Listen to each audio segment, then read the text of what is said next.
trying to stay alive at the moment. Rescue on Sam to get a fear onto Flame. Rosita gets interrupted fire. Breath channel by Zito, and that's going to close it. Hammer of Justice lands, and that's going to be game 1 to Luminosity. The dragon will succumb to the temptation.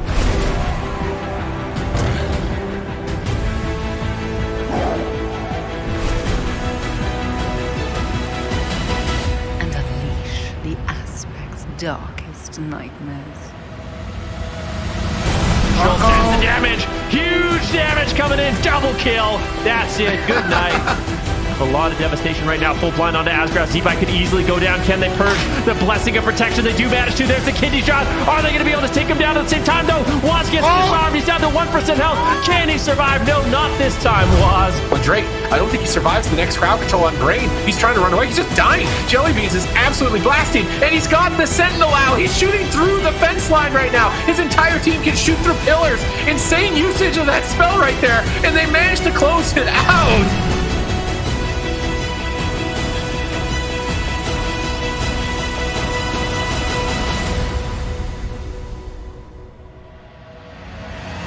Here comes the Spear Bastion onto Wallace. He's got no evasion. He's caught in this. Bladestorm is cutting him down here. Here's the double stun. They need to keep the Massive Spell. Can they take Drake down in a scatter shot? They can!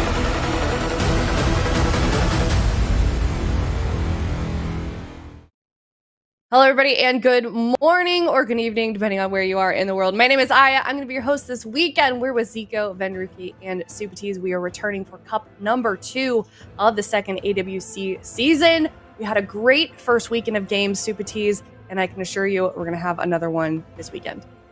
Yeah, the most interesting part about this weekend is that there's a significant amount of new teams. In the upper bracket, we've got the GIGACHADS coming in. This is Trend's team, Drainer, Jazz, and Laser. Reigning BlizzCon champion on the Boomkin spec. Seems like all the BlizzCon Boomkins are coming out of the woodwork from the past. Sam IM's coming back onto the Boomkin. Laser Chicken's in the tournament this time around. Lower bracket, we've got Tyrannical Haters, we've got the Fiends, and we've got NICEBEAM. These are all, half the bracket this week is new from last week, and they're going to bring some new compositions, maybe some of the same as well. With the Fiends, they're going to be the only Holy Priest team I'm expecting, and they're running that Subtlety Rogue Survival Hunter, kind of the hipster team from Season 1. They're still running that composition, and they're going to try and do their best with it. Yeah, they certainly are. I think my favorite new team, just purely based off of the logo, is NICEBEAM. But are there any teams in particular, Ven, that are new to Cup number 2 that you're looking forward to seeing? I'm excited to see Laser Chicken come back. I mean, this guy beat me at BlizzCon, farmed me, and ended up winning the whole thing. So him coming in with Drainer and Jazz and Tren, I think this is an exciting one. Like Supatiz kind of mentioned, Boomkin is very popular right now. It's a super strong specialization. So I feel like coming in, being a BlizzCon champion, Boomkin, coming in, helping out this roster, I feel like they have a really solid shot. And I know some of us on the desk actually predicted that they could make it all the way even to the finals. So I'm excited to see what these guys can do. Yeah. Yep. Speaking of predictions, I think all of you guys were kind of predicting pretty much the same thing this week. I know we were kind of discussing our predictions a little bit before we headed in, but I do wonder if we're thinking like a monolith again or not. But I mean, Zico, what teams do you want to be looking out for to making it to grand finals for Sunday? Ooh, that's gonna be I think a safe pick would probably be Echo and the Agents, and obviously Admiral Esports. In the past, we have seen strong teams like My Way be able to kind of climb the ranks, but this week they actually didn't make it. So there's going to be that open spot, for some of these other teams to kind of climb up here and grab some important points. And I'm looking at a lot of these teams. We had the Fiends, for example, a really, really solid team last season. They barely missed out on the finals. So I think right now with Subrogue being super strong in the meta, I think they could definitely be a team to watch out. And already we heard some hype about it. We got to give a big shout out to the Laser Chicken as well. I mean, this guy, he has a lot of experience. He is, one of the reigning Boomkin kings, I would say, as far as Europe is concerned. And he's backed up by, Tren, Drainer, and Jazz. So that's just such a strong team as well, with a lot of experience. So they could definitely go far. And also NICEBEAM, they have Corky. In Europe, we always talk about like the two Moonkin kings, basically, is always Corky and Laser Chicken. And later on as well with Chams, who we saw last weekend, I would say those are the 3 top boomkins in Europe, and we're gonna have, we saw Chams last weekend. We're gonna see the other 2 this weekend. Yeah, Boomkin's definitely on the rise right now. A lot of strong new rosters coming through here in the European region. Of course, tomorrow for Saturday, we're head on over to North America, but we're going to get through Europe today. And the first up on the chopping block, Ven, we've got NICEBEAM versus Tyrannical Haters in an elimination round. Yeah, I mean, it should be an interesting one. I feel like for NICEBEAM, I mean, both these teams really have multiple compositions that they could run. In Europe, especially, we've seen a lot of kind of wizard compositions, a lot of Elemental Shaman Warlock, Warlock Moonkin, things such as this. In North America, it's been a little bit of a different story. It's been kind of all about rogues, the Subtlety Rogue and RPS. So I'm wondering if we're going to see any of the European teams maybe bring in some, Rogue Shadow Priest, Rogue Moonkin, these type of compositions, or if they're just going to continue with some of these wizard setups that we've been seeing them favor a little bit more. So I'm curious to see, because both these teams have pretty well-rounded rosters, lots of different options available to them. So I think going into the blind pick, your guess is as good as mine for what they're going to be running. Yeah, and we've seen time and time again throughout the seasons just how difficult that blind pick can become and how it can quickly kind of be detrimental for a team here. So we'll see soon enough. This team is, both of them are getting ready for the first up game. And we did look at standings just a moment ago, and we'll keep everybody kind of updated along the way as that progresses. But we know those teams are trying to get into that top 3 spot. And at the end of this weekend, we're going to be halfway through those qualifying cups to get into the top 3. So we'll see how these 2 teams do for the first game of the day. Once again, it is elimination. NICEBEAM versus Tyrannical Haters. This is an important week with the halfway mark at the end of this, if you want to be getting into that top 3, just as I explained. Now, NICEBEAM, I'm expecting Balanced Druid Warlock with Eritros on Warlock and Corki on Boomkin. From the Tyrannical Haters, with a name like Tittery on their roster, phenomenal Rogue Mage player throughout multiple expansions and spans of time, is what I'm imagining is going to be a Rogue Mage team. And this is where we might start to see a little bit of NA versus EU in terms of meta. Will the Subtlety Rogues be able to overcome the Demonology Warlocks that are running rampant in Europe and seemingly deciding as that is the meta because of it? Yeah, that's going to be a very interesting matchup here, and that's exactly what we're going to see. We're going to see the Rogue Mage Priest coming out here from Tyrannical Haters, and we are going to see the Boomkin Warlock here from NICEBEAM. And Nala is somebody that we haven't really talked too much about as well, but he's been a top-tier rogue in Europe for a long, long time. He's been having a lot of success, so it's going to be interesting to see him as well on that Subtlety Rogue, already getting the sap onto Numbles. A lot of damage coming out here onto Eritros. Eritros actually Trinket teleporting out immediately here, respecting the damage. And it looks like they're actually swapping over onto Numbles. Numbles also going to be using that teleport in stun, and I think he's going to be fine here without using his Trinket. Manages to get away there with that Transcendence, and he manages to stay alive there without actually using that Restore also. They got the Trinket from Eritros, but not much more, and now it's going to be counter pressure coming out here from Corki. All right, full blind onto Numbles. Another kidney shot onto Eritros. Are they going to trade here? T-Jack in position. They get a fear potentially out of this. Doesn't go for it. Now gets the sap. He sneaks it in. Numbles tried to roll away from crowd control and couldn't grab combat in time. Eritros ports back behind the pillar, avoiding combat as they're forced to swap to Corki for a moment in that cheap shot. But now it looks like he's on the run. Wants to reset. They catch T-Jack in the middle of the map. Stun into fear. Tittery rotting down to those pets. Corki now blasting the priest with a swap to the healer. Very difficult to kill a Subtlety Rogue in this current meta. So I'm imagining Mage and Priest can be the main targets here. Double Blade Storm from that pet is cleaving both of them apart right now. Tyrant on one side and Corki on the other. This is very threatening for T-Jack to be able to recover. He's being very greedy, but that Ring of Frost from Tittery hits all of the Demonology pets and manages to stall the damage. But Numbles now into a fear. Eritros isolated once again. They've cut through the Dark Pact. Is he going to be able to avoid death? Numbles out of crowd control, now freely healing the team. So Nala is feared. T-Jack's trying to just heal very efficiently here at the pillar. Powered Shield, Purge the Wicked. Atonement healing here with Penance rolling with Dark Archangel, but he gets caught into a Cyclone. Tittery with a nice alter time, bounces back into the fight. Now Eritros suddenly on the back foot. Tittery and Eritros having a bit of a game of chicken here. I think Tittery's losing out on it. He gets Cycloned at low health on Pain Suppression. T-Jack bashed in the middle of the map with a Solar Beam to cover it. They're swapping to the healer. 2 players, 3 players. Might be a triple kill for NICEBEAM at the moment. They're so close to an Ice Block at 1%. A sliver of health remains as T-Jack desperately prayers back to the pillar. Nala, Cloak of Shadows, but the Tyrannical Haters do stay alive.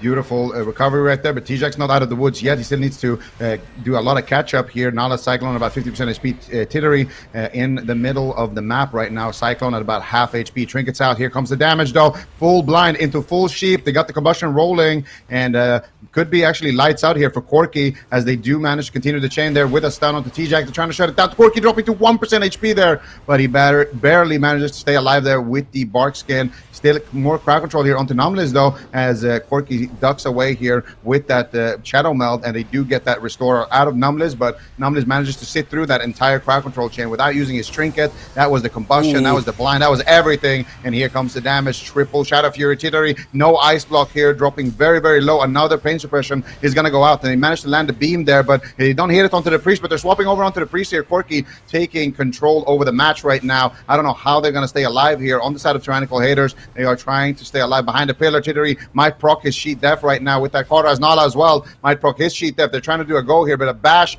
onto their sub rogue right there shuts it down, and it looks like NICEBEAM are in full control. I think it's a triple kill impending here. They grip Tittery back behind the pillar. Nala's line of sighting on the opposite side. TJAC's doing whatever he can. Flash after flash hail, desperately trying to recover, but Nala is getting isolated. He's only got Cheat Death left to his name. He vanishes from sight. Now Tittery's Cauterize could proc at any moment. He gets a big shield out from TJAC. He's got Barrier available at the moment, but he's holding on to it. A Frost Nova onto all the Demonology pets, but Tittery's rotting down. He goes to the Combustion. They're pulling the trigger. They're going for the kill. Can they take down Corki through everything with nothing left? Down to 20%. Shadow Fury comes in from Erytros, peeling them away, and they're unable to finish Corki at this time. They're still just blasting him. Numlis is being greedy. He doesn't cocoon. He's got no trinket. He's in a full blind, and Tyrannical Haters are close to pulling off a miracle. Fear out of blind. Corki on the run, back behind the pillar, trying to regrowth himself as Numlis is in a kidney shot. Corki now looking for a Cyclone. He fakes the kick. He gets a precog proc. He's on the run. They interrupt Tittery on crowd control. Numlis will secure that life cocoon. Corki with some excellent maneuvers there to survive through that crowd control. They stay alive. Ring of Peace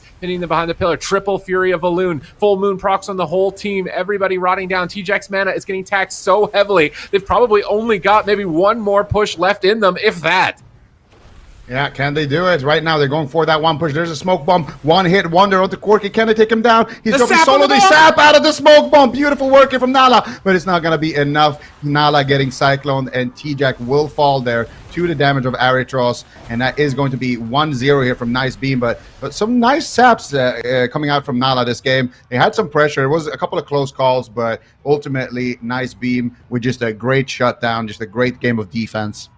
I want to see what build Tittery's doing. I'm assuming every mage is running the glass cannon build and the flame cannon build, which has to do with like keeping your range. You just want to stay really far away from your opponent, so you start ramping up and you start doing a ton of damage. And it seemed like he wasn't really able to get that fire mage position where he was like 40 yards away just casting fireball. He was most of the time on top of everybody. Like right here, he's on top of Corki, he's on top of everybody, and I feel like it restricts your damage a lot to be in the position where you're kind of on top of everybody. I thought they would play maybe a little bit more of a neutral game at the pillar and just try and get that max range damage from the fire mage. The rogue pokes in and out, going back to the pillar. They played much more like an old school rogue mage, which is like setting up goes, making big pushes, and trying to take down the enemy team, but it seemed like they weren't able to really get a lot going in these crowd control chains. Like Corki is sitting on Heart of the Wild this whole game. I actually can't believe he didn't use it in that push before, especially this push around this time where Numlis gets blinded with no trinket and he doesn't get a life cocoon. Like, is Corki, maybe the UI is not accurate. Maybe he's not running Heart of the Wild. I'm checking the thing. You know, he's got Heart of the Wild. Like right here, how does he not Heart of the Wild right now?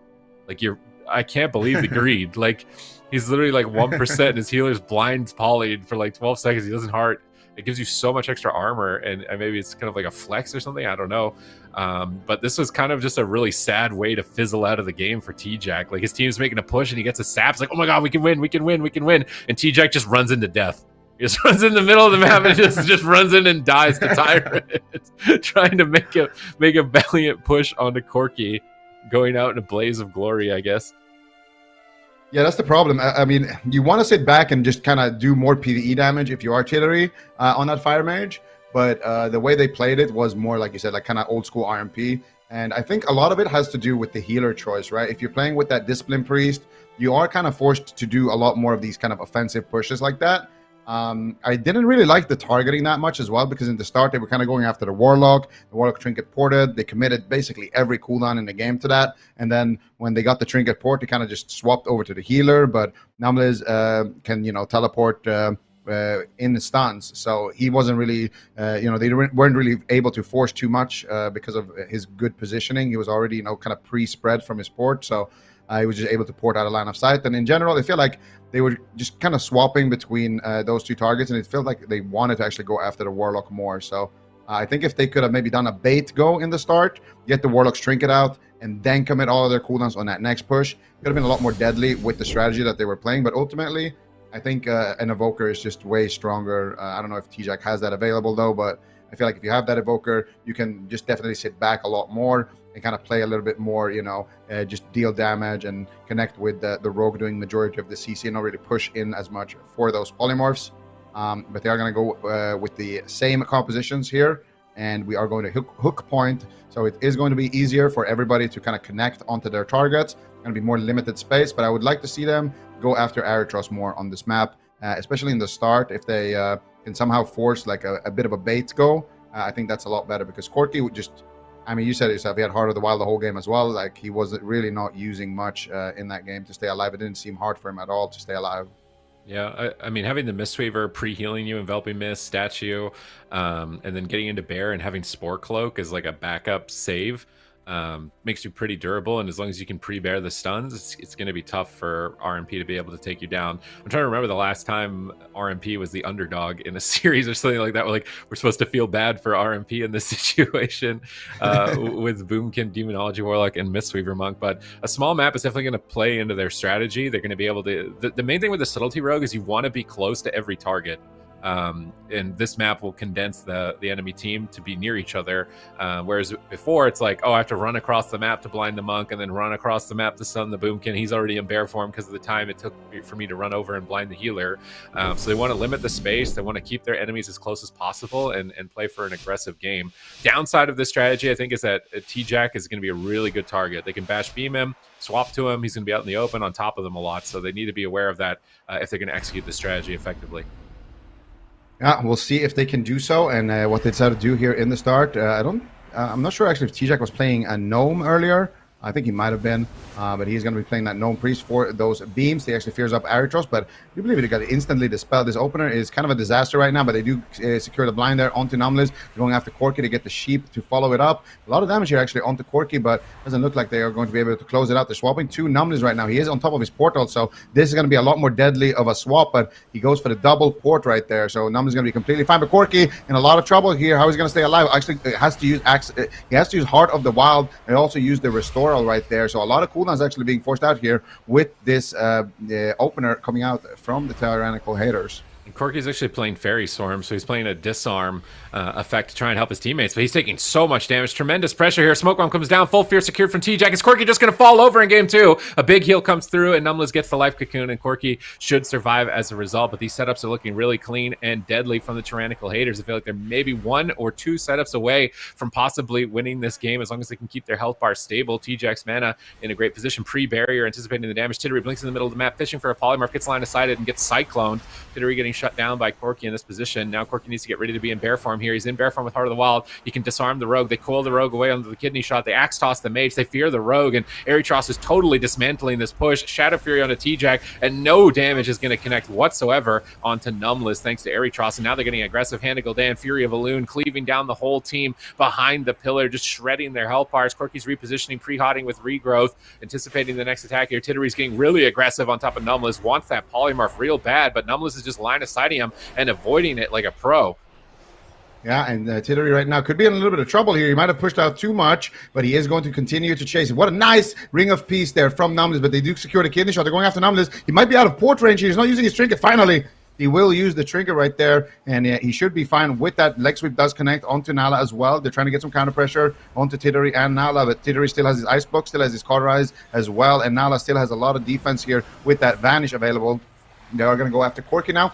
Full blind here secured onto Numlis, so they were able to secure his trinket in that push. Now kidney shot onto Numlis, but they're going to try to set up out of that. They go for the Ring of Frost here onto Aritros, but not able to find it. Cheap Trick comes out onto Aritros as well, and it looks like Aritros will be out of crowd control here, should be able to shut down this push, and it is going to be actually onto Aritros now, the damage coming in, but he's going to be able to secure a teleport and safely get back to that pillar. Now once again it's going to be Tittery and TJack here at the pillar, trying to stay alive, trying to recover for a little bit. They do secure a sheep here onto Numlis. They could actually actually set up onto Numbles out of the sheep. I think Titteri's trying to stall for it. They got another sheep there. Nala's making his way over there, and here comes the damage. Big push coming out. Can they get it though? I don't know. Numbles actually looks like he's going to be completely fine in that push. He uses the restore, but still dropping dangerously low, but he does manage to get the life cocoon there as well. Nice push there though. Another push like that could be enough to secure the game here in favor of Tyrannical Haters. But look at them. They're all dead right now behind the pillar. They get knocked around. Corky's just bullying them here behind that fence line. TJ's doing what he can. He's got a sliver of mana remaining. One more charge of pain suppression and ice block. Cloak is coming up.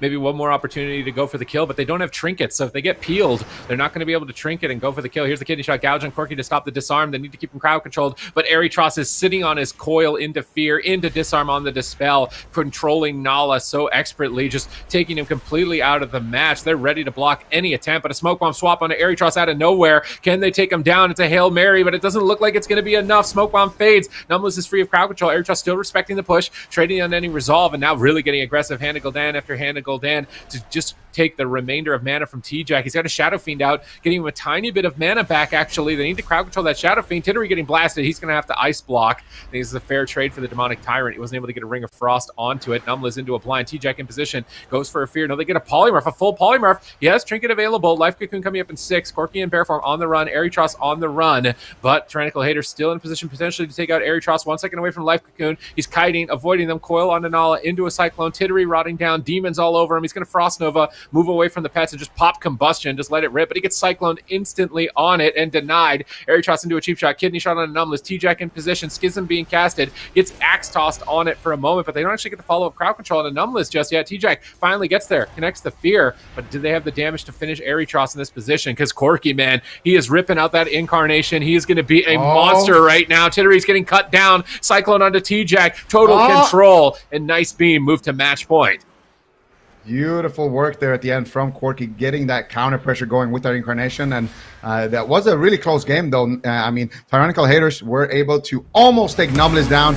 Super close call there in that one swap, and they were able to get some good pressure there onto Corky as well. So definitely a close one, but ultimately NICEBEAM just too controlled. And you got to give a big shout out to Aritros in this match. He's been doing a great job just kind of shutting down the offense of the RMP, and that really is the Warlock's job in these matchups, is to be as annoying as possible every single time the mage is blinking in, trying to get the polymorphs out of the kidney shots, out of the fears. That's when the Axe Toss is supposed to land. That's when the fears are going to come in, and if Aritros can fake cast a lot of the counter spells and make himself in that position between the healer and the mage, that's when he's going to be the most effective. He got a lot of good Shadow Furies as well, kind of shutting down the offense with those. And then Corky at the end there, just taking control over the match and finding those Cyclones and finding the damage that they needed. I just like that they have a plan. So running the disarm from Corky on the Boomkin, it's dispellable. So what they're doing is they're saving coil. And so one go when they go on Numbless, they coil the rogue. If he gets dispelled, he gets disarmed. And then if he has cloak, he can cloak it, but then he doesn't have cloak to live later on. And maybe if he cloaks, he just Axe toss him. So they're saving those crowd control DRs because they know the only way a monk will die is in a stun.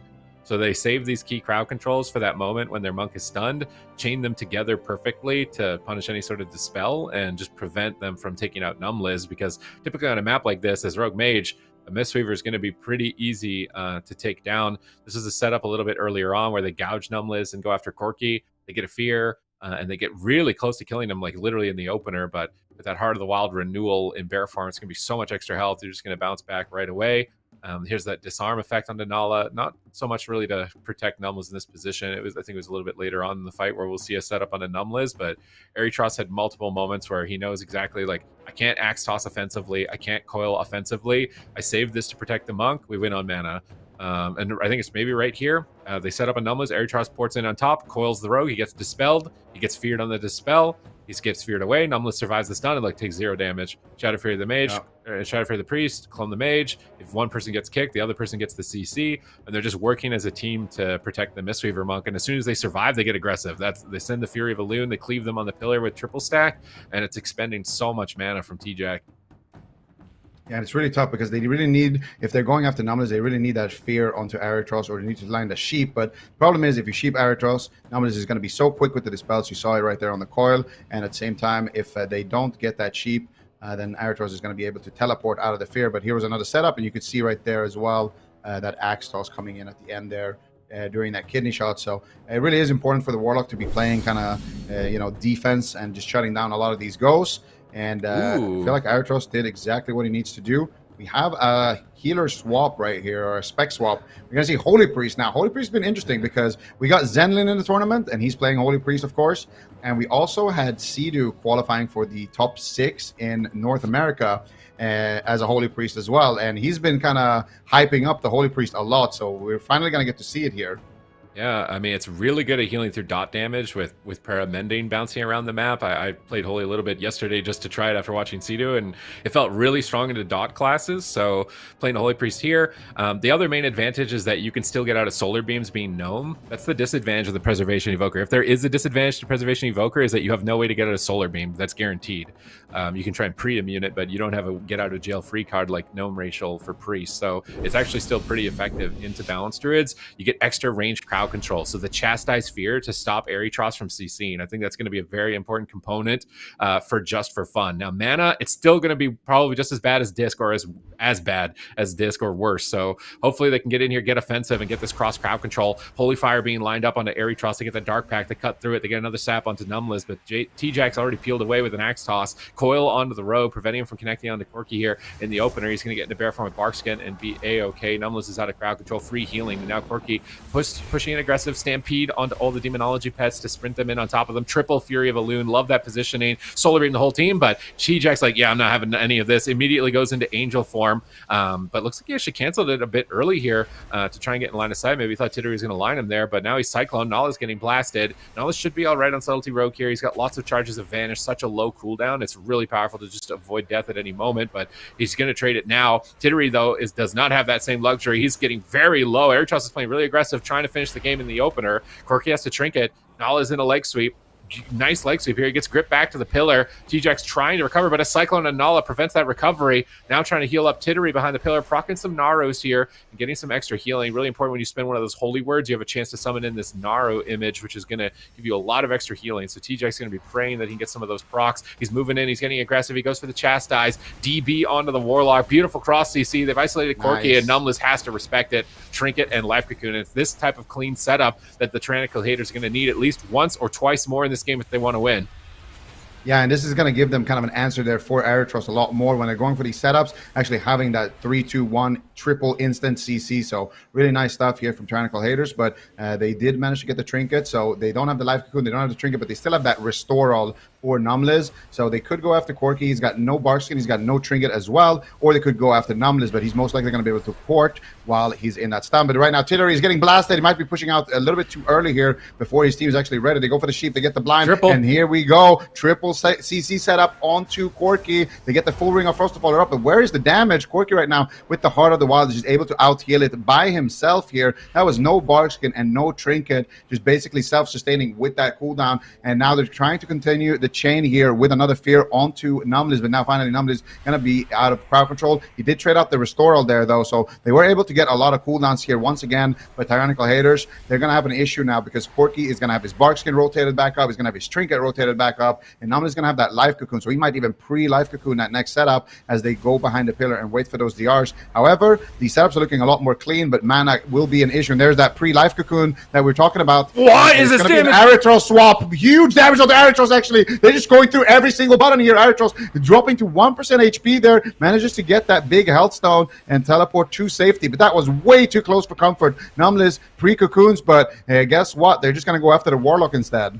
Yeah, Aritros used his unending resolve to peel in the go before this, so they saw an opening to go after him. But T-Jack gets cloned on his Ray of Hope before it could give him health. His entire team is in shambles. They go for a smoke bomb. It's all or nothing onto Aritros. Can they finish him here on this push? They need to take him down. They're so close to get the full fear. And Aritros at 10%, just a little bit more damage. T-Jack's trying to help. He master spells the Cyclone. He gets Nala back on target. They need to CC Numbless more with an interrupt or something here, or he's going to recover. He's Aura Mastered. He can't be interrupted. Mind control him. Trying to mind control him at low health, but don't hit it. Now Numbless into into a kidney shot. Can they keep the chain going? A Dark Pack comes through for Aeritros. They've cut through it, but the crowd control chain's not long enough. Tittery's in the room trying to line us like crowd control. T-Jack goes into angel form to immune crowd control to keep his team offensive in the middle of the map. They know that they're in dire straits. Their mana is almost completely spent. He needs to try and get that free mana from the angel and keep his team alive here. Cloak of Shadows a bit offensively from Nala. They're really trying to finish Aeritros. They know that he's got nothing, no wall, no Hellstone, but he's got a Tyrant in his back pocket. He's been looking to try and cast. They've isolated him. They got the Polymorph. Tittery's on the run. He's burning down. He gets cycloned at low health on the Guardian Spirit of T-Jack.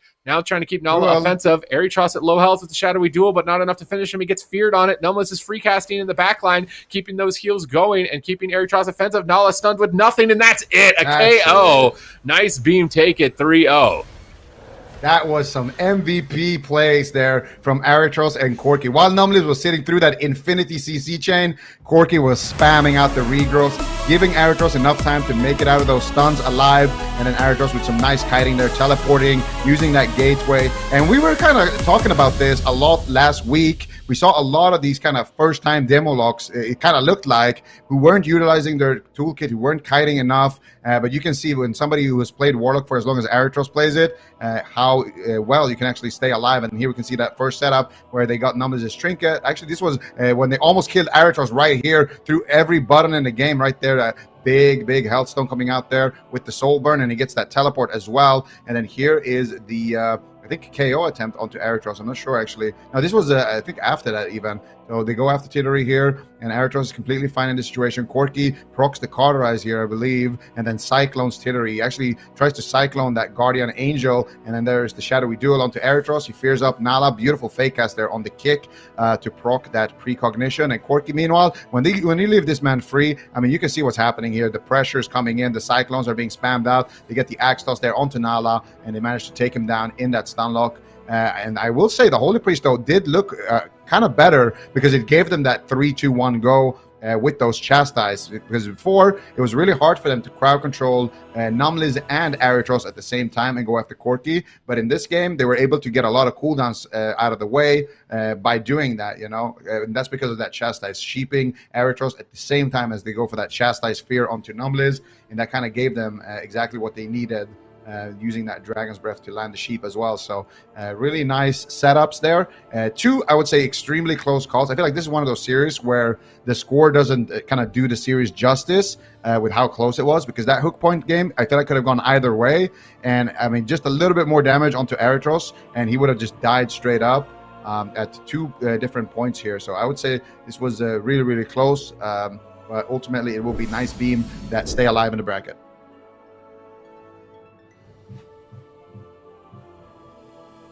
And the next series that we're going to be looking at is the Fiends and the Casual Granddads. So the Fiends, another Holy Priest team.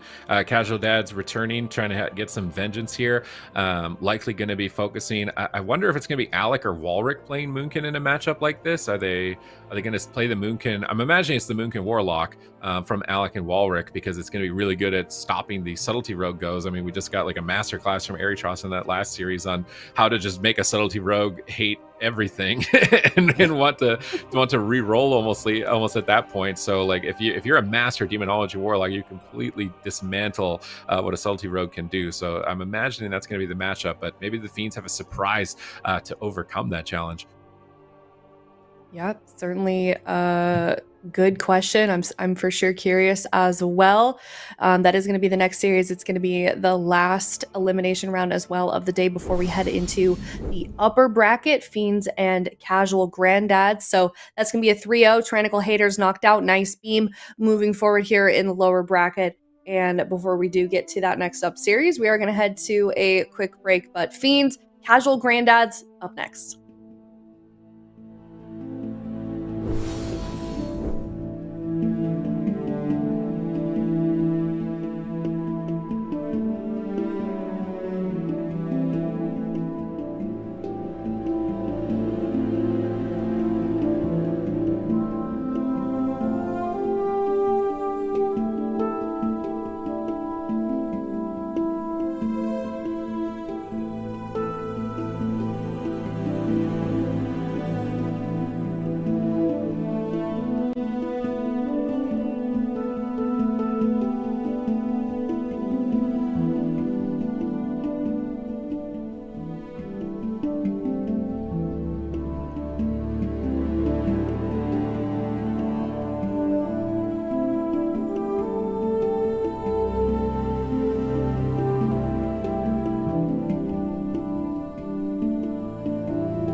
Welcome back, everyone, for our second series of the day, and this is going to be a very exciting one. We have the Fiends coming in with their Thug Cleave. This is a team we saw a lot of last year, and they're going to be going up against the casual dads, but upgraded into grandads. So yeah, these guys have grown up, had kids, their kids had kids, and now they are grandpas for how long they've been around. But this is a really exciting game for me, Zico, because casual grandads, I think they had a pretty solid performance last week. I don't think we saw too much of the Fiends last week, so I'm curious because this is a team that did very well last season.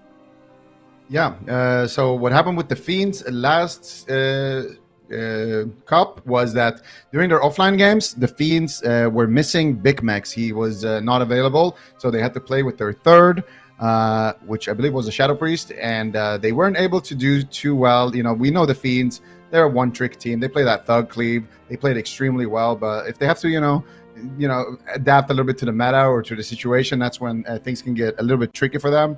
But yeah, the Fiends here in full power this week, and they have made that top 8, so it's going to be exciting to see. We just got a little bit of a preview there from T-Jack of how Holy Priest can look, and it actually didn't look too bad. So I'm excited to see what Zenlin can do on it, because, you know, there's no secret here. I am a huge fan of Zenlin's Holy Priest. In my opinion, he's the best, and I'm excited to see what he can do. Sub-Rogue right now, absolutely insane as well. Even when Sub-Rogue wasn't really the meta pick, we saw Rat do really, really nasty things on it last season. So I'm excited to see what these guys can do this season. Yeah, I feel like Holy Priest is a really interesting one. I was looking at the ladder. So I was looking at the ladder for the most popular specializations, specifically healer specializations. And in Europe, Holy Priest was way more popular than in North America just a few weeks ago. I feel like Sidu, like you mentioned, in North America, he's kind of adapted that a little bit, and he thinks it's also very strong. But Zenlin, the Fiends, is something you mentioned is they're one of those teams. They really are kind of a one trick, but if you're going to do only one thing, you might as well do it really well. And I feel like this team really excels at that, Aya. Yeah, I think they most definitely do. I'm excited to see how they're going to do in this matchup. We were talking to them before we went into this weekend as well, and they said that they're most confident about facing classes or compositions with caster classes. So they may be pretty confident heading into this. We'll have to see. This is elimination as well then. Yeah, definitely. We're going to be in the lower bracket, the Fiends versus casual Grandads. It is do or die for these two teams. We got the Fiends with their Thug Cleave, as expected, and the casual Grandads bringing in the Evoker, Warrior, Warlock. And I think this might be the first time we actually are seeing an Arms Warrior, so let's see how it gets done. Yeah, we did see Blizzo on a Fury Warrior last week, and now we're finally going to see Nixie actually tagged in on that Warrior. Now, Nixie, we saw him a little bit last week on that Rogue. He did look absolutely phenomenal on it as well. So I'm wondering why he's favoring the Warrior over the Rogue. Maybe just for that extra added defense that you're going to have with that Warrior. It's going to be very easy for him to block some of those kills, but Clyde already in some trouble. I do believe he actually dispelled Nixie's trap there somehow, or actually it might have been Warwick that dispelled it. I'm not sure how Nixie got out of that one, but Nixie is able to kind of block that kill. They didn't use any of their trinkets. They didn't use the Obsidian Scales here onto Clyde. They didn't use anything. So this opener for the Fiends, definitely not getting a lot of work done. They're trying to get those Shroud stacks off here from Clyde. They're able to get them off finally. And now Clyde trying to avoid crowd control, but now finally caught up in the cheap shot. There's a kidney shot onto Nixie. A lot of damage coming out here. Nixie's going to trinket straight out to die by the sword. And basically his entire spell book. Can he stay alive with just that, though, is the question. Clyde sitting through more crowd control. Nixie dropping dangerously low, but so is Big Max from that counter pressure coming in here from Warwick. With Nixie still on 1% HP. Clyde gets kicked into a Shadow Duel, into a full blind, but the blind breaks early, and Nixie barely holds on there. That greed from Clyde to not use his trinket. That was such a nice setup there coming in from the Fiends, but they aren't going to get too much work done. They did get Nixie's cooldowns, but Clyde still has everything. Yeah, they have got a lot on the board still left in them, and now we've seen Big Max continuing to dip down just a little bit low here on the side of the Fiends. Rat is as well. Zen kind of pulling out all the stops here to keep his team topped up. This is already a minute and a half into this game, and we're seeing these players already at half health. Rat still has a lot of defensives available to him. Nixie stunned in the middle here by the Rat also caught in a fear over here. Zen continuing to keep his team topped up. Casual Granddads really close to dying out there in the opener, but right now it's kind of looking like they are switching the momentum here in this matchup, Zigo, for the moment. Yeah, Big Mix actually in a lot of trouble right now. Zenlin casting out the heals, able to connect some of them, but Big Mix still down to about 40% HP. He does trade the Roar of Sacrifice, and that should be enough defense here to allow him to stabilize a little bit. They're going after Rat, though. Rat with a nice grip there from Zenlin. Nixie popping his avatar, looking like he wants to get a little bit of action going here onto Rat, but Rat with a nice kidney shot trying to shut it down. But the problem is when you use those kidney shots defensively, you're not going to have it for offense, and Rat right now on 1% HP manages to access that advantage right before his Sheath Death proc, so he's still going to have that in his back pocket. He still has evasion to work with. He has his blind coming up in a couple of seconds. He's going for a restuff here behind the pillar, but Big Mex is getting swapped to. Zenlin's caught up in a stun. He's got no trinket, and Big Mex taking a lot of damage. No aspect of the turtle. There's the shockwave coming out. They're swapping to Zenlin. Beautiful coil, and that is going to be it. And even for good measure, Clydes comes in with the deep breath right there. The Fiends, unfortunately, had really, really close calls there onto Nixie, but it is going to be casual Granddads who walk away with game number 1. Okay, and I mean, that was a quick turnaround as well. I mean, how close, Zico, do you feel like they were to dying in that opener? I mean, that was about as close as you can get, but that's the thing as well, you know. These players, they have so much experience. They know exactly how much they can greet it. They know exactly how much damage they're going to be taking here. And I do believe that this was one of those really close calls here onto Big Mex.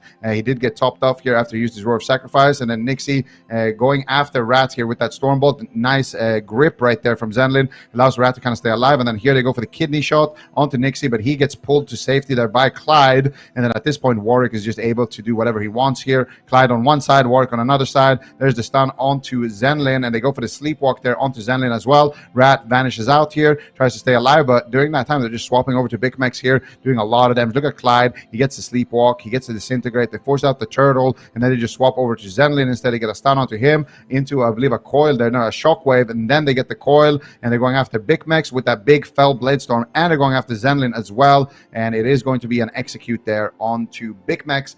But even if they don't kill Big Mix there, it's like there was almost a double kill at that point. We saw Zenlin actually fall right after. So a really, really good game. Aside from that greed in the opener, I would say it was a really, really clean game here from the casual Granddads. Yeah, I've certainly seen that way. And just as a reminder as well, this is elimination, and they have put themselves in a really good spot on the side of casual Granddads. So we're going to be heading into that draft. Looks like we've got a full one already. Also, if you'd like to support the players that are playing in today's tournament, a lot of them are streaming at the moment. We're taking a look at Big Mex right now. Looks like he's got a huge delay on his stream also, or maybe he's just replaying that last game. Not sure which, but definitely go pop in, say hello. And that is the same for all of our players that are streaming today. But yeah, we got full compositions on the board here, and we're heading into Ashmain, Zico. Yeah. Look at that UI for Big Mex. He even has in his chat useful commands. He's giving out his talents, his add-ons, macros, gear, everything. So if you want to see what talents Big Mex is running, you want to see everything like that from his point of view, definitely head over there and make sure that you hit a follow button as well. And if you want to see the gear for all of our players, you can go to awc.gcd.tv or type !gear in the chat, and that will take you there. And then you are going to be able to see the AWC companion. Like here, you can see, Big Mex is running in Stun, he's running Scattershot, Camouflage. You see he's running, Roar of Sacrifice, all of those talents. You can see exactly what gear, what embellishments, the trinkets, everything that you need to know, all of the secrets. You're going to be able to find those. And that those tooltips are granted courtesy of Wowhead, I do believe. So a lot of information there. Thanks to them as well for making sure that we have that. Yeah, absolutely. Shout out Wowhead. Shout out GCD as well for getting that tool working. It's super helpful. I know a lot of people have been checking it out. So that being said, we're heading into the second game, Ashmain. So quite a bit more room to maneuver here. I know Wally's going to be enjoying this for sure. So the Fiends going to have to up their defensives a little bit heading into game number 2, Zico. Yeah, so the Fiends actually selecting a large map here. I do believe it's just because they want to be able to have more kind of goes in their back pocket. So it's going to be easier for Rat to kind of get away and do his hit and run. But they're going after Clyde. Clyde actually stacked up on his port here right now. Actually, Emerald Community is going to be coming out there, stacked onto Warwick's port, sorry. So Warwick is going to be able to get a little bit of work done right there with the Fear. And they do get a disarm there onto Nixie, but they're not able to get too much there aside from that Emerald Communion. It is a large cooldown, but also a lot of offense was kind of spent spent here on the side of the Fiends. They use that assault from Big Mix. They also use the Shadow Blades right there, but that Shadow Blades already rotating back on cooldown. They do get a Sleepwalk here onto Rat, but Zenlin is there to dispel it. And now the Fiends are looking for that next assault, but Rat could be in trouble. Fire Breath loaded up there by Clyde. He gets blinded though. They're going after Nixie, but Rat actually getting intercepted there in the kidney shot by Warwick's pet there, and they are going to get the freezing trap now going after Clyde here. They have no peels for this. Actually, never mind. Nixie is there with another disarm there onto Rat, and I mean, this is just so much defense here on the casual Granddads. You can really see what this warrior can do here, bringing a lot of pressure and also a lot of defense in the match. Anytime he's free, he's able to deny a lot of those setups. Yeah, definitely is. We can see it playing out right in front of us here, but Zen going to be using that Guardian form to keep his team healthy for the moment. Rat did have a lot of pressure on him. He was able to keep that evasion as well as Cloak of Shadows by using that Vanish instead. That was able to keep him alive, but about a minute and a half is where things started to fall apart for them for the first game. So I wonder if that does repeat here in game number 2. As I say that, Rat using that evasion, Zen has also had to use that Void Shift to keep Rat topped up, and this is just kind of looking really scary once again for the Fiends here. I mean, casual Grandad's really not letting up on that pressure. They've got quite a bit in their toolkit available also to throw at the Fiends. I mean, they're staying alive for the moment, but I wonder if that's going to start falling apart soon here. Rat continuing to drop in health as well as Big Mex. I mean, casual Grandad's just throwing everything at them. Nixie about half health on the other side, but Clyde really not having too much difficulty keeping everyone stable. Yeah, and it is going to be another setup shut down right there by the casual Granddads. And now the Fiends trying to stall here to get those diminishing returns back. Nullifying Shroud here by Clyde. And he is in the middle of the map now, able to play aggressive with that available. But look at Zenlin spamming out the Dispels. They get the Shadowy Duel here onto Clyde. Clyde realizes the CC's coming. He goes for the deep breath. And meanwhile, Big Mix taking a lot of damage here. But now finally they're going to connect onto Clyde. Here comes the damage. Big hits of damage coming out there. But a nice coil. Clyde did have to use his trinket right there, though. So they did get what they wanted. But right now, everybody on 20% HP on the side of the Fiend. Nixie's leaping, and there's the Blade Storm. Huge damage coming out there, but Rat is there to peel and make sure that Big Mix is going to be able to stay alive. That Disintegrate was being channeled there as well for Clyde, but Big Mix is going to be able to stay alive. Zenlin with a nice leap of faith there onto Rat as well, able to pick them up. They got the trinket now. Can they get another setup like that onto Clyde is the question. They need to find it soon because they are running out of time here on the side of the Fiends. They're going to need to pull the trigger very, very shortly here. Zenlin needs to fear Warwick's here. Warwick's realizes, though, teleports away. They blind Clyde for setup. They get a cheap shot onto Warwick's, and here we go. Here's the setup. Trinket from Rat. Big damage coming out here. Emerald Community. Is it going to be enough? Big Mix trinkets out here aggressively, and so did Rat. They really expended all of their cooldowns here to try to take Clyde down, but Clyde survives. But now Clyde has no more cooldowns for that next setup. If they can live for another setup, the Fiends could still have some fighting left in them. Yeah, they could for sure here. They do not want to get themselves on match point against casual Granddads. That would be a very, very bad position. They're fighting for that tie right now. They've stabilized in the moment. We're about 15% into this game in terms of dampening, and things are looking really, really ramped up at the moment there. You can see Nixie just pummeling Rat in the middle, Wally on top of him as well. He's just trying to cast as much as he can towards Rat and Big Mech's way. I mean, so much damage coming out onto them. You can see all of the damage being done as well. We've got that damage meter down there at the bottom as well as a healing meter, so that's awesome that we have that. But Rat really, really close to dropping here. He's about 20% health. Is this going to be the end for him, Zico?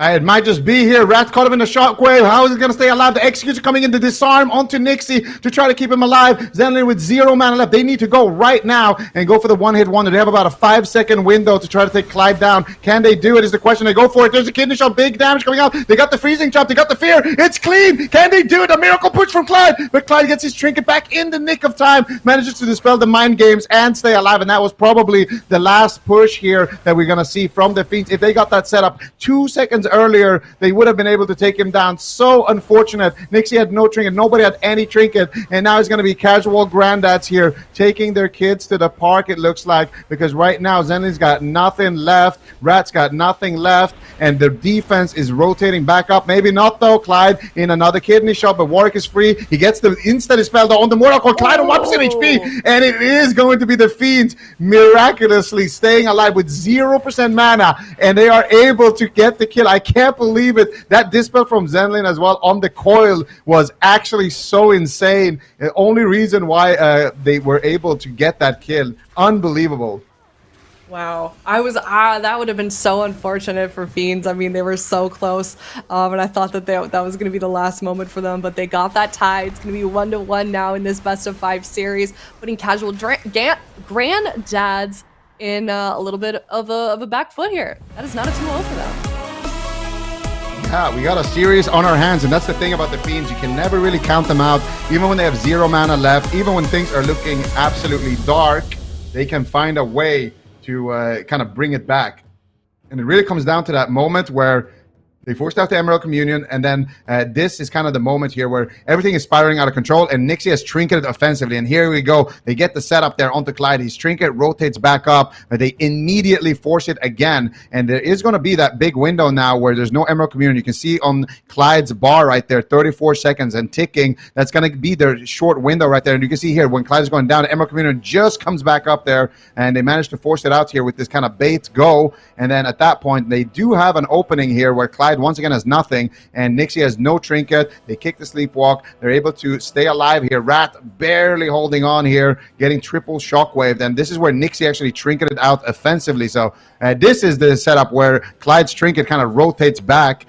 This was at the very, very end of the game, the second to last setup here, and you can see, look at Clyde's trinket, 4 seconds left, and it actually comes back up, and he actually pre-obsidian scales this setup. Otherwise, he would have died. So really nice play there by Clyde. He manages to buy himself enough time to get his trinket back, but here is that final moment of the game. Clyde has basically nothing, but look at Zenlin. He's got no mana left as well. Warwick knows that this setup, he has to be the playmaker here, so he manages to avoid crowd control, and look at this, the coil right now. You're going to see it onto Big Mix right there, and it's just gone instantly. Like, he's in the middle of the charge animation, and he completes the charge because Zenlin is just so quick with it, and then there's the follow-up double fear, and they get the damage to close it out there by the Fiends. Just insane what it takes for them to actually land these kills, because this setup that the casual Granddads has brought is, you know, a brick wall. That's what it is. That's why they have the warrior. They're bringing in, you know, the shockwave, the disarms, just all of that extra kind of utility that the warrior is going to be bringing. And on top of that, you have a demonology warlock, and we saw, you know, in the previous matchup what that class can do with Aritros, you know, basically shutting down an RMP by himself. So this setup really is just a tank comp that they've brought to the table, and the Fiends somehow still managed to get the kill. Yeah, that was incredible. I mean, I really thought that was going to be the end for them, but they pulled it off. It's tied up now here, and I kind of wonder if casual Granddads are going to have to switch things up. I know that Supatees was kind of theorizing if we were going to see the Boomkin brought out. I mean, do we think, well, never mind. They're going to be playing that same composition here on a pretty similar map as well, Zico. I mean, what do you want to see casual Granddads do differently? I mean, it's a game of offense and defense, right? You got, like, the Fiends, they're the aggressive team here, you know. If they can get those setups, if they can find those little moments where they have that short windows to try to take somebody down when there's no cooldowns, they're going to be able to do it. And on the other side, you know, the casual Granddads, they just need to survive those setups. If they are only trading defensively, they're going to be able to win. The problem with casual Granddads in that last game was that Nixie trinketed offensively. That was his inner rogue that came out there for a second. And that's what gave them that opening where there was no cooldowns, you know. And that was that moment, you know, where Rat was super low. You know, they got the triple shockwave and they almost took him down. But Rat, he is a slippery one, and he was able to stay alive despite that.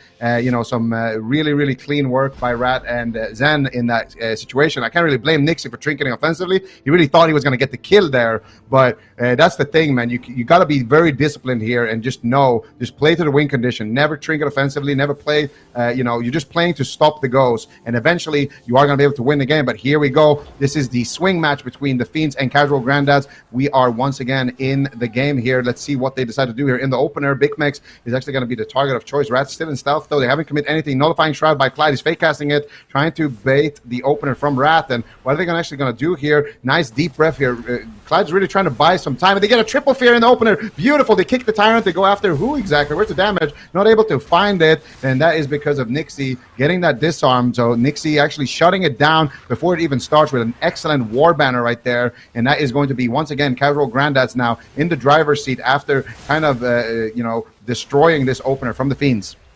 Most definitely, but I mean, this match has been turning on its head so many times, complete 180s twice in a row. We'll see if that happens yet again here. We're in the third matchup. Winner of this one will be in a very good position, being on match point here. So we'll see who gets. I mean, if things are pretty even right now, even trade-offs throughout here, even past that opener. So just remember, I mean, that last game, Fiends were kind of down on the back foot the entire game, but they pulled out the win. So I do wonder if we're going to see a repeat of that once again. We're seeing Big Mix kind of being chased across the map here by Nixie, not really able to get much distance between him. He's about half health as well, and I did see that turtle come out early on, so he's not going to be able to use that. Zen trying to keep him alive at the moment. He's got quite a bit available to him to do that, but he's not really been able to stabilize thus far.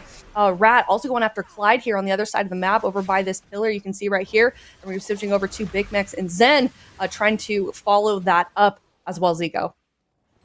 Yeah, they are trying to kind of bait a cooldown right there, and they did get the Emerald Communion from Clyde a little bit earlier, so not too bad right now for the Fiends. They are in a decent position. They got Warwick's trinket as well, but they need to work through those trinkets of Nixie and Clyde, and that's going to be the next kind of objectives on the checklist. But meanwhile, Big Mex takes a tremendous amount of damage here from Nixie on that warrior, and now Nixie actually swapping to Zenlin here. I think he actually managed to land a pummel here onto Zen. A lot of damage coming out here, and Nixie is going to get kidney shot defensively there by Rat, but that means that they're going to need to stall for another 20 seconds just to be able to get that offensive setup. How are they actually going to crowd control Nixie? They might need to just go with a trap here. Big Mex in a lot of trouble here. Once again, the Guardian Angel comes out from Zenlin. A lot of heals coming out, but they need to get aggressive. As long as they keep playing defensive, it's just eating up Zenlin's mana. Disarm onto Nixie. Nixie with Avatar popped right now, doing a lot of damage. There's the blind onto Nixie. They're going after Clyde. Can they find it? Clyde with a pre-stasis right there. Beautiful work there by Clyde, but now here comes the damage. There's a kidney shot. They get a full freezing trap, and that will be Clyde's trinket. Nice setup there, but nice read as well. But Zenlin could be in trouble right now. How is he going to stay alive? He goes for the Guardian there, or for the Angel form,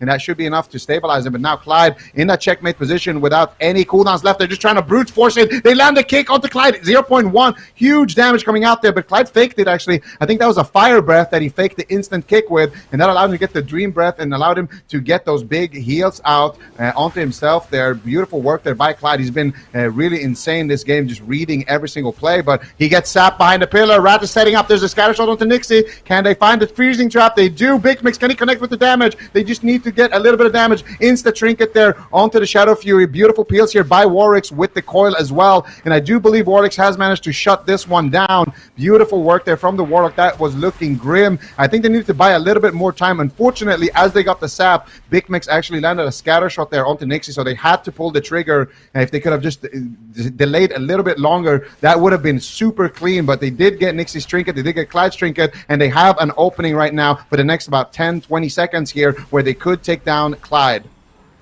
Yeah, we'll have to see if they can do that here. Nullifying Shout comes out from Clyde. Also, both of these healers about 20% mana left, so that might be detrimental in just a moment here. We're almost 5 minutes into this game. Things are getting extremely intense. We're tied up as well, 1-1. Who's going to be on the match point here? Big Mex, Rat continuing to drop down. Here we go. Low in health. It just might be the setup right here, Zico. Yeah, Clyde, how's he going to stay alive? A lot of shot time coming out from Warwick's, and this was really the one-kill wonder here. Big Mac's going to be in a lot of trouble here. I don't know how he's going to stay alive. Void Shift comes out from Zenlin. Zenlin will be able to keep him alive for now, but that was really their kill go. Now there's going to be Emerald Communion. Now it's going to be Trinket from Clyde. They've bought enough time. There's no Trinket onto Nixie, though, so if they could force those two with maybe overwhelming amounts of damage, they could potentially take somebody down, or if they could just outright crowd control Clyde here and go after Nixie, they're trying it, but it will be the die by the sword coming out there for Nixie, and he will stay alive now. Rat stand behind the pillar. A lot of damage coming out here onto him. How is he going to stay alive? Rat dropping dangerously low. Once again, he's got the sheet death in his back pocket, but Big Mix, though, getting swapped to as well. Zenlin with so much work ahead of him goes into Angel form, spams out the heals onto Big Mix and Rat. Mortal Coil coming out onto Big Mix. There's the Stormbolt as well. Rat, Zenlin trying to keep Big Mix alive. They're trying to go for a setup here. Once again, they get a freezing trap onto Clyde, but where is the damage? They're trying to go after Nixie. The Mind Games connect. Zenlin with 0 mana whatsoever. They do actually manage to force out the Emerald Communion there from Clyde, so a little bit of hope at the end of the tunnel, but I'm not sure if they have enough time. Zenlin is completely tapped. He goes for the Symbols of Hope, trying to buy himself a little bit more mana. They land a kick onto Clyde. Can they follow it up with CC? They do get an Intim stun there onto Clyde into a freezing trap, but Nixie eats it. They needed that freezing trap to land. That would have been Clyde's trinket, and that would have given them yet another opening here. Shadowy Duel onto Clyde for Rat to just stay alive a little bit longer. There's the aspect of the turtle for Big Mix as well, but I don't know how they're going to be able to stay alive. They have no more time left here. Zenlin basically working with fumes, trying to do what he can here. He's actually trying to sit down for a drink there for a second, but I don't think he's going to have that kind of time here on his hands. Big Mex once again sub 50% HP, catches a couple of heals, but I don't know how he's going to stay alive. Nixie is blade storming. He's looking for the kill. He's hungry for it right now. Nixie trinkets offensive. This is the mistake that costed them game number 2. Can they turn it around? They get the trap onto Clyde potentially here. They get a cheap shot. There's the full freezing trap. They're going after Nixie, and they do get Clyde's trinket. They managed to actually blind him on the trinket. That's going to be the die by the sword, and all of a sudden there is an opening here for the Fiends once again if they can stay alive. Yeah, we'll see if they can do that. I mean, but that might be more easier said than done. Big Mex Rat just so dangerously close to dying any second here. Big Mex, and he is gonna go down. That is so unfortunate. They almost made it happen once again, but it's gonna be 2-1 Zico for Casual Granddads in the third game. So many close calls. Both teams playing really, really well there. And Nixie trinketing out aggressively again, but this time it did land him the kill. So he made the right call, but very, very scary still because you just never know with the Fiends if they can stay alive for just a little bit longer. Such a close call, honestly. And they had that one go here. I think it might have been actually in this moment right here where they do get, this is when they got the sap, I think, onto Clyde, and they almost took him down there. Warwick's actually was able to shut it down there. If Warwick's didn't get that, stall onto Big Mex and, stall Big Mex from connecting there, they would have straight up won the game right then and there. The Fiends at this point, I mean, this is 30% dampening. They're trying to stay alive, but at this point, it really is Casual Granddads in the driver's seat. They got so much to work with. Clyde has Trinket, Nixie has Trinket, Nixie Trinkets out, and they get the stun trap right there onto Clyde as well, and force out his Trinket as well. And this is exactly what you want if you're the Fiends. You want to get those double Trinkets. You want to have overwhelming pressure where overlaps are starting to happen, because that's when this rotation of defensive cooldowns from the Casual Granddads will stop. So they're able to buy themselves enough time there to get both trinkets with that pressure, but not able to stay alive really here. They're trying to keep Nixie off of Big Mex here. They're trying to do what they can, but unfortunately for them, Warwick is there with a nice stun. He's got the Demonic Tyrant out, and then Nixie is able to connect and land that execute. Still a very, very close game. This is definitely going to be a series on our hands. Yeah, most definitely. I mean, Casual Granddads, they just have one victory away, one win away from winning this series, but I would not be surprised if the Fiends takes us to a game 5. They're going to have to reverse sweep at this point, which is very much easier said than done. So we'll see if they can do that. They don't really have much they can change with their composition at all. So, I mean, what can they do with their actual, the minutia of their gameplay then, Casual, on the side of the Fiends, Zico? What do you want to see from them?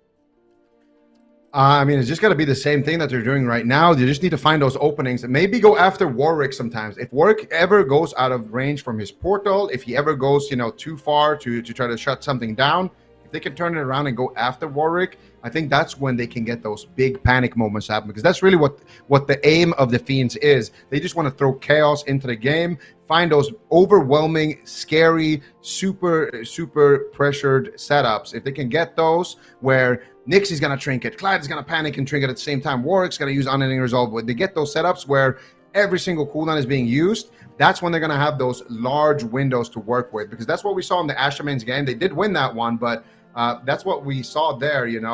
Clyde, he was able to get his trinket back up during the kill setup. And that's because the kill window is just so small, because, first Clyde is going to Emerald Communion. Then, somebody's going to trinket, like Nixie might trinket. Then Warwick might trinket. And then Clyde might use his trinket. And then, he might have his Emerald Communion back on the next setup. And then Nixie might have his trinket. And that's basically the game plan of the Casual Granddads, is to have that infinite defensive rotation. But if you can force Nixie's trinket and Clyde's trinket at the same time, for example, that's what's going to buy you a lot of time. You just need to get the Emerald Communion out of the way. And then you have, a 1 minute, 1.5 minute window to actually secure the kill. And even if that one attempt doesn't make it, you're going to have that second attempt. And we're going to have to see if they can actually pull that off. They do get the sap onto Clyde, but Rat gets pulled out of stealth. They're forced to go after Clyde here. He looks clean. Rat trinkets out. Big Mix connects kind of late, but they do force the Emerald Communion with this opener, so not too bad of an opener. Rat did use his trinket aggressively, though, so that is somewhat of a win here for Casual Granddads, but both teams trading one big cooldown each. Yeah, there's another big cooldown as well from Zen here. Rat already about half health. Invasion, Focus Shadows available still, so they're not going to be in too much trouble just yet. This game typically starts to kind of fall apart around that 5-minute mark, so we'll see if the Fiends can make another push here in just a moment. Casual Granddads, of course, like we said, they're only one victory away here from winning this series. The Fiends is in danger of getting knocked out, but so far this has kind of been a bloodbath. Both of these teams fighting extremely hard here. In every single one of these matches so far. We're here on Tiger's Peak, 4th one. So we'll see what happens here, if Fiends can make it happen, if they can tie it up at the moment. Big Mex, about half health, still has Turtle available to him. Zen, just completely full on mana, so he's going to be fine for the moment here. Casual Granddads definitely want to be looking out on those trinkets. Nixie, no trinket. Clyde, he did have to use that Emerald Communion early on, but he's still got quite a bit available to him for his team. Big Mex, however, on the other side here, about 25% health. We're seeing him being kind of chased around the map here. Zen keeping him topped up here behind that pillar. Rat caught in a stun as well. So that almost was a little bit of trouble here for the Fiends, Zico. They still have a CC chain going around to Clyde. They're trying to take down Nixie. He's got no die by the sword. Can they kill him, actually? Nixie dropping danger low. They get the insta-kick there on the Dream Breath. And Nixie will be able to stay alive there, though, with a beautiful shield there from that rescue. Nixie now getting disarmed here, looking to get aggressive now as the CC has subsided onto Clyde. But he's not out of the woods just yet. He drops to 50% HP. Finally, a big Spirit Bloom connects. They get the kidney shot onto Clyde. They're looking to set up here onto Nixie. Can they get something going? They get the freezing trap. Warwick's now in a stun. They get the full fear there. And they will get Clyde's trinket and his rewind out of that. So now they have a decent opening here. There's no Emerald Communion. There's no trinket onto Nixie. They could take down Clyde here with that next CC chain, or they could potentially try to take down Nixie. They get the kick there onto the Shroud there, the nullifying Shroud from Clyde. Rat taking a lot of damage, so he needs to be careful. Zenlin has that swap in his back pocket. He might need to use it on the Big Mex. Big Mex taking huge damage there, but still not using that aspect of the turtle. Zenlin's just going to duck into angel form with the power infusion, spamming out the heals, but they want this power infusion to kind of go aggressive. Who are they going to go after? Are they going to go after Clyde, or are they going to go after Nixie? It looks like they're going to go after Clyde, actually. Double fear connects here. No, they're going to go after Nixie. There's the full kidney shot. Here's the damage. Mind Games connect, and that is going to be it. Insane setup coming out from the Fiends, and they have everybody guessing here. Who are they actually going to go after? They scattershot Nixie. Is it to trap him in to go after Clyde, or is it to go after Nixie out of that? Who knows? The Fiends, they just pulled the trigger, and that is exactly the situation you don't want to be in when there's no trinket on the warrior, there's no trinket and Emerald Communion on that evoker, and you're going to have to guess, basically, if they're going to go after the warrior or if they're going to go after the evoker. Who are they actually going to target with that swap? That is when the Fiend is going to be playing at their A game, and we are going all the way to game number 5. We most definitely are. Fiends for sure playing mind games as well with Casual Granddads. That game number 5, this is definitely going to be an intense one. But first, let's take a look at this replay, break down how it all happened, how Fiends was able to get that tie.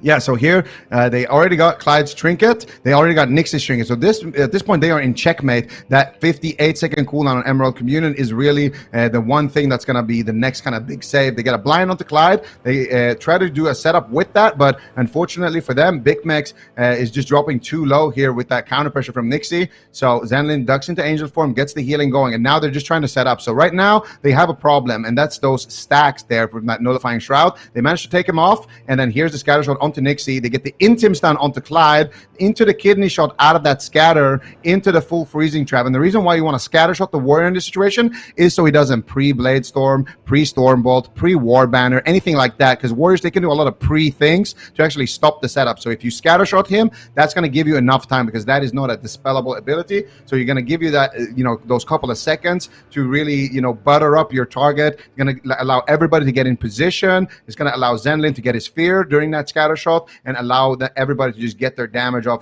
connect with the mind games, connect with the holy fires, connect with the damage from Big Mex, move into position, and allow Rat to get his crowd control and get there in time as well. So it just allows everybody to connect onto the target and basically set up with that. So just a really, really clean setup there from the Fiends, and it all stems from that warrior pressure that they had. They were going after the warrior a lot more in this game, even in the early game. That's how they got Clyde's trinket, able to just get it with a CC chain and kind of forcing them to use that really, really early compared to the other games. and that's what gives them that opening. And even there, you know, in that kill, they had like maybe 15, 20 seconds left before that Emerald Communion was going to be available, and that would have been a block. And then after that, Nyx is going to have his trinket, and after that, Clyde's going to have his trinket again. So they were close to getting that infinite rotation, and that really is the game plan here of the Fiends. They really want to find those windows where there is no cooldowns for casual Granddads to work with, and find that big one-shot. Yeah. Okay. Well, heading into game number 5 here, we're going to Ruins of Lordaeron as well. The Fiends, I know kind of heading into this, we were a little bit worried about how, you know, they're three-player roster. They've only got Thugcleave Zen as well playing Holy Priest. We weren't sure how that was going to do going into casual Granddads, but it seems like, especially in that last game, Zico, they're kind of easing into this match. They've kind of got casual Granddads figured out. I mean, that's the question that casual Grandad is going to have to ask themselves. Is there something better that they can run? They have Alec waiting in the wings. They have, you know, Nixie could play Rogue. Probably not a good idea in this matchup because he's probably going to get killed, but it is an option. And definitely Alec on the Boomkin, I think, is what they're considering right now. Should they be bringing him in? Because Alec on the Boomkin, I don't think is going to be able to, you know, they're not going to be able to take him down as easily. So that's really the choice that they're going to have to do. And, you know, it's Ruins of Lordaeron here. It is match point. So they're going to have to consider that as well. And not a lot of line of sight. I feel like the Fiends actually don't mind this map as much because their offense is going to be a lot more, you know, deadly. However, the reason why they picked this map is because they're not going to be able to run. You know, the Fiends, they want to pick Ashamains. They want to pick, you know, Tiger's Peak maps where they can do a hit and run and stall for those diminishing returns come back. On Ruins of Lordaeron, it's going to be really hard to do. So see what they decide here. Yep, already have their timer out, but it looks like they're going to be putting Clyde on the Disc Priest. You seem upset, Zico. No, it's smart. It is smart, actually, but this does somewhat remove their win condition in the late game. I feel like mana-wise, Disc Priest, Holy Priest, they're going to be somewhat even. And Big Mac's doing a lot of damage on that Hunter, so this, I feel like late game could be something that goes in the favor of the Fiends, but this is also going to open up Warwick as a target. So what this does is you remove the Evoker from the equation, because the Evoker, one of their biggest weaknesses is the fact that they are, you know, a healer that's kind of like mid-range. An Evoker can't just stay back, you know, like a Mistweaver can and just heal from the other side of the map, and you have to come to them to stop it. An Evoker is, you know, they have to get into the fight. They have to rescue people. They have to go in for the disintegrates. They have to go in and get the fire breaths, the dream breaths. All of those abilities are very short range. Sleepwalk, all of that is, you know, super short range abilities.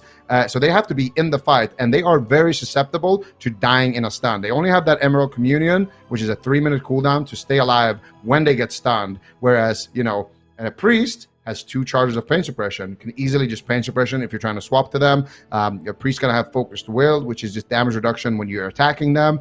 And a priest in general is gonna be a lot more difficult to actually kill in those swaps, because you're gonna have to go through his trinket, pain suppression, trinket, pain suppression again. You know, he's gonna be able to rotate a lot more cooldowns compared to an Evoker who just has those 2 with that Emerald Communion and his own trinket. So that's what their game plan is here. But the overall healing of an Evoker is much stronger. Like, if, let's say, Warwick drops to 50% HP, like, let's say they trap Clyde, they get Warwick to 50% HP during that time, Clyde is going to have to struggle a little bit to actually get Warwick topped off before that next trap. So the next trap could land when Warwick is still, you know, on 50% HP, because Clyde's going to have to cast. He can, you know, he might get Shadow Step kicked. He's going to have less instants to work with, really. He only has those Radiances, and once he's used those, he has to cast. So there's no way around it.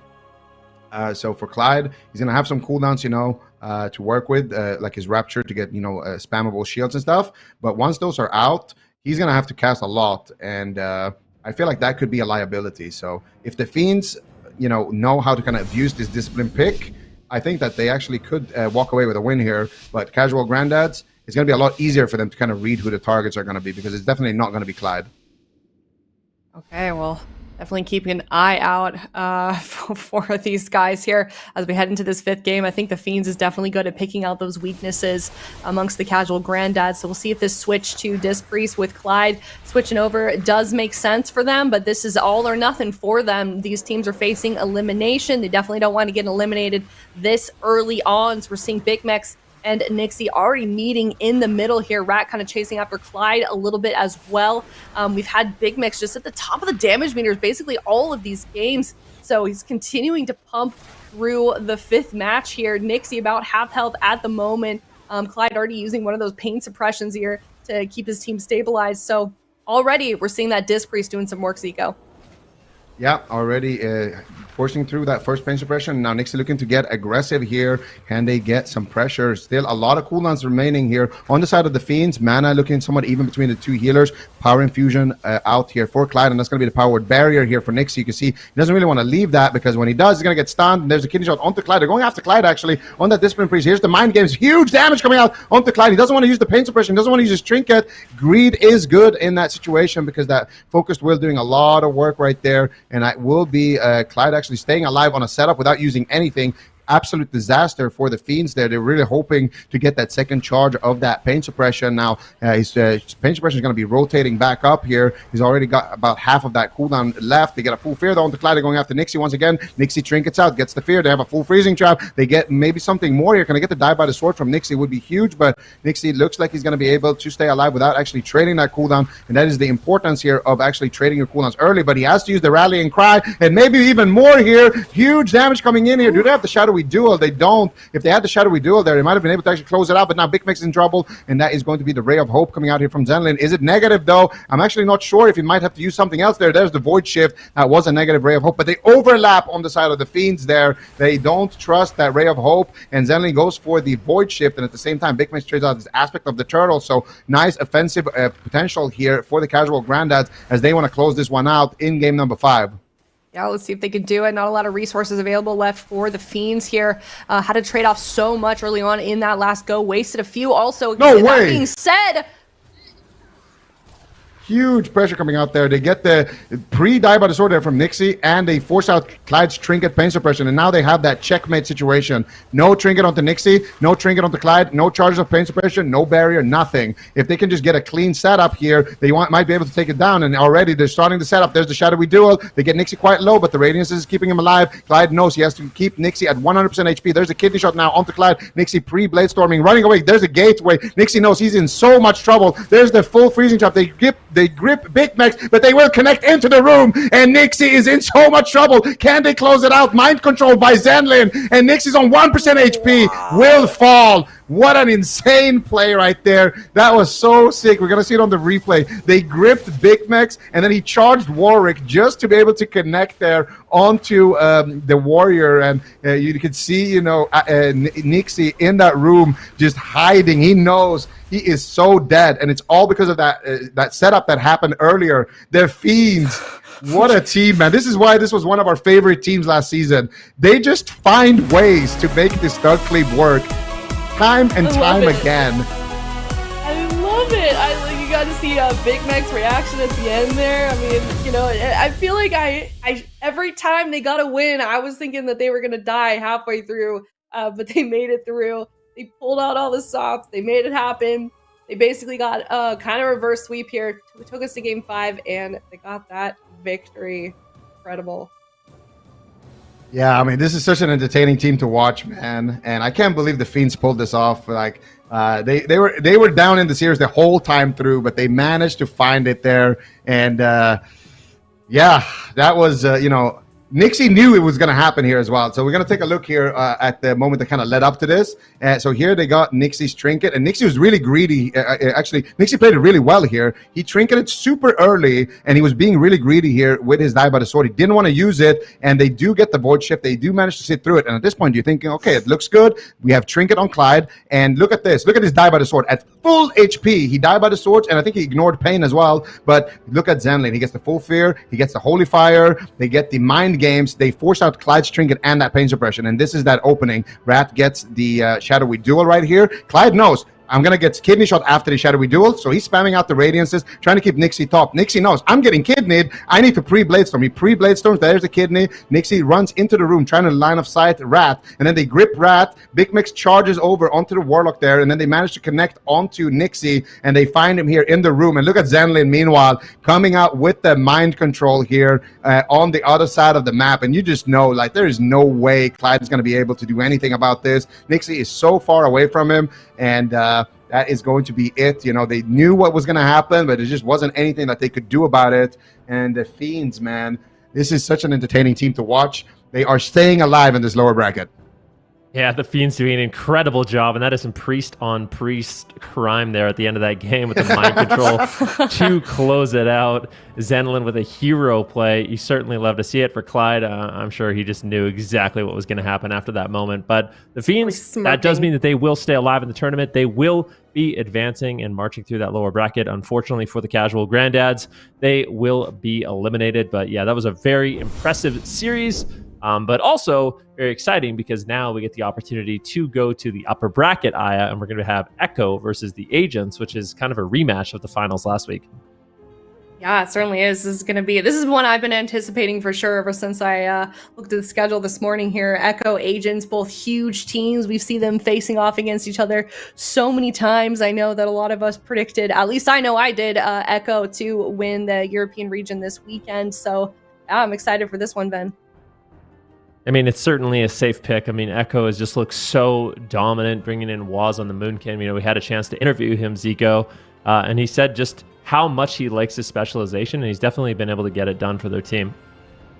Yeah, he described, what did he say? It was a ranged sub-rogue is what he called the Moonkin right now. So it's interesting to see because, you know, you're seeing guys like Rat. We saw Nixie last week. We saw it, you know, Peekaboo, all of these guys in North America on those sub-rogues. And then you got Waz just rocking it out here on his Balance Druid, just having, you know, a field day playing those wizard comps. So, you know, the Agents, they are a solid roster. You know, they do have, you know, some interesting compositions available to them. And they are a team that, you know, this is basically El Clasico in Europe, you know.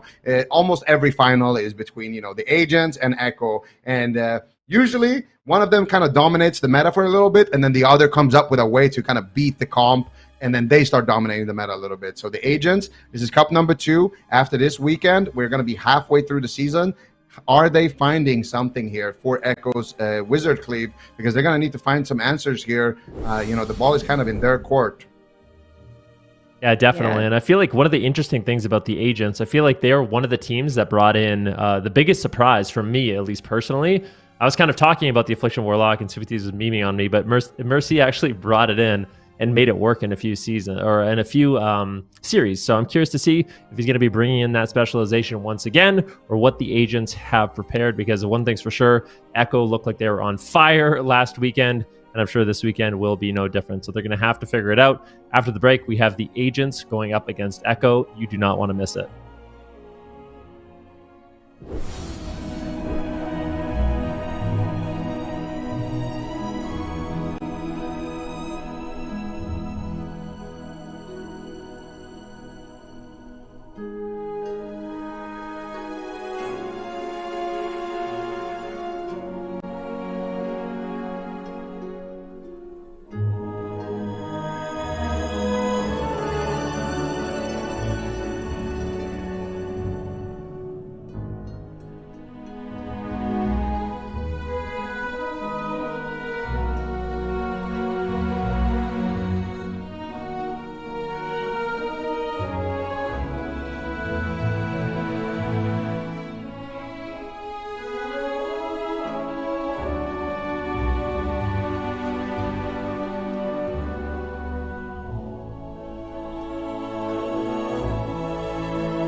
Welcome back, everyone. Potentially biggest game of the day. We've got 2 European Titans. It's Echo versus the Agents. What Ooh. is going on with these comps? I'm excited to see this. I mean, here's the thing, right? We have seen Demon Hunters really struggle into sub rogue, so I feel like that's where Echo's pick is coming from. Like, I feel like what Brunhilde, Mercy, and Asgrath are running makes a lot of sense into kind of the wizard comps that Echo has been primarily focusing on. But I feel like Echo going into this blind pick has come out with a huge lead. Oh man, this is where the weakness of the Demon Hunter is going to be exploited. Trinket Netherwalk in the first setup of the game. He's still struggling to get topped off. Asgrath gets a Nature Swiftness, big heal. Brunhilde counterspell just constantly on the back foot. He's going to like pre-Vengeful Retreat, pre-blur the next incoming attack on himself here. They're chasing down Raikou. They silence Meh. They've got decent damage going out. That Shadow Priest Shaman has been an up-and-comer combination of classes in North America, so the agents are trying to adopt some North American meta, but that Demon Hunter pick into a sub-rogue, he's caught in a smoke bomb with no trinket. Is he just going to go down? Asgrath sneaks in and gets the Spirit Link Totem to redistribute the team's health and survive that smoke bomb push. But now Shadowy Duel is still available for Waz. His Shadow Blade's coming up in 17 seconds to line up with that. This isn't too bad. I mean, Raikou is under pressure. Keep in mind, Asgrath still has his Trinket, and Mercy still has his Trinket Void Shift. So there are answers for these upcoming setups, and Raikou has been under fire. Now, big swap on Waz. That's the life swap Void Shift coming in from Meh to keep him alive. What a huge hit of damage that we just saw there. That was beautifully done. The agents are staying alive. Big setup here on Brunhilde. Can they take him down? Doesn't look like they have the damage just yet, and Brunhilde is going to continue this push here onto Raikou, who, keep in mind, is very squishy on that Fire Mage. Oh, gouge. Nothing to follow it up right now. Mercy trying to dot up the whole team again. Gets interrupted by Waz. Brunhilde into a polymorph. They're just pausing the fight, waiting for the next crowd control. Kidney shot onto Asgarath. Looks like they're going to do another setup. Grip into a triple fear. Big setup by Echo right now in game one, and Mercy respects it. Trinkets out and swaps his health with Brunhilde to survive that combustion push. And now they need to get offensive. This is where they need to force Cauterize and Ice Block from Raikou if they're still going to have a hope of winning this game. Can they stay on target long enough to force those cooldowns? 10 seconds away from Guardian for Men. It doesn't look like Brunhilde can connect. He's Frostnova, but he gets dispelled. He's in Earthen Wall, but here comes another kidney shot. Triple crowd control. They're swapping. They're going on to Mercy, and he's going to have to disperse this setup just every time. It's so deadly from Echo. Mind Control and Asgrath does get purged off here towards the end of it by Brunhilde. Here comes a Fell Eruption onto Waz, setting up damage onto Raikou. He's on the run. He's got Alter Time. Can they purge that off? They've got 3 classes that can purge, but it doesn't look like they can. Raikou alters back in line of sight of Meh's mana, still doing great in this position on that Holy Priest. Brunhilde, he's got a Demon proc. He can kill that off before the stun. Doesn't look like he can kill it off before the stun, but they're actually just committing to the Shadow Priest. Big swap. Brunhilde ducks in with that darkness, but he dying through darkness, just outright getting cut down by Echo, and Asgrath trinkets on top of it. Mercy is just still dead. He's actually just still dead. It does not matter what you do, the agents. The Echo are going to dominate. The Echo. The Echo. It sounds so ominous. The Echo are going to dominate, and that's exactly what they did here. Victory to Echo and their Rogue Mage Priest. I kind of felt like this composition wasn't too bad. Like, they do have a lot of rotate. Like, they can rotate through a lot, right? Like, the first setup, they instantly got, the Trinket Nether from the Demon Hunter, but that still means they have the Shaman's Trinket. They still have the Shadow Priest Trinket. And Echo, if they want to win, they need to have good cross on pretty much everybody for these setups, which, luckily for them, they normally do. So we have a Chastise on Asgrath, Polymorph on Brunhilde, Mind Control on Asgrath, another Polymorph on Brunhilde. Mercy is forced into Dispersion. I believe this is actually at the end of the game where they outright just kill him through it. So Mercy right now, he's going to get counterspelled. Brunhilde gets pulled into a Nova. He's continuing this chase onto Raikou. And the agents, they did a good job remaining aggressive in this game. And that's exactly what you need to do. But these constant setups, you have a kidney shot into Polymorph on Asgrath, a cheap shot on Brunhilde. He trinkets over to drop the darkness, but they just cut through, like you mentioned. Mercy doing what he can to live here, trading out basically everything that he has available. But unfortunately for him, he's already traded out that dispersion earlier, and that darkness, kind of RNG did not play into his favor during those final moments. And Echo is able to get a Game 1 win. All right, they try to break out some North American tech with a Demon Hunter twist in game number 1. This was supposedly to counteract the Demonology Warlock and Balance Druid, but Echo knew what they were planning, I suppose, to try and threaten that composition. So they're just going to lead with Rogue Mage, Holy Priest, and likely going to blind lock it again here. So for game number 2, I'm imagining we're going to a big map, but even a big map might backfire on them if they flip the switch and go to a different comp. Like Boomy Warlock blind lock on a big map doesn't even seem that bad into Demon Hunter Shadow Priest from my point of view. So they got to be a little bit careful as far as like what map selection they're going to be going here moving forward. Look at those mountains of DPS coming in from Echo, like, and that's how you can just, I mean, that's just so stylistically exactly what RMP looks like. It's like there's such a lull in the damage, and then there's just this overwhelming amount, especially when they're getting, you know, these clean crowd control setups, which is kind of what this team is known for. I mean, when RMP is good, when it's viable, this is, I feel like you cannot bet against Echo, right? Like, if you can play Fire Mage, Subtlety Rogue, and Holy Priest, and these three players can play it, like, there's a good shot they're going to be winning these matchups. The agents are going to a nice small map. We are going to hook point, and they're going to be locking in Brunhilde on the sub rogue. So this is just full NA, full NA. All right, I think we confirmed it here in this series that NA meta superior to EU, as the agents are going to adopt the Golden Guardians composition here to try and take out Echo. And if this comp it can work into the, we haven't seen a Holy Priest RMP yet in this matchup. I wonder if that actually makes it any different for them. But if they can beat the RMP, and then this can also beat the Demo Boomkin, I mean, then this is like a bulletproof comp for the agents to be able to just run through Echo for the rest of the series. So a lot of important results from this game are going to be found, but it's still that Holy Priest twist from Meh that might just not enable the agents to actually even win with this composition. What do you think it is? I mean, you play a lot more healer than I do. What do you think it is about this week compared to last that we're seeing like this rise of Holy Priest, if you know? I mean, actually, it doesn't make the most amount of sense other than just the extra crowd control. I don't get it. Like being able to chastise fear a target. It's like one of them in this comp, right? With a rogue and with a fire mage, and even with Boomkin Rogue, where Sidu played it, you just get an extra guaranteed crowd control target, so that the rogue only needs to stun one player, mage can DB another one, and the priest can CC another. It makes it a lot cleaner, and you don't need to like worry about positioning as much with the composition. Would be the main strength of it. It's got really good throughput against dot classes as well, and we've seen like casters and dot classes be really good at the moment. I'd say its only real main weakness is its mana is pretty bad, but Meh seems to be like one of the best healers when it comes to mana. Like even in that last game, I think he was equal to Asgarath, which is so impressive because Resto Shaman is just like automatically the best healer in the game for mana. Like it's like you can't spend it if you wanted to. You couldn't get rid of your mana bar. So the fact that Meh was keeping his mana equal to a shaman means that like this comp is still going to be very threatening. You've got nice ways to like stop goes, I suppose, with the honor talent to be able to go into your Spirit of Redemption early, so you can just immune a go and get 20 seconds of free time with your team, which is something like no other healer I can think of has the opportunity to do something like that. Yeah, it's really interesting. I'm curious to see how much more Holy Priest we really are going to be seeing. A lot of the preservation evokers happen to also play Holy Priest, and stylistically, they're kind of similar, right? Like you need to push in at the right moment and get crowd control. Like their healing works a little bit different, but it seems like players that like, or healers that specifically like preservation evoker also happen to like that Holy Priest. So we'll see how far it can go here for Echo. The agents going full on NA here with this RPS. We'll see if it works out for them.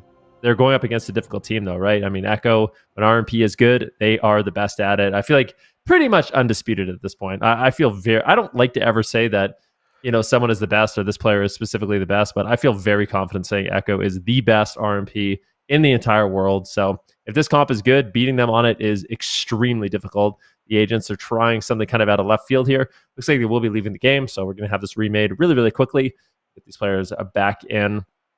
But yeah, like I was saying, I feel like for the agents, they're testing the waters right now. I think bringing in the Demon Hunter, you know, in anticipation of the Demonology Warlock makes a lot of sense to me. But now that they know they're going up against the Rogue, get the Demon Hunter out of here. Like, if there's anything NA has taught us, it's that Demon Hunters into sub-rogues are absolutely just a nightmare. So you just got to get that out of there, bring in your own Subtlety Rogue, and we'll see how Brunhilde does on it. Well, that's the thing. Like, Waz is how many years of expertise on Subtlety Rogue, and you just said the best RMP in the game. So, like, that's versing Brunhilde for the first time we've seen on Subtlety Rogue. Now, he's been a great multiclasser in the past. He's had really good results in tournament play and really good multiclasser, but like this is like main territory. Like the players who have invested into Subtlety Rogue for the long-standing amount of time, even when it isn't the best, like they're going to have a huge advantage to where every other team is just trying to play catch up and on their heels. Like they'll just know where the setup needs to be. They'll know who's vulnerable on their team and how to stop it from being taken advantage of. Like you're just in that headspace. You can visualize the game 10 goes ahead. Like it's like you've played the chess match on the ceiling already completed, and you know exactly how to do it to the end, whereas you might be improvising more on the side of somebody who's lesser experienced. Yeah, well, we'll see. Gates are about to open between these two Titan teams. This was the finals of last week's Cup. Was Echo that did come out ahead. Waz did get tagged on that Subtlety Rogue, and it looks like they're actually going to be favoring the RMP this week in this blind pick and in game number 2. Let's see what they can get done. The Agents got to battle it back here. Brunhilde really has to have a solid game on the Subtlety Rogue if they want to have any chance of winning this match. Will the Agents be able to use the NA meta and step up to the plate against Echo? Brunhilde sprinting in across the map. Saps onto both healers. Dragon's Breath onto Mercy. Brunhilde gets opened on. That is dangerous to get opened on as a rogue against a rogue, and immediate Cloak of Shadows will come out from Brunhilde. She snuck that through. Now setting up onto Waz with the kidney shot, but meh. He's got the Holy Ward. He's immuning crowd control. Mercy was patient. He waits, and he gets the full fear. Can they take down Waz? He's no longer stunned, and killing a rogue out of a stun is, I would say, close to impossible. So I doubt that he's going to be going down right now. Pre-Earthen Wall Totem is down, but Waz is stepping in, killing Healing Tide Totem. Really important against Resto Shaman to kill these totems off. He's going after the healing stream as well. So all of Asgrad's totems are dead, but the pressure is still mounting quite heavily onto Raikou. Waz gets cheap shot. They're setting up. He Guardians Waz, but I think they're going after Raikou as he is the main target. Meh had to use his trinket, and it's not looking too comfortable, but here comes another fear onto Asgrath. Looks like it ends a little bit early. Now into a Chastise, into a Polymorph. Mind Games connects. Brunhilde in trouble. Cloak of Shadows not available. Evasion at 10%. Asgrath gets in a big heal with that Ascendance and Guidance to keep Brunhilde in the fight. Now Meh into a fear, into a kidney shot, and now they're going after Raikou. Cheap shot. He blinks out of it, but Brunhilde reconnects. He gets Ice Nova into a DB. Raiku's trying to stall for Meh, and he stalls for enough time. Meh's out of crowd control. He's going into that Spirit of Redemption right away. He's going to be immune to interrupts and crowd control in that Angel form, and he's going to spam heal his team back to full. Now he's getting aggressive towards Asgarath. He wants to get that fear. Asgarath needs to get a pre-tremor, but if Meh has the Chastise, it's going to be pretty tough to do it. Yeah, definitely. Let's see. Meh is going to get feared away there by that Psychic, or so that VT Dispel. Agents right now, they are looking stable, but Brunhilde could be in a little bit of trouble here. He does have his trinket, so that is ready to go if they need it. We have a kidney shot now on a Matt. Looks like the Agents are wanting to set up. They get it full. Unfortunately, Waz strikes first, gets a kidney shot onto Brunhilde, and a counter effort. We got a silence here on the map. Brunhilde is still incredibly low. A fear now onto Asgrath. Is he going to have to trinket? The Cloak of Shadows might be enough here for Brunhilde as they make an offensive push here onto Raikou. Mercy and Brunhilde are all over him, but they're just not finding the damage. We have a kidney shot on Waz, but looking like that's mostly for crowd control, just to slow him down a little bit. Raikou, obviously, I wonder if he is going to be playing that Shimmer or Blink Stun. I'll have to wait and see. I'll quickly check on that, because if he is playing the Blink Stun, it might be... He is playing Blink Stun. Okay, I believe I saw him blink earlier out of his stun, but they're actually setting up an Asgarath? What is this swap to the healer? Resto Shaman, typically not the target. He's going to Astral Shift and Burrow. A bit of an overlap on his part, but I guess he's dotted. He doesn't want to take dot damage and die, so the wall will reduce that. And he actually sneaks his way underground to the opposite side of the map. But now Brunhilde in a blast, a swap down to 10%, almost dies. Asgrath gets an insane Nature Swiftness heal there. Brunhilde's back to full. Mez in a fear. Waz in a kidney. Can they take him out? They got to kill him in a stun. The stuns drop, and he's able to get that Cloak of Shadows up to immune the incoming pressure. They swap their damage to Raikou instead, trying to purge off all those prayer mendings and renews to get ahead of the damage onto Meh. A Windshear onto Meh, trying to put him behind into a silence. His partners are getting low in this position. It's really important they can win this here. Just get to map point and kind of demoralize the Agents in this composition. They don't want an uprising and any usurpers to take their position as the #1 team in Europe. Yeah, definitely not. But you did mention earlier on that Asgrath on that Shaman is going to have a mana lead. So if it does come down to it, which I think is unlikely, it could be a big advantage. Raikou forcing the Ice Lock. He's actually not playing the Blink Stun, so these stuns are going to be very effective on a Raikou. Big setup here on a Waz, and the Agents are getting comfortable in the match. They're going after Raikou. They're making swaps on Waz. Waz could just fall. I believe that was the Guardian Spirit that did proc, but they make a setup here onto Brunhilde, using the Cloak of Shadows preemptively to avoid some of that incoming damage. Asgrath gets out of the crowd control, should be able to top him off, and does. And now the Agents, they're looking stable. They could make a push. It was Mercy that fell in the last game, but he hasn't really been targeted much in this one. I wonder if Echo is going to adjust their strategy and try to go after the Shadow Priest a little bit more. We have a kidney shot onto Raikou. Raikou is just getting absolutely destroyed at this current time. Let's see if he can hold on. Big kills coming in from Meh.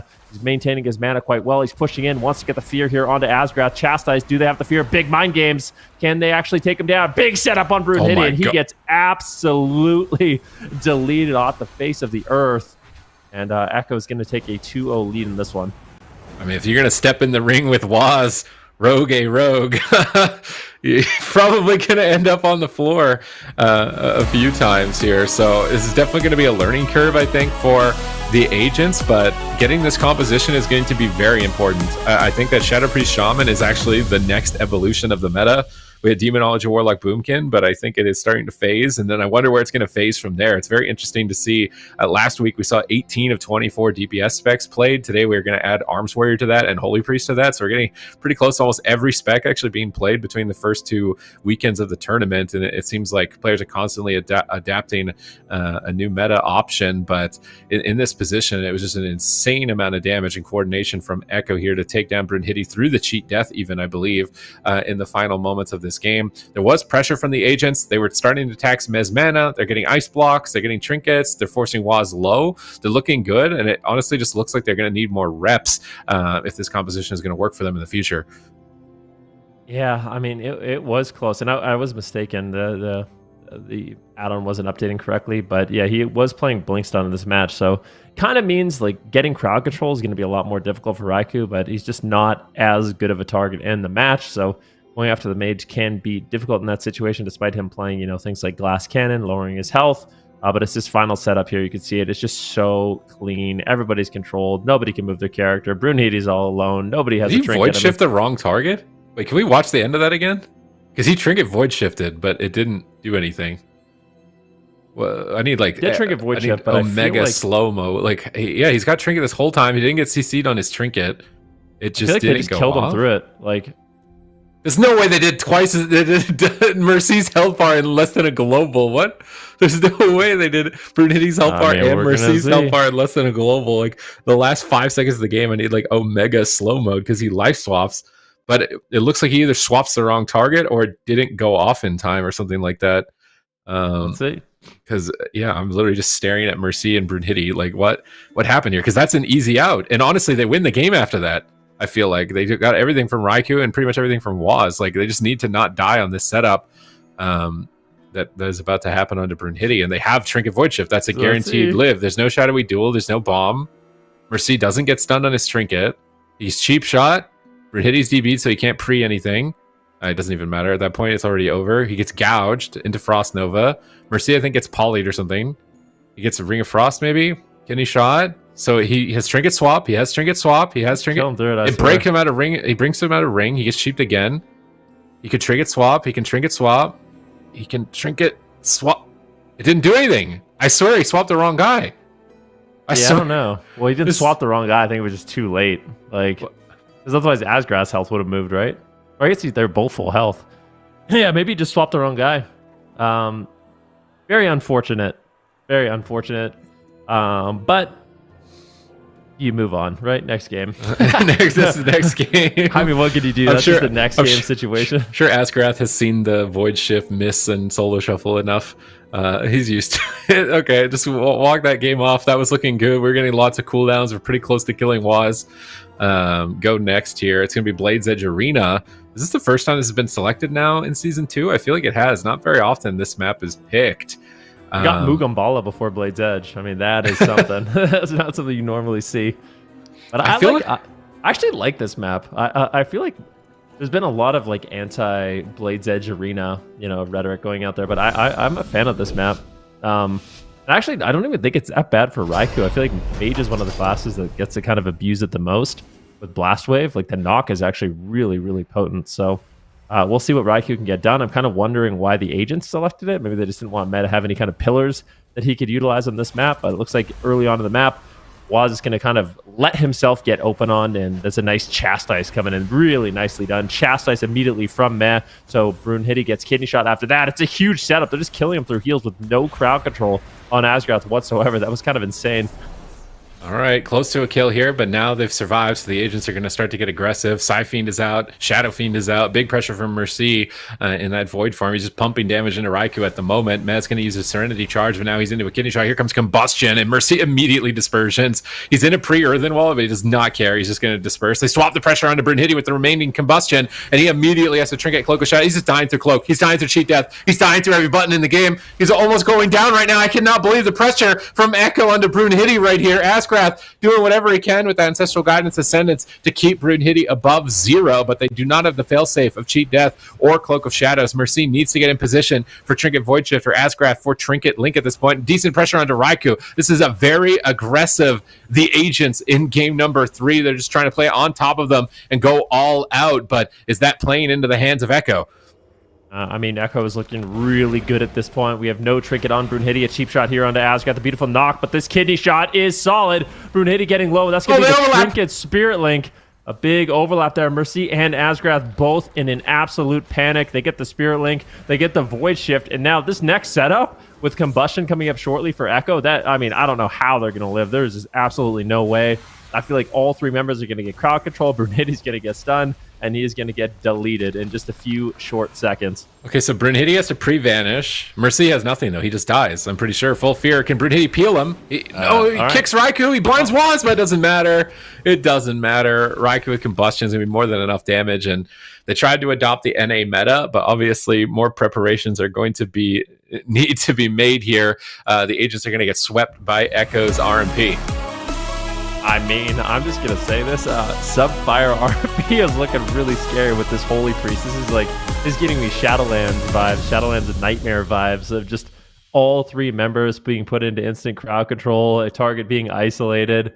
And I mean, Echo is just so good. I was talking about the setup. It's like, oh, you got a game-winning setup here on the Brunhilde, and they're thinking, well, we also have a game-winning setup on the Mercy, so we got to just do whatever we want. Mercy had no answers. Like you said, Brunhilde actually had the option. And this is the really panic moment where, I mean, that's just unfortunate, or it's bad communication. I don't know what it is, but those kind of moments really can happen in a matchup like this against a team of this caliber. But this is where I'm like talking about Brunhilde. Okay, nobody has anything. Brunhilde's in trouble, but you did have to vanish. So Echo may be realizing that he actually was the only member of the team that had an out. They can just safely go after Mercy. He's not going to be able to vanish. He's not going to be able to escape, and he's just going to get taken down quite easily in that situation. Oh man, Raikou damage looking scary. And I mean, Echo were just bodying people as Boomkin Ellie last week, but in the last game they broke out that RMP. And now it's looking even better in week 2. They're going to Championship Sunday in a dominant fashion, and that means that the agents will be sent down to the lower bracket. But I think this is an important composition for them, and they're obviously going to have to get reps. And the first couple of games that they're going to get of this composition are not going to look as good as Echo. Like, Echo have years of practice on Rogue Mage and Priest, and I don't know if we've ever seen Mercy on a Shadow Priest, Brunhilde ever on a Sub Rogue, and Asgrath very rarely on a Resto Shaman. So they need to get more numbers in if this is going to work, but I think it's a worthwhile investment. Yeah, well, time will definitely tell. It's certainly not easy playing that many ults against a team like Echo. So agents, they are going to live to play at least another series here, dropping down to that lower bracket, playing off against the Fiends later on today. And that is going to conclude that series for us. Up next, we do have another upper bracket series. It's going to be GIGACHADS versus ADMIRALS Esports. It's in that upper bracket as well. So winner of this will also be moving on. And loser off to face off against NICEBEAM. So these 2 teams, ADMIRALS Esports, we've seen play many times over the course of the EU season, but GIGACHADS, haven't seen them yet. So if you're not familiar with them, we've got Tren, Draenor, LaserChick. I mean, this is an insane roster, Ben. I'm excited for this team. Yeah, definitely. It seems like Tren and Draenor are like they're the duo that always seems to be coming back with new members of the roster. So yeah, Draenor and Tren. Obviously, Tren known for his Demon Hunter play. Then we have Jazz, who plays Warlock, I do believe, and LaserChicken, the BlizzCon champion Boomkin player. So they have a lot of different compositions. They've got the Boomkin Demon Hunter. They could play Demo Warlock Moonkin. They could play Warlock Demon Hunter. And of course, Draenor plays everything as a healer. We've even seen him play, the Protection Paladin as a healer, which is something other players really didn't do. So I feel like GigaChads, they're one of these teams. Sometimes they do run those unorthodox compositions. They can come in with surprises and curveballs. And I'm really curious to see what they do have in store for Admiral Esports.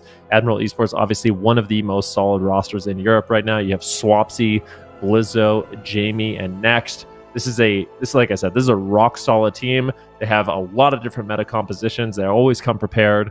So I think this is going to be a really explosive high level matchup.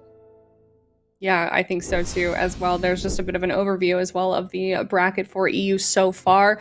Before we do head into this next up upper bracket game, we are going to head to a quick break. So when we do come back, it's going to be that next up series, GigaChads versus Admirals Esports, in just a moment.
Hello, everybody, and welcome back. If you were just now tuning in, we just finished off Echo versus the Agents, and the Agents lost 0-3. They are going to be heading down to that lower bracket, and now we're off with GIGACHADS versus Admirals Esports. Zico, we know Admirals Esports pretty well at this point, but talk to us about your thoughts on GIGACHADS. I mean, GigaChads, they're definitely one of those teams that, you know, we've seen them. He might be muted for us at least. No, Zico. Oh, sorry, I was muted for you guys, but I wasn't muted on Perfect. everybody else could hear me except you guys. We should have just pretended. But yeah, GigaChads is definitely one of those teams that we have seen in the past. You know, Tren, Drainer, definitely been a team, you know, that we've seen a lot in the AWC. But this time around, they've picked up Jazz GGs, which is a Destruction Warlock, one of the highest rated ones in Europe, as well as Laser. Now, we've been hyping up Laser a lot. He's won BlizzCon as Moonkin. He's been, you know, one of the dominant Moonkins for a long time in Europe, but he hasn't been making his way back into the AWC for, quite some time. So it's going to be interesting to see him kind of make his debut for a while now. On that Moonkin. So they're going to have a lot of different compositions at their disposal. You're going to see probably some Wizard Cleaves, you know, with the Moonkin Warlock, very popular. And then we might see Tren in the mix there as well. And of course, Admiral Esports, we know them and love them at this point. They are a veteran team here in the AWC. So it's going to be interesting to see what they bring to the table. Yeah, very much. We're going to see in just a moment. Here's that blind pick as well. Looks like GigaChads didn't fully lock into the game, though. They are allowed to leave before those gates open up. But I wasn't actually looking over at Admirals Esports. What comp did we see just now? Ooh, it was a little bit of a surprise. I couldn't tell if Blizzard was playing Fury Warrior or Arms Warrior, but I think it is going to be the Warrior Fury or Arms with Swapsy on the Moonkin, and then next on the Evoker. So that's going to be their blind pick. Not see what GigaChads was running entirely, but I think it did have a Moonkin on it, so we'll have to wait and see. I think I saw Tren. Oh, you did? Okay. Yeah, it might be Moonkin DH then. I DH called one half and you Warrior. called one half. Right, perfect. And together we're complete. Oh. Okay, Yeah, well, we're... But, Go ahead. I was just going to say we're going to be getting back into this game really, really quickly here. Between these two teams, and we keep in mind this is an upper bracket game, so the winner of this will be moving on to face off against Echo. Obviously a really difficult opponent, but that is better than losing and going down to the lower bracket, because there's some serious contenders in that lower bracket, and you do not want to be having to fight for your life a little bit later on today. Yeah, absolutely. And we are going to be seeing Drainer back on the Restoration Shaman. You know, he's been playing a lot of Mistweaver lately, but we are going to be... Is it going to be another remake here? I did see everybody kind of just disappear on one side of the UI, but maybe not. Yeah, it's going to be another remake happening there. But there we did see the full composition. So it's going to be a Shaman, Demon Hunter, and of course that Moonkin. So... very interesting comp here from GigaChads. I really like that composition. I feel like Boomkin DH, it's something Sid talked about a little bit. I know actually Subities plays this comp a lot. I feel like he's been playing it for rank 1 for a little while now. It's really, really strong. I mean, it's such a momentum-based composition. You can kind of rely on the tankiness of the Demon Hunter against a lot of these caster comps. The Moonkin of the Shaman can back him up, and you kind of just steamroll your opponents. The only thing that kind of shuts you down is that subtlety rogue, but in this matchup, that is not going to be the case. So I could really see GigaChads with this composition pressure Swapsy quite heavily in this match. You have the offensive dispel of the Shaman. Swapsy could easily be on the back foot. I think he's going to have to do a really good job with his interrupts, right? Like or faking interrupts. If he can fake the interrupts and get the precog up, then he can kind of take control of the match with Cyclone. If he's getting chain interrupted and grounded and he's not getting that crowd control out, I feel like Swapsy is just going to be on the back foot. He's going to be forced into bear form. He's going to be dead the whole game. So that's kind of my prediction for this match. I really feel like a lot of it comes down to how well can Admiral Esports deal with the pressure, how many interrupts can they fake, and how many cyclones can they get to just kind of slow down the offense of GigaChads. Yeah, and that's a great point because, you know, the Munkin and the DH, they have a lot of good synergy, you know. Like, they have some scary combos. I've seen it in the past, you know, kind of swap the healers, get big Chaos Nova, Solar Beams at the same time, and just in general have a lot of pressure, especially with Tren. Like, Tren, we haven't seen him this season, but he is, in my opinion, the Demon Hunter that does the most amount of damage. Out of every Demon Hunter that I've faced in this game, he's a different kind of beast. So, there's going to be a lot of damage, and they definitely going to need to slow it down. They do have that kind of, you know, I don't know actually, was Blizzo Fury or Arms? I didn't see. We're going to have to wait and see, but they are going to have, you know, kind of pressure on their side at least. But with that Restoration Shaman, I feel like Restoration Shaman actually does really well into the late game as well. So it's going to be interesting to see kind of how this game goes if it does go late. But I do think they're definitely going to be targeting the Moonking quite a bit. And DH, you know, having a lot of mixed damage as well, is going to be able to kind of penetrate through that bear form a lot, very effectively. And we are going to see Blizzo. I think that's an Arms Warrior. I see Sharpened Blade there. So that is definitely an Arms Warrior. So they're going to have that pressure, at least, on the side of Admiral Esports. They're going to be able to, if they do get somebody low, they're going to be able to get that Sharpened Blade. They're going to have that pressure and be able to actually keep that target low, burn through a lot of that mana. So they are going to have that to kind of work with. But I feel like Blizzo could be a target as well here. Like, there's going to be some swapping happening, I'm pretty sure, from GIGACHADS. Yeah, let's see what they can do. GIGACHADS playing the Moonkin Demon Hunter. We got Tren on his bread and butter on that Demon Hunter. It's always a pleasure to get to watch him play. Root Beam on next almost immediately there, and he's, you know, break out of it. Looks like, unfortunately, this first initial setup from the GIGACHADS isn't really going to be getting too much done. They do have a lot of pressure on Swapsy. As soon as I say that, Laser gets crazy. Big Star Surge is incoming, but Swapsy looking for some counter pressure himself, getting the pressure rolling. Both teams stabilizing as healers are making trades. You have Healing Tide Totem down next as well, expending some mana. Big Cyclone here on a Laser as Swapsy's getting the control out. Let's see if he can continue that control. And like I said, it's going to be all about him faking those interrupts. If he can get the Cyclones out, I feel like he can really control this match. Yeah, and Swapsy right now going for a beam there onto Drainer. Actually managed to land it on cast. And he also does get a Cyclone here onto Tren. A lot of damage here onto Laser. But Laser also fake casting an interrupt there. Gets a precog proc. But he does get Shockwave into a double fear there onto Drainer. And Laser does break onto Laser. And Laser actually able to cast a Cyclone here onto Next to try to turn the pressure around onto Swapsy.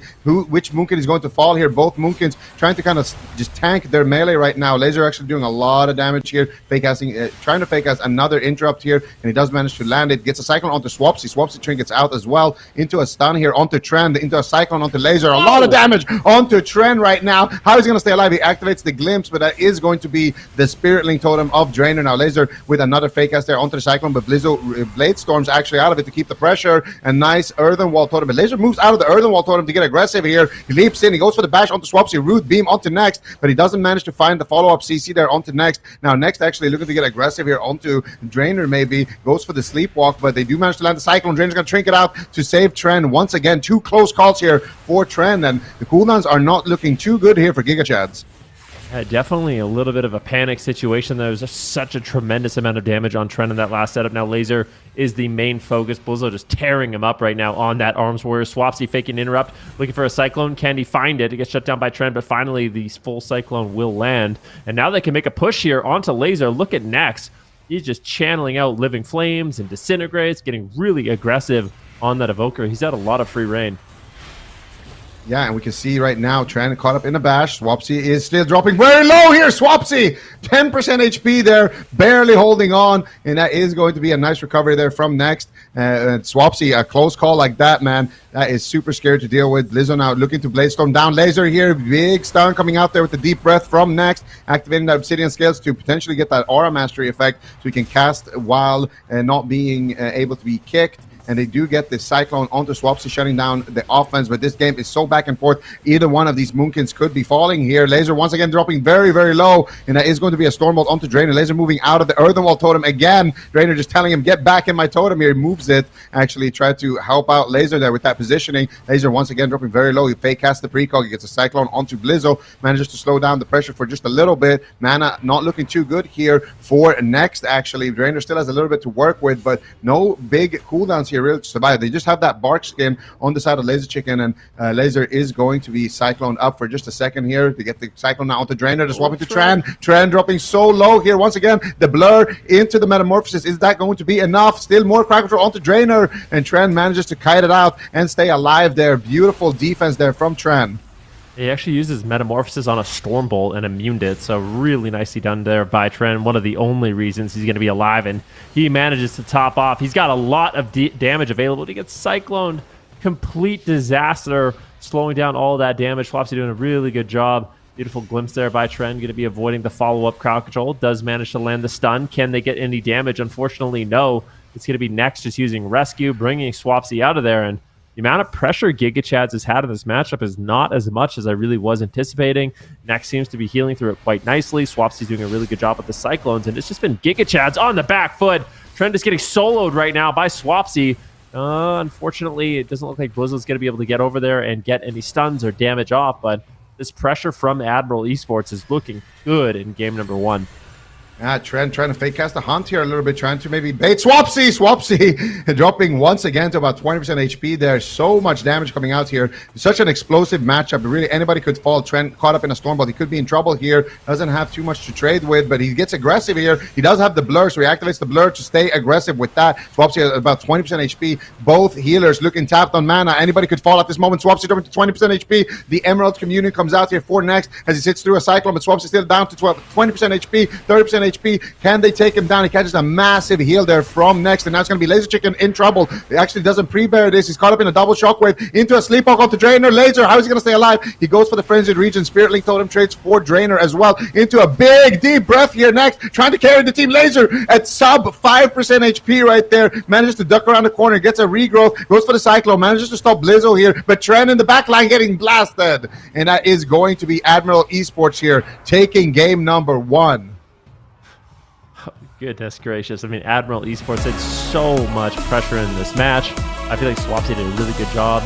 Like I kind of mentioned in the pre-show, it's all about his Cyclones. And also, when he wasn't finding Cyclones onto Trent, he was actually just blasting him, like literally just soloing him in bashes and really causing kind of a panic here for the side of GIGACHADS. Drainer at the end of that matchup was completely tapped on mana. He had nothing left. And I feel like if you are playing this composition, the Boomkin Demon Hunter, you want that as one of your win conditions with the rest of Shaman. Like, you want to have longevity as an answer. This is where Trend basically had a dance with death, getting incredibly low. They had a bit of a panic situation. They overlapped Blur. Trend also had a demon proc that healed them. They had to trade out the Spirit Link anyways, which is obviously not ideal.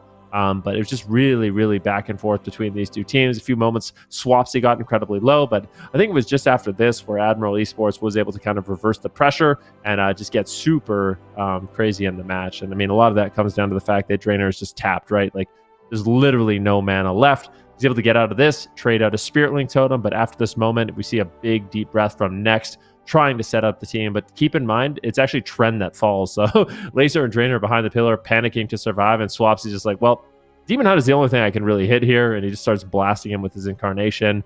Big Star Surge is incoming, and Trend ultimately falls.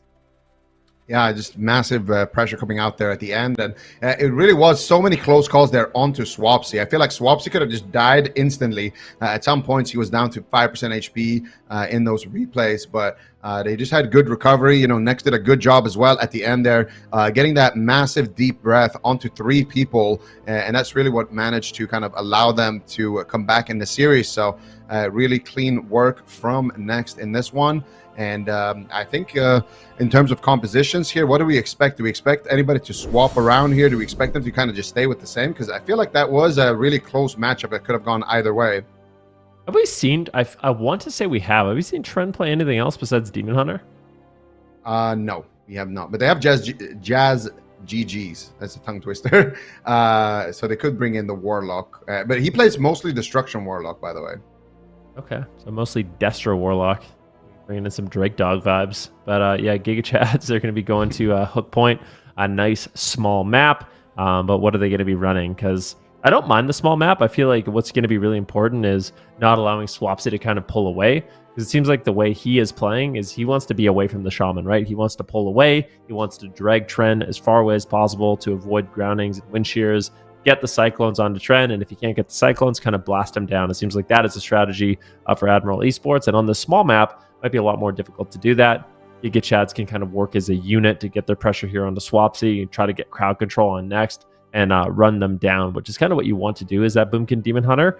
I'm very surprised that it was Admiral Esports that kind of pulled ahead in the mana game, because I feel like that's one of the main strengths of Boomy DH with the Shaman specifically, is you have that late game advantage. But unfortunately, it just didn't seem to work out for them in this one. Yeah, you would expect the Shaman to kind of win out on mana against the Evoker, but I think Admiral Esports, they just had so much pressure coming out, and we are going to see the exact same composition here coming out from GIGACHADS as well. It doesn't really surprise me. I feel like it just came down to, like small little things. They could have definitely closed it out as well. So I'm happy to see the same matchup, because that one was very, very explosive on both sides. So let's see what they decide to do differently here. We are going to be on hook point, and I feel like map maybe won't play the biggest factor. I feel like for both sides, it's a pretty even matchup. Like both teams kind of want to do the same thing, get big CC and slow down the melee and try to take down the Moonkin. That's basically what both teams are trying to do here. Yeah, a fairly simple strategy. Can be difficult to execute. Boomkins can be quite pesky with their Cyclones. Things like high winds to slow down damage. It's just such an effective crowd control.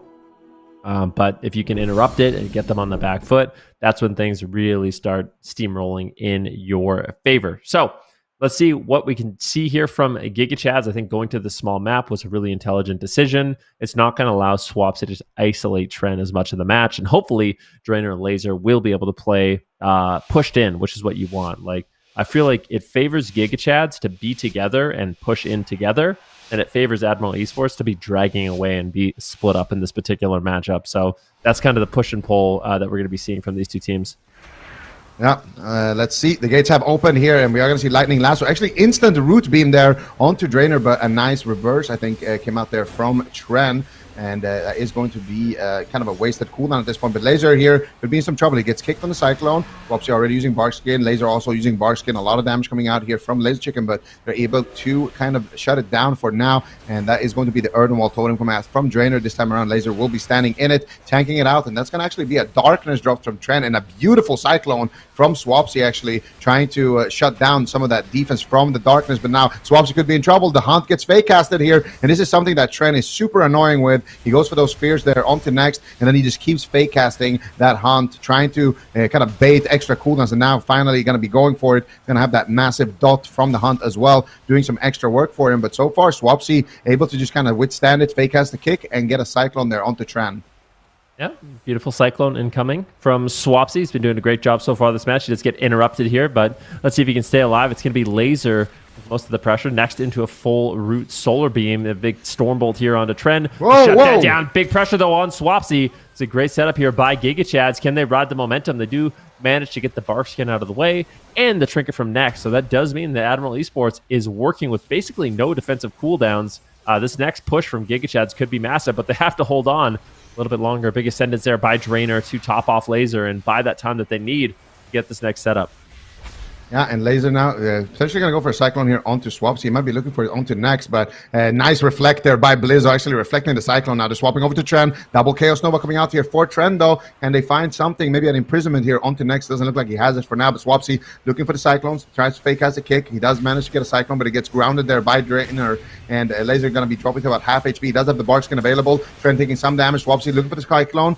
Finds it onto Tren. Laser now looking for a Cyclone here onto the next, potentially. Fake has a kick. He gets the sleep. He gets the precog with Tren dropping super low once again there. Beautiful recovery, though, with Drainer dropping that Spirit Link Totem. Doesn't have to use his trinkets for it either. Root Solar Beam comes out there onto next, and that's going to be the Emerald Communion. He gets Cyclone on the Emerald Communion, and Tren still in a lot of trouble here. Blizzard's not letting go of that pressure. Laser Chicken actually getting interrupted right there by that Solar Beam as well. So defensive Solar Beam here for Swapsy. They know they just need to try to shut down this Demon Hunter Moonkin as much as possible. They did manage to win on mana last time around. Can they do it again, though, is the question. Laser dropping dangerously low here to 20% HP, and he will just get cracked through the pressure there. Blizzo coming in with the executes. Yeah, beautifully done. And I swear that The damage that Swapsy has available here is just, it's so beautiful. We saw it in game number 1. We saw it in game number 2 as well. Can take a look at his build and see if he's playing anything crazy. But Incarnation, every single time it's off of cooldown, you can deal a crazy amount of damage. And the games actually did end. Both game number 1 and game number 2 ended at the back of that Celestial Alignment, or sorry, that Incarnation coming in from Swapsy. You see right now, this is one of those moments where Tren took a lot of pressure, I do believe. So this is where Drainer had to trade out his Spirit Link. Yeah, Spirit Link comes in to save Tren, but unfortunately that means not going to have it for the future. This next setup coming in from Swapsy, you can see his cooldowns almost locked and loaded, ready to go. A few short seconds left on that. And once those are available, Zico, they're able to just close out the game. Yeah. They are able to, I mean, it was really close there, but once again, it's a big, deep breath to kind of add in a lot of extra damage. And look at next here, gets the Living Flames, gets the Disintegrates, just adding in a lot of damage into the mix. And then Blizzo connects here, gets the kick, gets the execute there as well, and gets the fear as well. Drainer trinkets out, but doesn't have that Spirit Link because he had to use it earlier to save Tren. And that really goes to show, you know, a lot of the power here from the composition of GigaChads, or sorry, from Admiral Esports. The power of just being able to swap between the Demon Hunter and the Moonkin is so powerful for them to kind of get those cooldowns. And all of this really started at the back of Blizzo spell reflecting one of those cyclones onto Laser. So he realized, like, hey, I'm gonna get cyclone, lose my pressure, I may as well just reflect it onto Laser Chicken and get some pressure onto Tren instead during that time, and then I'm gonna have my kickback after that cyclone, so then I can go back to Laser. And during that time, they're able to get themselves that Spirit Link totem, and then at the end here, he's able to get that fear. Drainer trinkets out immediately, drops the Healing Tide totem, but it's just not enough, and they're able to secure the game there. And a lot of it is, of course, is also next. I mean, look at that damage from that Evoker. That is just insane. 1.4 million, and then look at, compare that to, for example, Swapsy, 4.4 million. So it's like, it's really crazy. You know, having those evokers on your team, because they're doing about 30% of, you know, what the actual DPS players are doing in terms of damage. It's also, I mean, something that's just so powerful for the side of Swapsy, or sorry, for Blizzo, Swapsy, and Next as well, is Blizzo, his Sharpened Blade, right? Like, Sharpened Blade is just so powerful. I feel like it's especially powerful against the Restoration Shaman because you don't really have that much mitigation. A lot of your, you know, a lot of the way you keep people alive isn't through damage mitigation, it's actually through healing. And when that's the case, Sharpened Blade is really effective. So Drainer at the end, we saw him trinket, we saw him drop the Healing Tide totem like you mentioned, but really not going to be doing too much when dampening is ramping up. You have Sharpened Blade on you, like you basically, it's a really big panic moment in the match. And those well-timed Sharpens with the burst of Swapsy are really helping them close out these games. Yeah, and it's really nice as well, even just on the frenzied regen, you know, to really shut down that cooldown. So just a really good way to kind of get pressure, and also a really great way for them to kind of maintain that pressure. And also, I feel like having that Stormbolt is super important as well, because when they get those swaps onto Tren, if he doesn't pre-blur or you know, do something about those Stormbolts, he really only has his trinket. And after that, you can really buy, you know, a lot of cooldowns from Drainer by hitting Tren. So the Warrior, definitely effective, very disruptive, and brings in, you know, a lot of pain as well, a lot of finishing power as well when you get targets into that execute range as well. So Blizzo definitely has a lot of tools at his disposal. And I feel like the same cannot really be said about Tren, you know. Tren, he has, you know, his Feral Eruption, he has his Chaos Nova, he has like some of his micro CCs to shut down some of those Cyclones, but that's not really what you want to do with those. You kind of want to use it on the healer, and then use that Demon Hunter Fear and get those big CC chains. You don't really want to use all of your crowd control to actually shut down Swapsy. So it's very important for Tren to land the kick. Meanwhile, if Blizzo misses his kick, he can still Spell Reflect, he can still Blade Storm. He still has some ways to kind of stick to his target and, you know, avoid some of those crowd controls. Yeah, definitely. And I feel like he's been doing a great job when Arms Warrior is good. And we talked about it with Waz and Echo. When RMP is good, they look good. But when Arms Warriors are good, Blizzo is definitely a force to be reckoned with in Europe. So doing a great job for his team. And honestly, I feel like Admiral Esports, they look solid this week, right? Like, this is actually an upper bracket. I was going to say they find themselves in the lower bracket, but it's not true. They've actually been blasting through that upper bracket. And it looks like they're going to be able to close out this series as well. At this point, GigaChads, they're going to have to win 3 in a row. I do wonder if they do end up changing their composition, bringing in a Warlock. Is that really going to help against this? I feel like the problem they have in this particular match is the Arms Warrior Moonkin Evoker seems like a really well-rounded composition. Oh, they're okay. Overon, we're Jamie. They're going to be totally mixing it up. Just taking this is basically taking this map and trying to just give them a big as edge as possible. So they're like, okay, you're going to give us a big map. We're going to play the ultimate wizard setup. And I feel like Elemental Shaman Moonkin is definitely one of the ultimate wizard setups right now. So I think this is a good pick by them.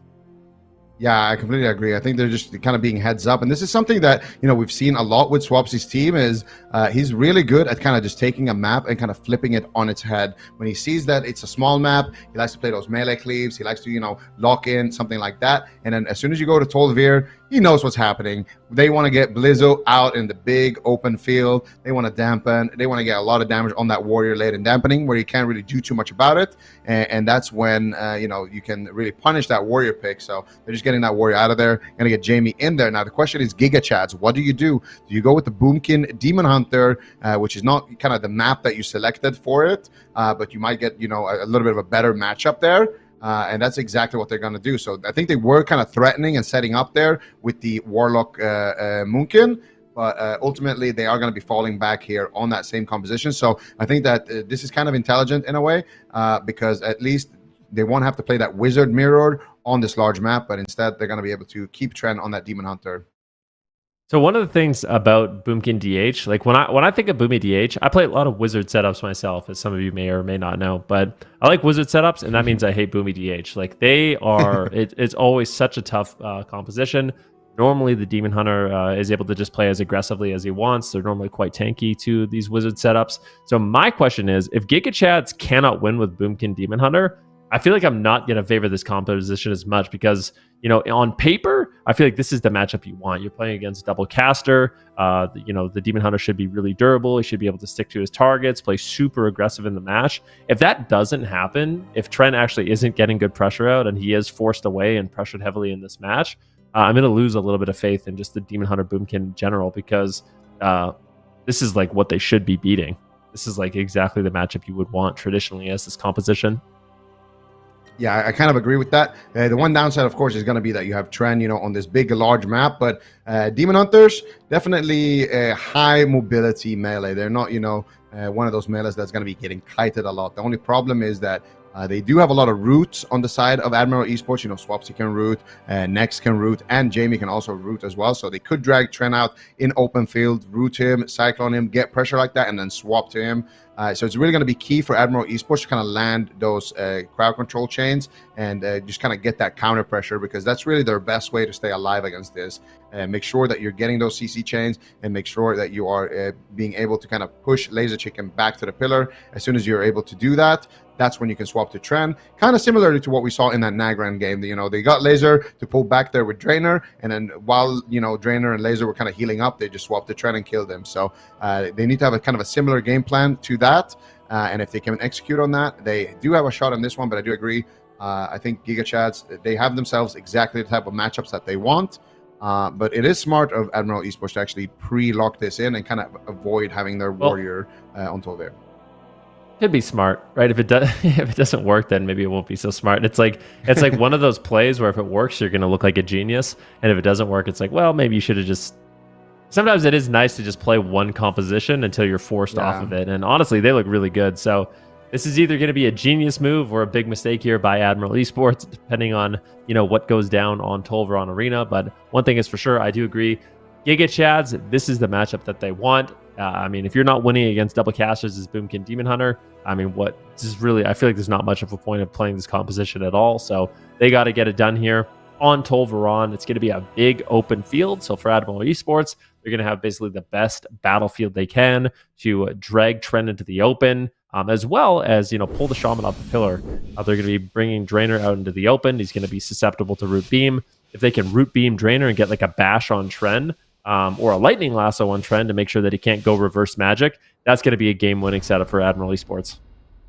Yeah, absolutely. And we are going to have the gates open here on the sands of Tolvir, and we are going to be tagging in Jamie here. Lightning lasso coming out from Drainer, but he gets instantly solar beamed on it. No root though. and that is going to be the dream projection now coming out here for next as well. Tren already sitting through a clone right now, so they're already being able to slow him down. Another Cyclone coming out. Sky Fury Totem is out next, trying to avoid some of the crowd control with that deep breath, but Laser Chicken actually dodges it there. And now here comes the damage from Laser. Incarnation has been popped. A lot of damage potential here, but it's Tren actually taking the brunt of that exchange. Laser Chicken fake casting interrupt right there, so he gets the precog, gets a Cyclone. Actually, it swaps it, gets a Cyclone onto Drainer.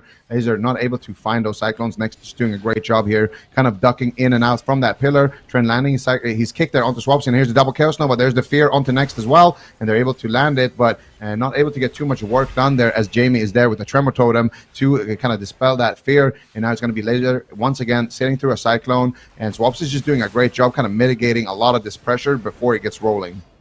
Yeah, definitely doing a solid job so far. We got a full Hex. Look at this setup. Cyclone on Tren, Hex on Drainer. Unfortunately, it does break, or it was Laser that trinketed to dispel it. So Laser saving the day on that setup, but he's still low, getting blasted a little bit here. And Admiral Esports, they've been looking pretty solid so far on the match. Next Mana has been pretty good also, so he's been able to maintain it. Going to be trading out that Emerald Communion during this moment.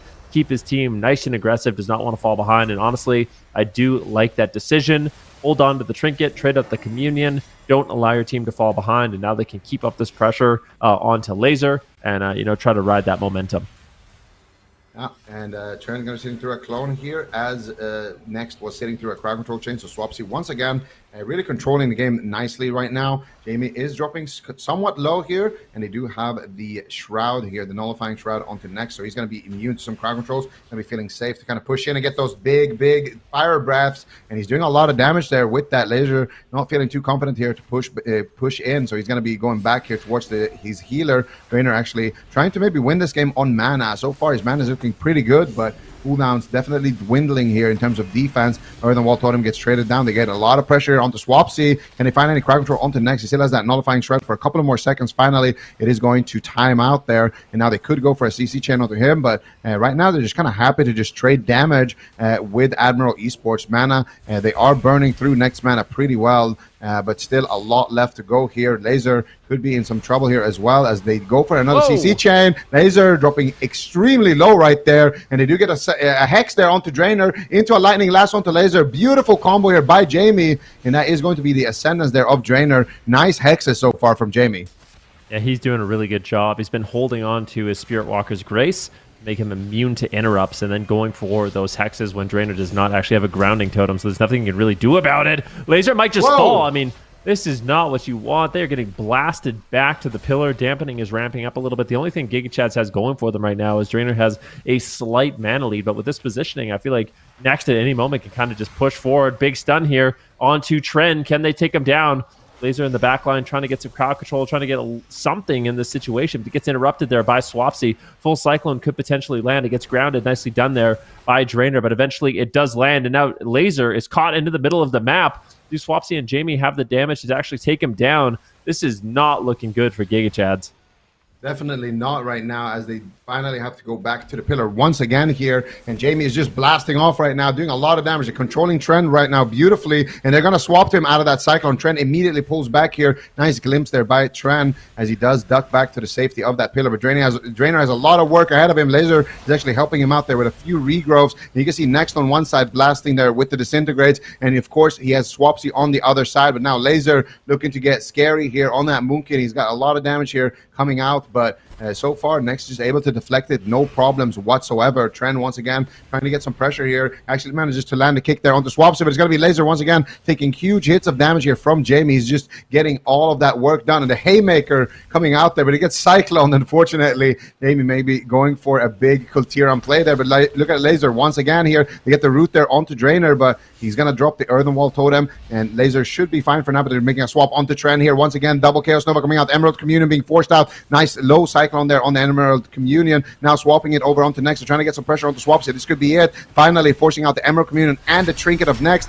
This was a push, but look at Swapsy. Swapsy's just going to die through every cooldown in the game, and that is going to be the Boomkin DH here, absolutely turning this game around on its head. That did not look good for a long time, but they turned up the heat there. Those were some sick Cyclones from Laser there at the end to deny that Emerald Communion, to force out the Trinket, and to ultimately secure the kill. Yeah, that's exactly what you want to see. GIGACHADS able to ride that momentum, like you mentioned, push in, get the crowd control, and close it out. But I'm not going to lie, that game did not look good. But I think this is probably their worst map. So the fact that they were able to pull off a win makes me kind of think maybe Admiral Esports should have just stuck their original composition. But GIGACHADS is going to be happy to kind of battle it back here. We can look here. We've got the Sky Fury totem down for Drainer. This is where Laser took a huge hit of damage, is forced back to the pillar. But we'll see shortly the final push of the game where Tren was able to actually close it out here with Laser. Laser looking for Cyclones, trying to just slow down the game a little bit. The Cyclone onto Swapsy. Laser now changing that Cyclone over onto Next. Now just free casting some Wraths. We'll see exactly what he did here to get this kill. Swapsy doing what he can to try to get some control on Drainer, but he's just so far on the back foot at this moment. They have an overwhelming amount of damage, and it just seems like Next does not have the healing to keep him alive. So that was honestly a bit of a surprise there. The Cyclones were really good, but I still feel like he had some time there. Like, I don't know if he had rescue or what to survive, but what's really interesting, look at the damage done. I've never seen that. Everyone in the game did 11 million damage. That's the magic number right now, but it is true because Laser was trying to get the Cyclone at the end of the... Yeah? I was going to say, Drainer doing 0 damage. I mean, where's the Flame Shocks? Where's the Lava Burst? I mean, you got to do something. Yeah, Drainer, where's the damage, bro? I thought he did some Lightning Lasso. Does Lightning Lasso actually do 0 damage? I thought it did some damage and it does stun. some. It definitely does damage. It's probably bugged then because he definitely channeled a few Lightning Lassos. Like, there's no way he did 0 damage. It's looking like a 0. I'm just kidding.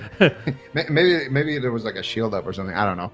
But yeah, it did look like he was going to survive there at the end. I was a little bit shocked actually to see that he did go down there because Laser was trying to Cyclone the Trinket. So he got the Cyclone on the Emerald Communion and next Trinket, and then he was trying to Cyclone the Trinket. He got knocked on the Cyclone, so it looked like Next was going to have enough time there to get some heals out, but then he just took a massive chunk of damage from Tren, and Laser just sent a Star Surge and was able to kind of finish it off here. So I'm not exactly sure what happened there. I think maybe Tren just got a big crit. I don't know if it was maybe the Hunt or what exactly, but he definitely...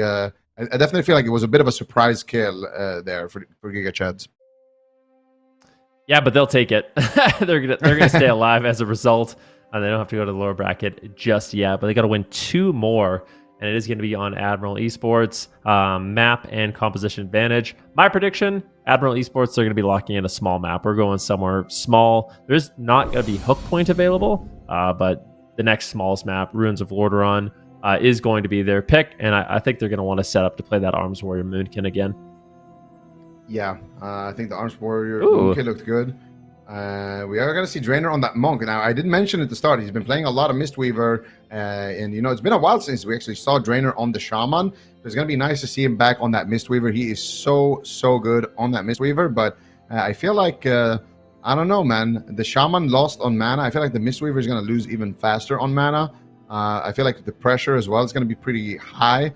And also the root beams, I don't think they have a way to actually break through those root beams aside from Tren dispelling it. Oh yeah, it's true. He can just play Gnome.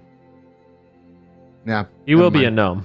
If he's not a Gnome, I'll be very disappointed in Drainer. But here's the thing. The one thing you do lose as the Mistweaver is Swapsy is going to have way more fun. I mean, now the only interrupts are Tren, right? Like, Tren has 1 interrupt. Swapsy doesn't have to deal with Grounding Totem or Wind Shear. So that, from like a Moonkin perspective, from the little Moonkin I've played, you're quite happy, I think, playing into a Mistweaver Monk over a Resto Shaman. So we'll see if Swapsy can kind of have a field day with crowd control in this one. If he can actually land the Cyclones on the Drainer, it could be difficult on that Monk to recover. But the good thing about Monk is you have these really strong emergency cooldowns, so you can use the Restoral or the Revival, which is a massive heal. And you also have that short cooldown Life Cocoon. So you can rotate through those. You can keep your team alive. You're not going to have that same kind of problem that we saw from Drainer on Hook Point, where it's like, okay, I trinket a Healing Tide. Oh, you're dead. Like your responses for the Arms Warrior Sharpen are a lot more powerful, I think, for Drainer here. Yeah, definitely. And they are going to have more crowd control, I guess, as well, because I feel like that's one thing that they were kind of lacking, getting those crowd controls onto Next. Oh, yeah. Another thing, though, is they're not going to have that same kind of ability to deal with the nullifying shroud. So Next, before, he pops the nullifying shroud, Drainer could purge it on his shaman, but now he's not going to be able to do that. So it's going to be, Tren. He can remove it with his own purge, but it's a bit RNG, what you get with that one. And it has a cooldown as well. So not going to be as reliable. And they're obviously going to have to maybe throw some CCs into it to just get rid of the stack. So, a lot of it might be laser fake casting a kick and then getting like a cyclone to remove a stack, etc. So, but once those stacks are down, they are going to have a lot better kind of initiation. So Rainer's going to be able to, roll in, get the paralyze, and then out of that, Trent can land his Sphere, they can land a Cyclone, etc., and really set up offensively. Plus, they're going to have that leg sweep as well, which I think is a little bit better than the Lightning Lasso, because every time Drainer was going for the lassos, Swapsy just responded with a Solar Beam, and that was that. Yeah, we'll see what they end up doing here.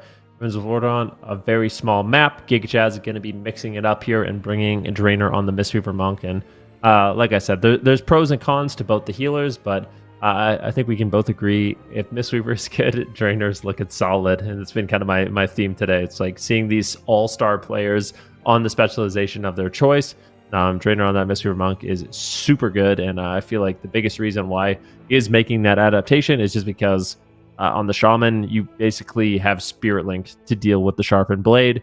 But on that Mistweaver Monk, if you can deny the goes, I mean, you can use Grapple Weapon even as well. So you have a lot of answers here on that Mistweaver Monk. The only problem is if he's getting crowd control by Swapsy, he's not going to have access to any of that. So we're still going to need to see good denial of crowd control. I think he is going to be playing that Gnome for Escape Artist. So he should at least be able to get out of that Root Beam on cooldown.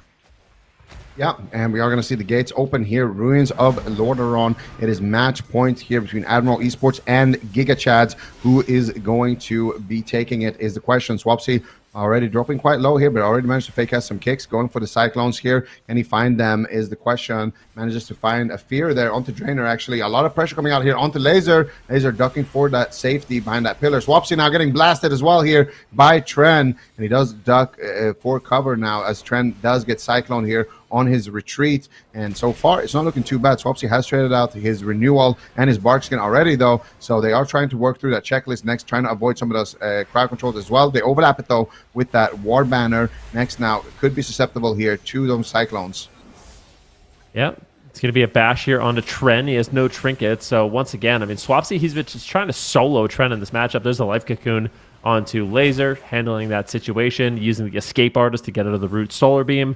It was nicely done there by GigaChads. That's the exact answer that you really want, and they're not really going to have to trade much more than that. I'm curious to see into the late game how much Drainer can really manage his mana. He's slightly behind at this point in the game, but really too early to tell for both of these teams. Blizzo now pushing in onto Laser, trying to get a little bit of pressure rolling. At the same time, we have Tren blasting Swapsy. The Root Solar Beam comes in. What can they do? Drainer, does he have any follow-up crowd control? Gets the leg sweep here on the Blizzo. Laser looking for a Cyclone. It gets interrupted.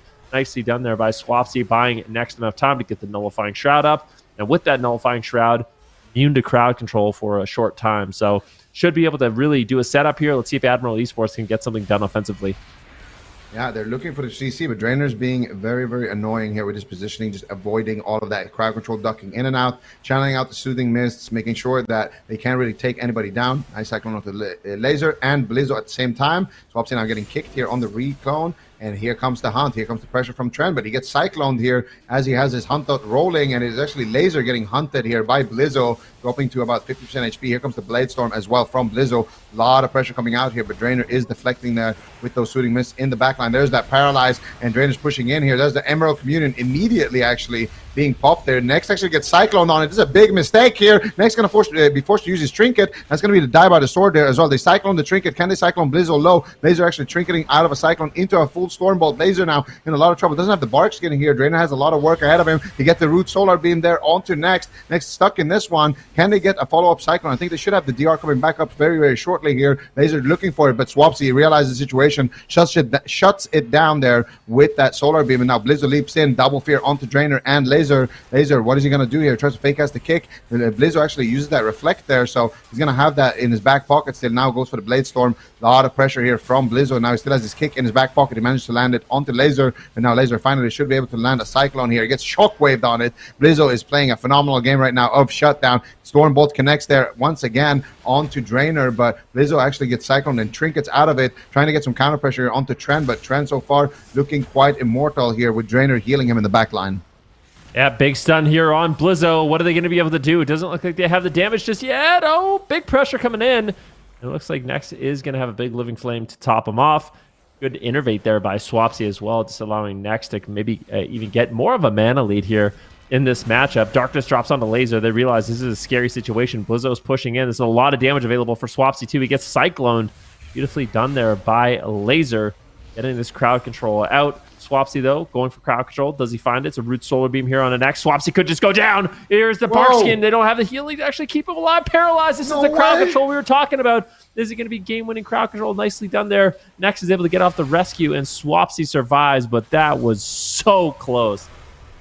Whew, that was way too close for comfort there for Swapsy, living on about 5% HP there. Unbelievable recovery. He manages to get that frenzied region there in the nick of time, allowing Nex to get that rescue, and then finally manages to get topped off at the back end of that. But that was the scary moment right there, because Nex didn't have his Emerald Communion or his Trinket. Still no Trinket for a couple of seconds. He gets paralyzed. Swapsy's in trouble. Manages to get the precog, though. He could cast with this, but Tren realizes it. He already pre-positions at the pillar, and that is going to be enough, for Swapsy here to stay alive. Life Cocoon, meanwhile, gets forced out here onto Laser, the Cyclone. Tren, actually, while Laser has the Life Cocoon there, Blizzo actually wanted to swap there during that downtime just to maximize his DPS here. But Blizzo now getting swapped to Die by the Sword coming out for Blizzo. Next mana not looking too good. Drainer kind of tied here on mana, and Drainer did get his revival back here just now off cooldown. So he's going to have that in his back pocket. Might have to use it soon here onto Laser, because the pressure is just insane, and it's only going to get higher and higher as dampening keeps ramping up. Yeah, definitely. Ooh, Shockwave here onto Trend. Do they have the burst to take him down? Drainer does have that revival available. It's a massive AoE heal, but we'll see if he has to trade it out. Dampening getting higher and higher, and as dampening gets higher, that revival obviously not going to be as potent. Looks like he does manage to top off his team, but mana is not looking good. And like I mentioned, we are getting deeper into dampening, making it more difficult for both of these healers. These setups are going to be devastating for both sides if they can find them. A bash now onto Trend. He trickles out aggressively, wanting to take down Swapsy. Can they tie it up? Admiral Esports, if they win this, they're going to send GIGACHADS down to the lower bracket. GIGACHADS, they need to stay alive. They need to win this game to tie up this series. Let's see if they can do it. We have a bash on the Blizzo, but no damage to be found. Next heals through it, but inevitably, Zico, these healers, they've got nothing left. They got nothing in the tank. The next good setup, I feel like, is going to close out this game. It's just there's no mana left. Yeah, I mean, look at Drainer. He can't even cast a single spell at this point. Trent actually just ducking back here, but double roots comes out. Drainer dispels it with his last little bit of mana, but Laser is going to get blasted here. They get the Life Cocoon in the nick of time, but Swapsy now in big trouble. They cyclone him low. Can they take him down? They swap the Cyclone onto next Trinket's out. They need to take down Swapsy right now, or this game is going to be lost here for GIGACHAD. Can they do it? Trent leaps in, and he gets the damage off here. Swapsy's so low. Beautiful Ring of Peace. Can they take him down? He's on 20% HP. He's got nothing. He gets paralyzed. Drainer trying to allow Tren to connect back to his target. Beautiful Solar Beam there onto Laser, trying to slow down the damage, but Tren is once again reconnecting. Rescue comes out for next. Drainer sitting through a Cyclone. Laser dangerously low here. Darkness trades for Tren. Low Cyclone here onto Laser. Laser out of this is going to get absolutely chopped up, and I think that is going to be it. The clock has run out. How is he going to stay alive? Beautiful, massive heal coming out there from the Laser Chicken here, but he's got no Barkskin. He's got literally no mana on his healer. They need to take Swapsy down right now in this fella eruption. Can they do it? Swapsy again on 20% HP, but Nex is there to deflect it with the Spirit Bloom. He's got the Nullifying Shroud. The Hunt comes in here. Swapsy deflects it once again with the Barkskin, manages to top himself up, manages to get a Cyclone onto Tren. They just need to stay alive a little bit longer. Laser Chicken on 20% HP. They get a full Sleepwalk onto Drainer, and that is going to be 3-1 for Admiral Esports. An insane battle back and forth, but it is going to be that mana of that Mistweaver that allows them to get that victory. Wow, I mean, that game, well, I think that was the best game of the series for me. I really like the Mistweaver monk. The only problem, like you mentioned, is that longevity just didn't work out. So I kind of wonder if this is like this is a learning lesson here for the GigaChads. Like maybe they just opt to go with the Mistweaver from the get-go in the future, and maybe there's a more mana efficient build that Drainer could play. Maybe you could look for drinks earlier, because I can't help but feel like Drainer more than had the throughput and the healing to handle that situation. There's just no mana. So if you handle the mana situation, I feel like they definitely have a fair shot in this one. But this is a great series by Admiral Esports. Can't take anything away from them. They did make one composition change. They went with the Elemental Shaman Moonkin on Tolvaron. But other than that, this bringing in this Arms Warrior Moonkin Evoker looking really good. I feel like they had a great balance of defense and offense. Their consistent setups. So this crowd control, look at this moment here. Swapsy just barely holding on. I mean, that is as close as you can get. And I guarantee you, Drainer's talking about touch of death. He's like, I just want to touch of death. It's like the most annoying thing as a monk player. When you have a target that's like in that 15% range, but either they're out of range for touch of death or it's not activating, because that would have just been the game right there.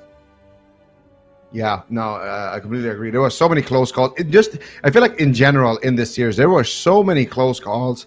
It really could have gone either way, but I do like the Mistweaver pick, actually. And this is kind of a hard map as well to play it on, because you really don't have a lot of room to work with, a lot of line of sight. You are kind of forced to play on the tomb, and that's going to make it very difficult to actually just stay back and kind of efficiently just soothing mist spam and just get that healing out. So for Drainer, I feel like having that paralyzed definitely helped them out a lot. That one push where they paralyzed next, and he instantly traded out his heal cooldowns, and then he got Cyclone and had to trinket as well. That's what kind of opened up the possibility to try to take down Swapsy there during that super close call where he was like 5% HP or something in the replay when he got rescued. So it really doesn't get closer than that. I like the offense that it brought, and we'll just have to see what GigaChads do. They're not out of the tournament just yet. They're going to be in that lower bracket. Yeah, they certainly are. They're going to be facing off against NICEBEAM for the last game of the day. And I'm really hoping for this roster. I feel like any team that Trent and Drainer is on, it's always a good time to see like what they're going to bring out, what composition they're going to come up with next. So we'll see what they do here moving forward at the end of the day. But yeah, like we said, GigaChads heading down. Admirals Esports moving forward here in this upper bracket. So we'll see them play once again on Championship Sunday. You can take a look at their journey so far. And that being said, we've got 2 matches left in the day. Both elimination rounds. It's going to be the Agents versus the Fiends up next, Ben. Yeah, I mean, that's going to be a really exciting one. We saw the Fiends earlier today against the casual Granddads. I feel like I can't help but cheer for the Fiends. I mean, not only do they play a really fun composition with that Thug Cleave, they're just one of those teams that always sticks to their guns. 3-player roster. When they show up, they really put on a show for everybody here. So I'm curious to see if they can continue that success against the Agents, which obviously are going to be one of their most difficult opponents. The Agents coming off the back of a loss against Echo in that upper bracket, but they're just such a solid team. They were my pick to actually make it to the finals once again, but we'll see if the Fiends can come up with the upset.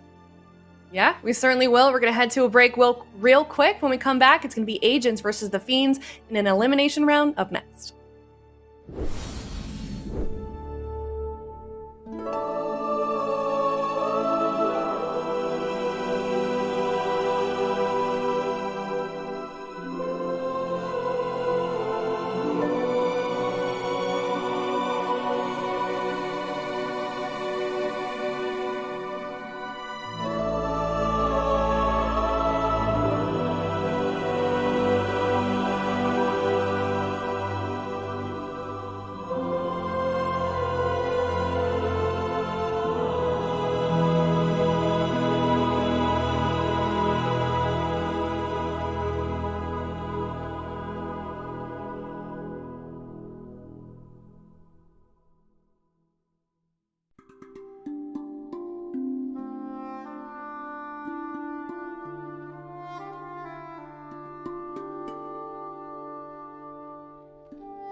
Welcome back, everybody, to the AWC. We are headed down to the lower bracket for an elimination series. We have the Agents versus the Fiends.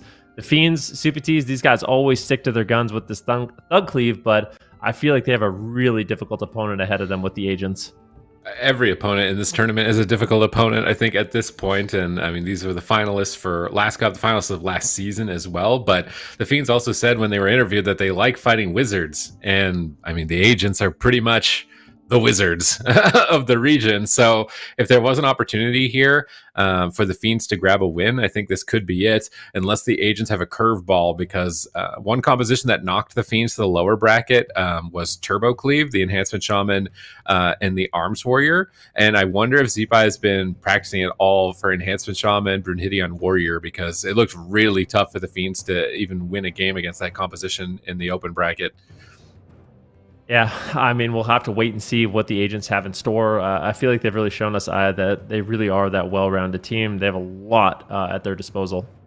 Yeah, I mean, this team continues to be super consistent. They've got, like we've talked about so much, a really wide repertoire of compositions that they can play, and they continue to expand it more and more. And then, you know, you've got the Fiends on the other side that you guys said they've got basically thug cleave, but they are really strong at it. So I'm excited to get this one going, man. I couldn't say who's going to win this one either. Yeah, I'm curious to see exactly what's going to be going on in this game number one. The Agents, they will likely have something cooked up for this one. The Fiends, we know what they're going to run. There's not really too much variance here. Maybe we see Big Mix play a different specialization, but it doesn't look like that is going to be the case. The Agents, once again, I feel like they want to get warmed up on this composition. They're going to be bringing in the Subtlety Rogue, Shadow Priest Shaman, and I feel like this should be a pretty solid match. Yeah, I don't think it's a bad pick. Shadow Priest always really good into Hunter teams. Big Mix and Rat and Zen, you know, they're going to play this comp no matter what. I don't see them ever playing anything different at this point, unless they bring in a fourth member possibly in the future. But it's really tough to kill a Shadow Priest, really tough to kill a Shaman. And if you kill the Rogue with a Shaman and a Shadow Priest helping each other, that also becomes very difficult. So getting some practice on this composition for the side of the Agents, and it's a good matchup, seems like a good deal. Yep, it certainly does. Last time we saw the Fiends, they kind of had a really difficult fight to come out of that series alive. It was a really difficult best of 5. Went all the way to game 5. Fiends coming out of that on top with casual Granddads losing just barely, though, honestly. So they came off of a really difficult series. So I do wonder if they're going to be riding that momentum. That was a huge dub for them. So we'll see what they can do here against this composition that the Agents is bringing out with their Thug Cleave. We're already seeing them go in here on the Grand Arena, Sid.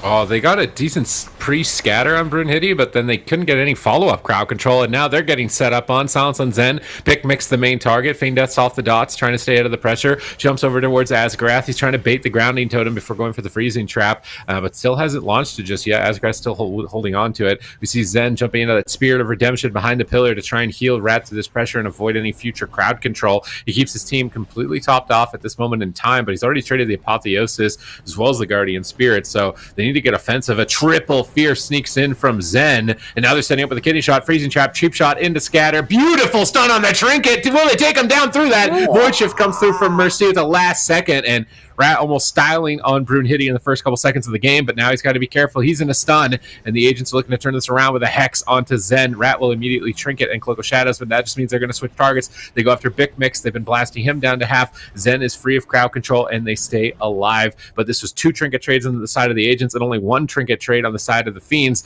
They're 1 medallion ahead, and here comes double crowd control. Brunhilde's behind the pillar. He knows he's the target. He's trying to escape. Will he be able to get to safety? Full blind and a kidney shot. There's no way Asgrath's going to be able to sit this. He actually sits through it. That life grip pulls Brunhilde away from Big Mix and prevents just enough damage for Asgrath to sit through the blind and start healing him and hold on to that medallion a little bit longer. He's caught into a silence. Is it going to go down? Shadow Dance out for Brunhilde. He goes for the blind. He's trying to set up. Cheap shot onto Rat. Big blast of damage with that Void Volley, getting those dots up onto Rat for free. Silence onto Zen. Critically low. Has Void Shift to the back pocket, but with the Serenity Guardian Spirit, Brunhilde seems to be A-okay, and now it's the Fiends who are going to look to engage once again. Yeah, let's see if they do that here. Zen, Big Max going in right now at the moment. Agents a little bit for sure on the back foot from that last go, but they're going to be recovering shortly enough. I mean, that was really close for just a moment there, but looks like things are going to start to reset here as we are about 3 minutes into this game. This is elimination as well, so quite a bit on the line for both of these teams. It is definitely not going to put yourself in a good position if you get knocked out this early on a Friday. Brunhilde getting a lot of pressure onto him. Evasion and Cloak of Shadows gets traded out. No trinket available. About 25 seconds left before that comes up once again. Asgroth still a lot left in his toolkit to keep him up for the moment, but so much pressure coming onto both Brunhilde and Mercy. You can see Big Mech and Rats just on top of them, completely relentless. Big Mech's dropping down just a little bit low on the side of the Fiends. Still has Aspect of the Turtle available to him. And Zen, he's about half mana, so both these healers doing pretty well. But Brunhilde just continues to get chonked down in the middle here. Relentless pressure continues to be on top of him. Azeroth dropping down a little bit low himself, Sid. Oh, kidney shot, Fear on Zen. Big setup. Are they ready for it? Trinket Void Shift, Trinket Turtle. It's got to be something here. They're being greedy. Zen trinkets. Gets the Guardian Spirit up to stabilize Big Mix. And now Brunhilde in a scatter shot, setting him up for a kidney shot. He's going to trinket right away and get life grip by Mercy. And he's playing that life grip talent. So he's going to get big shield from that as well. So good Shadow Priest utility here. But that was the medallion. Now it's down. Will he get the Master Spell? He gets the Master Spell on the trap. Ascraft needs to get some big heals. I'm not sure if he's got enough healing in his pocket to keep him going. But Rat is falling behind. Mercy is free casting. He's healing Brunhilde, doing whatever he can to keep him going just a little bit longer. Mind Games connects onto Rat. Zen into a cheap shot. No trinket into a half fear. Is Rat going to fall over? He's got cheap death. He's on the run. He's behind the pillar. Silence on the Mercy up from Big Mix, but a full hex now onto Zen. The crowd control is endless. Rat defensively duels to buy time to line of sight the DPS in this position, and Zen will save him as a result of that shadowy duel. Now there's no medallions that remain for the agents. One clean setup from the Fiends, and they will send Brunhilde out of the competition. He pre-evasions. He's trying to avoid getting potentially gouged or kidneyed here. He's got to make sure that he's got his front-facing Rat so he doesn't get kidneyed, but the evasion is over. Big Mix is taking so much damage, though, in the meantime. Mercy is just soloing him. He gets Aspect of the Turtle. Here comes the cheap shots. Here comes the Chastise to prevent any sort of preemptive measures. Mercy needs to get a Master Spell. He gets it. Is the Master Spell going to be enough to save Brunhilde? Cloak of Shadows NS onto him, and he actually survives. Kidney shot onto Rat now. No trinket. They have follow-up stuns. Doesn't look like it. Rat's out of crowd control. Guardian Spirit up for him, and these teams are so evenly matched. Still anyone's game. Yeah, it's 5 minutes into this game, and it's been complete chaos from start to finish so far. But we're just continuing on into dampening in this game, and it's been completely even, as Sid mentions, up until this point. And I really can't tell which go is going to end in a kill any moment now. Someone could be dropping. Brunhilde low, Rat low. He's using that Cloak of Shadows. It ends right there. But as I say that, Agents goes down on the other side. Fiends going to be a 1-0. All right, they're experimenting here. They're bringing in the Shadow Priest Shaman Rogue due to its effectiveness in North America. I mean, the Golden Guardians remain undefeated with this composition, so it's not surprising at least to see one team trying to bring it in.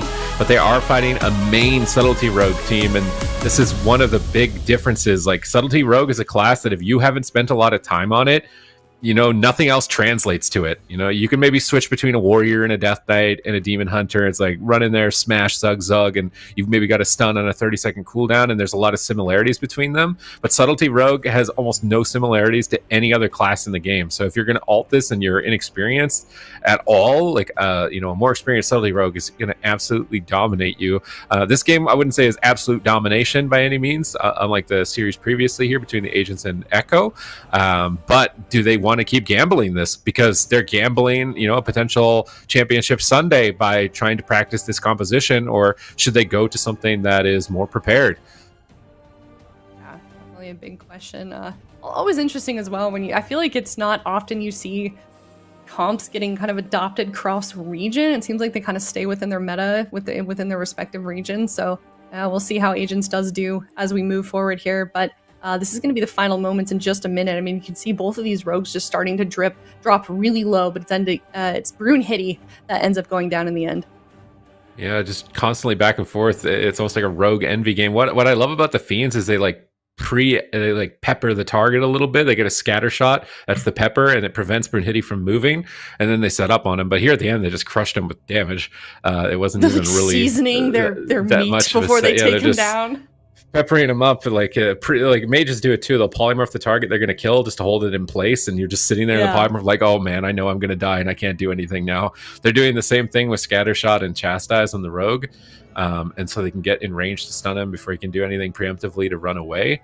And that's what's holding him in place long enough to actually go for the kill. And Brunhilde's team doesn't really have those types of crowd controls. Bikmix doing a great job on the damage this game, topping the meter, 9.6 million over that of the Shadow Priest, which is very impressive. He's got to carry that kind of sustained damage roll for the team. The Subtlety Rogue is burst damage when it matters and crowd control, and Bikmix is kind of like all the power of the team, where he's keeping the pressure going, as opposed to Mercy kind of being the engine for the team on the agents and doing all of the damage, while Brunhilde is trying to style and set up CC for him to kind of like play off of. So this is now the question in the draft. Are we going to see the agents start questioning themselves or questioning their composition, or are they going to keep playing the same? They've gone to a small map, so picking a small map and not picking a rogue comp doesn't make any sense. So I do think they're likely going to play the same type of setup. One thing that people aren't experimenting with anymore that worked really effectively in Shadowlands, although you eventually couldn't do it because of the legendary that caused you to resurrect when you died, I don't believe that that's in the game anymore on the talent. So I'm a bit surprised that nobody is attempting to kill the Holy Priest, because in the past, killing the Holy Priest was actually like one of the best strategies. Yeah. I mean, it's changed quite a bit, Holy Priest, and it's not often that you see it, I feel like, these days. I mean, more so than it was in the past, for sure, but maybe it's just kind of unfamiliarity of the wind condition with Holy Priest Sid, or am I off base here? I mean, it's definitely a bit different. They've incorporated multiple iterations of expansions towards it, but I'm trying to remember if maybe it didn't have focused will in the past, and now it has focused will, so it's got some extra damage reduction, and that's the main reason you can't. But it used to be like sub-rogue teams would just stun silence the Holy Priest. If they trinketed, they lived, and then the next time they died, it was like 2 setups and the Holy Priest was dead. And right now it seems like Holy Priests are just generally being ignored and not really targeted, and I'm wondering if that's like field to explore for teams potentially, because it seems like Holy Priest isn't really going anywhere. It's going to become more and more prominent here in Europe and North America. Yeah. Well, also in Zenlin's last game, it seemed like a bit of a live lore. There were multiple times where he was basically out of completely everything, like no defensives, no mana. He managed to stay alive and turn the game around. So maybe Zen's just a hard target in general. I don't know. We'll see if they take your advice here on the side of the agents, but we're heading into Hook Point. This game number 2. This is an elimination match as well. So the Fiends close to putting themselves here on match point, but is Agents gonna win this one, gonna tie it up, and then will they move on to winning the swing match? That's gonna be the important one, Sid, in this series. All right, the pressure is on this series here. We made a bunch of predictions on who's going to win the tournament, and I think Zico and Ven predicted the Agents coming in second place, so they could have their predictions dashed, which would be devastating if the Fiends managed to pull off a victory here against the Agents so early on. It would be really remarkable and surprising to see this team not make it to Championship Sunday with such notable names and long competitive history between this roster. But Rat actually gets sapped out of stealth. This is a great start for the Agents. They get the surprise attack onto Rat. Immediate power infusion from Zen. Mercy pre-fades and gets a fear, though, onto Zen. So nice play from Mercy. Turns that crowd control around. But Brunhilde is still on the back foot from that opening pressure. They've managed to survive just with the Earthen Wall Totem. I think Asgrath might have got a nice pre-burrow to immune crowd control. Zen jumping into that Spirit of Redemption. He's immune to crowd control. He's free healing the whole team for a few moments here. Also gets some reduced mana cost as well, and manages to survive the opener. Now, who's going to pull the trigger on the next attack? Bikmix pre-walls. He's anticipating himself to be the target. That pre-wall's over. Zen into a kidney shot on the Apotheosis, and Brunhilde into cheap shot, trap, scatter on the Priest. Brunhilde's isolated. Asgrath drops down that Healing Tide, but he gets caught in a fear. Bikmix jumps over to kill the Healing Tide totem instantly. Really good awareness, but now he's caught in the midfield, baited by the totems. He's going to roar Sacrifice, blind into Hex on Zen. Bikmix feign deaths off the dots. The cheap shot Mercy to stall the reapplication. It's really important that you interrupt Vampiric Touch against Shadow Priest now. They have a limited number of ways to instantly apply their dots, so if you remove them and then spam interrupt them, they have a tough time reloading. Yeah, well, we'll see if we can push through just a little bit more here. The Fiends, we're seeing Bikmix go down about half health here in the middle. Asgrath caught in a stun as well as Brunhilde dangerously close to dying. He does trade out Cloak of Shadows. Trinket's still available through this, but he might have to use it because that pressure still being pummeled on top of him. We're seeing them all just in the center. Bikmix, Brunhilde on top of each other, but kind of seems like Brunhilde's definitely on the back foot here, continuing to drop in health. But he is going to be okay for a little bit, but this is getting dangerously close here. He's going to try and get some distance away from him. Zen is going to be in a fear as well on the other side of your map there, but this is just looking scarier and scarier here. The Agents, I mean, this is not a good position. They do not want to be on match point for the Fiends, and it's looking real troublesome at the moment. constantly back and forth between Brunhilde and Bikmix. Who's going to fall first in game number 2? Bikmix is still struggling. Zen trying to recover Cotton to a gouge. This is going to be the aspect of the turtle, I think, but dots are ticking. Aspect of the turtle, Hex onto Zen. Rat is also rotted. They could swap to him if they want to. Bikmix is just not recovering. Zen is endlessly crowd controlled. Are they even going to have a chance to turn this around? Big Heal comes in. He has to Trinket the Fear, Ray of Hope, and try and recover. Asgrath into a blind. Can they take out Brunhilde in time? He's on the run. He's behind the fence line. They can't connect. They're forced to go after Mercy. There's no way they want to be attacking him, and they're holding their damage. They get a freezing trap. Now they need to chase down Brunhilde. They flare at the fence side here to pull him out of stealth, but they're not finding any stuns just yet. And Brunhilde is Shadowy Duel. You go for a big hit of damage here. Here's that Shadowy Duel, and Roar of Sacrifice may not be enough for Bikmix as Zen uses the Apotheosis, resets his Holy Word Sanctified, AoE heals through the duel in a clutch moment, in a clutch save, now immuning crowd control with the Spirit of Redemption to recover his team from that tense moment. Here comes the Kidney Shot. His team is getting aggressive. They need to cross Mercy. They've got a cheap shot for cross. A triple fear out from Zen, and Asgrath immediately respects it. Trinket and Spirit Link, but maybe that won't matter. They trap off the Trinket. They kill the Link, and they're looking to drop Brunhilde even through it. A sap out of the trap. Cloak of Shadows up in 2 seconds, and Mercy is not comfortable. He void shifts, and in one push, the Fiends might just get absolutely everything. Maybe even just win the game. Brunhilde's going to go down, and the Fiends have done it 2-0.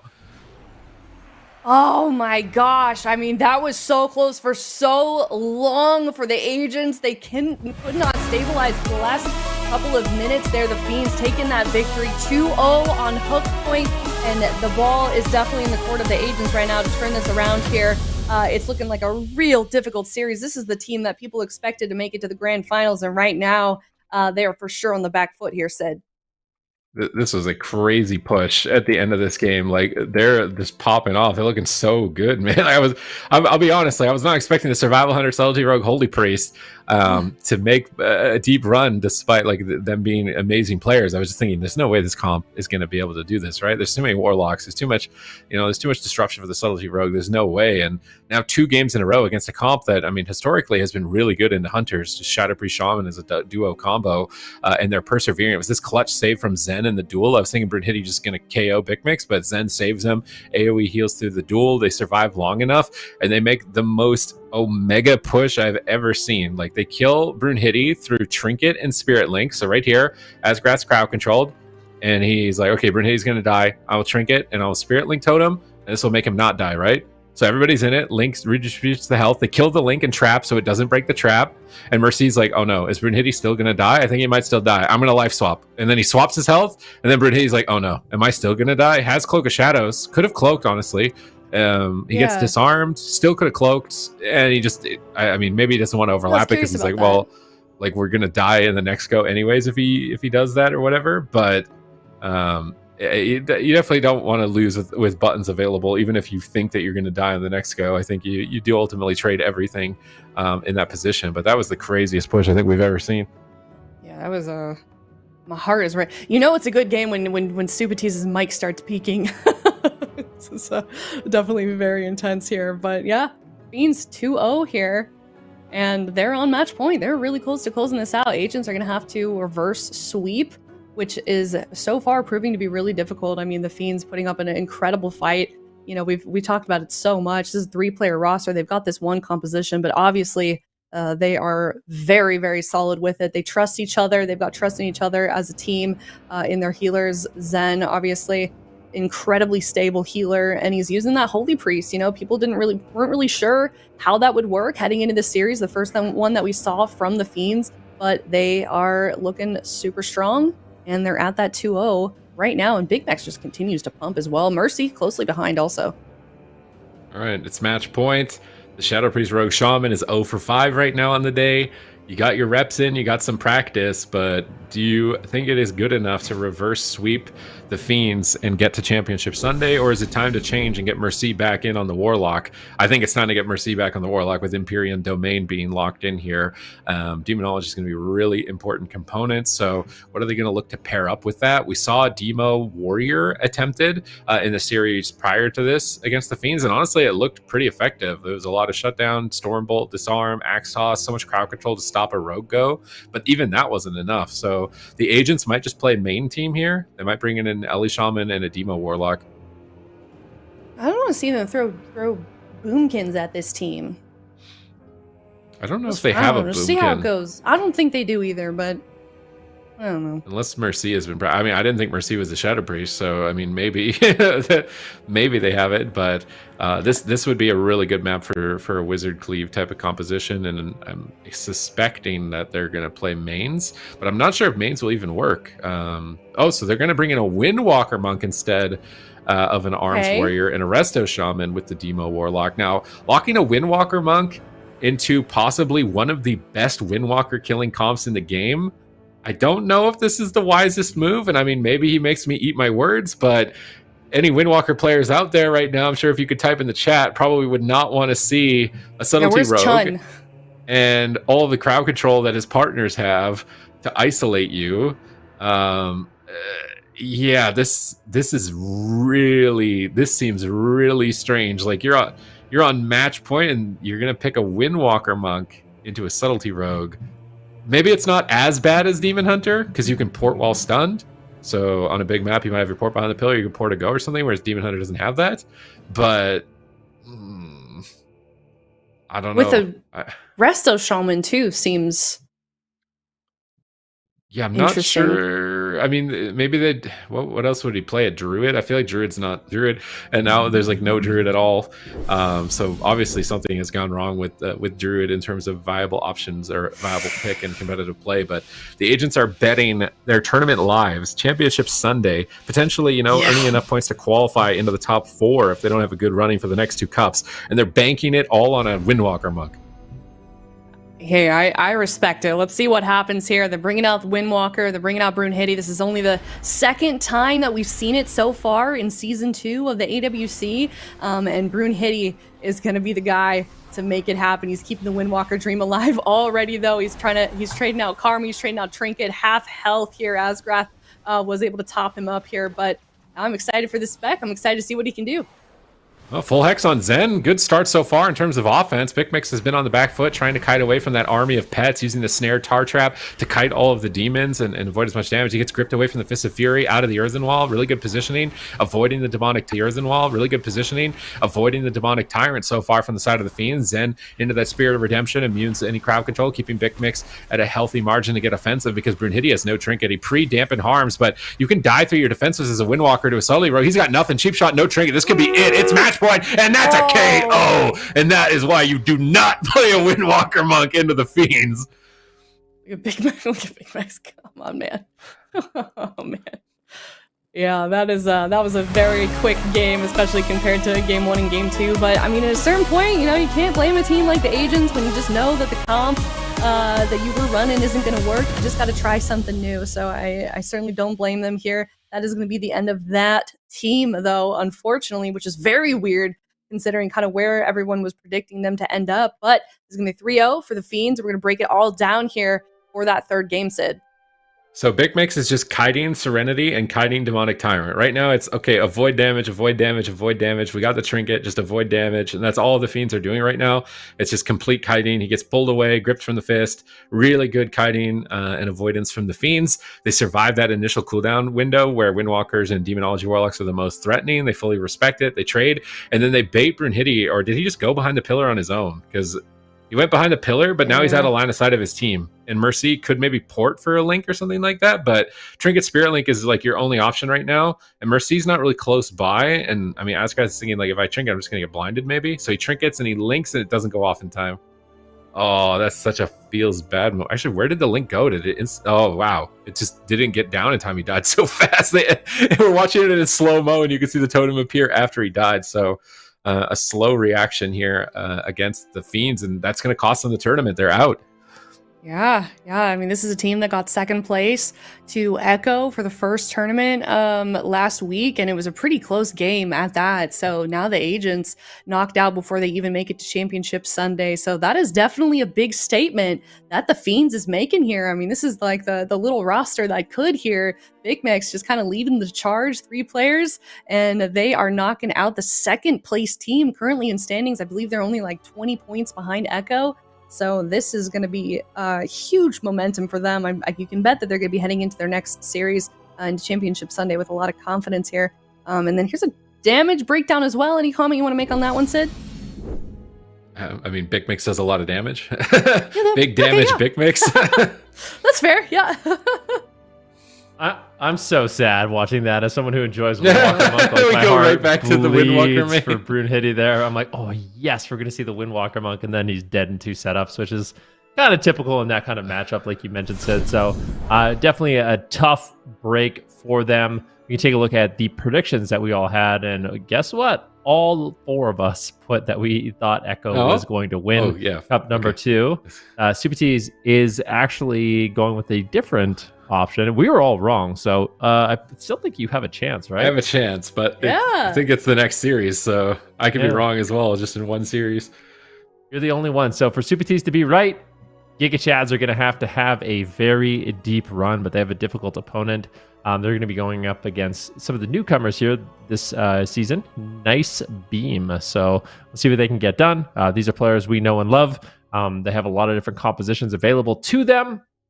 And I think they're going to be a really good matchup here for the side of GIGACHADS. And yeah, I mean, that last matchup, that is tough. But the thing is, the Fiends, I always love to watch them do well. Like we kind of mentioned in the pre-show, they're just one of those teams that you can't help but cheer for. They play a very explosive composition. They are experts at it, and they always make the games fun. But take a look at the bracket here, Aya.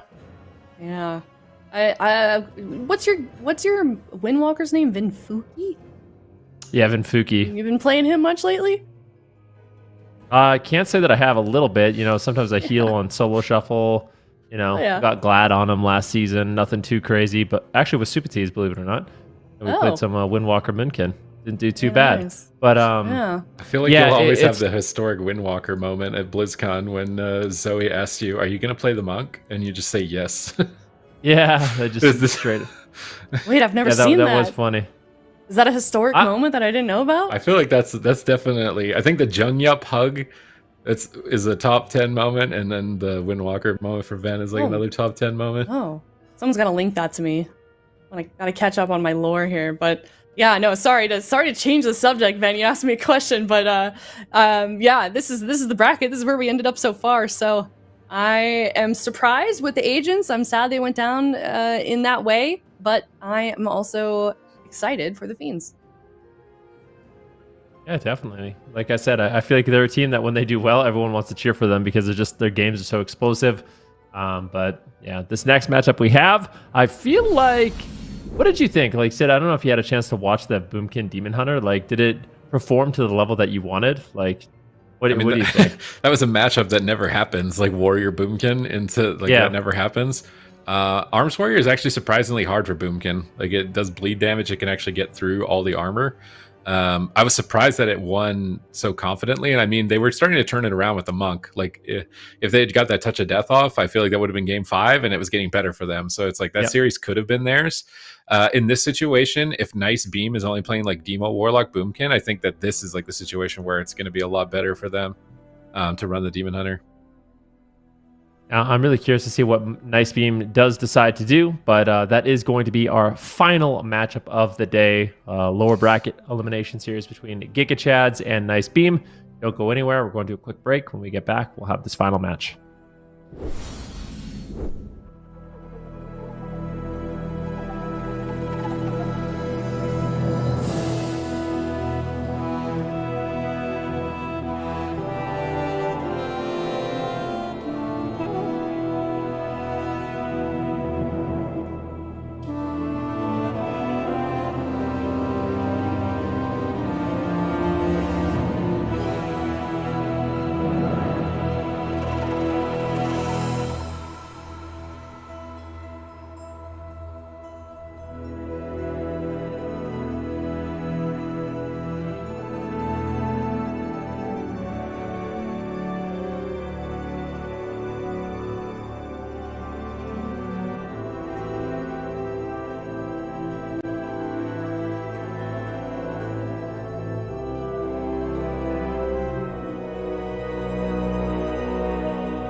Hello, everybody, and welcome back. We are here on another elimination round. If you're just now tuning in, we did send yet another team home, and there was a bit of a bloodbath. We're moving on to GIGACHADS versus NICEBEAM, Supatees, kind of some newly formed rosters as well to the AWC season. I mean, these two teams, like, I didn't know this would ever happen, but I get to cast Laser Chicken against Corky, which is like two of the biggest name boomkins from the region that you could really get to cast. So it's going to be a bit of a chicken showdown, a light show between NICEBEAM and GIGACHADS, I'm imagining, because I can't see them playing anything other than some sort of Moonkin comp on each side. They better play Boomkin. So, yeah, they better not chicken out. Yeah, I'm excited to see what they do bring out Ven. But I mean, you know, for those that maybe haven't been watching, Boomkin has been kind of like this MVP spec that we haven't really been seeing shine for quite some time. Ven, what can we attribute to that? I feel like Boomkin has quite a bit going for it right now. It's got good crowd control, right? Like with some of the crowd control changes, Cyclone is now, I would say, the best casted crowd control. One of the reasons why is you obviously can't dispel it outside of Mass Dispel. And Boomkin has some really interesting utility as well through PvP talents with things like High Winds. So when you do land a Cyclone on someone, when they get out of it, if they trinket or it just expires, you also have this debuff that reduces healing and damage. In addition to that, Boonkins also have a really good amount of burst. So when they do actually have their incarnation up, they can take an opponent down quite quickly with that. So it's just a good mix of defense and offense. Really good crowd control, I think, makes it really popular. But I mean, it is worth noting that both Moonkin teams are now in an elimination match down here in the lower bracket. And in North America, it wasn't a Moonkin team that actually won. So Moonkins are very powerful right now, but there are still these specializations that can easily contend with it. Yep. Yeah, most definitely. So only one Moonkin will rise to the top. Only one chicken will make it to the end here, at least of this series, and move on to Championship Sunday. So like we said, this is the last one of the day also, and it is elimination. And both of these teams, since they're kind of newer here, need those points. Once we end this weekend, it's halfway through those first 4 qualifying cups to get into that top 3 Supatees. So this is a very important game for both of them. And I feel like because they're also new rosters here, that they've got quite a bit to prove for both of them.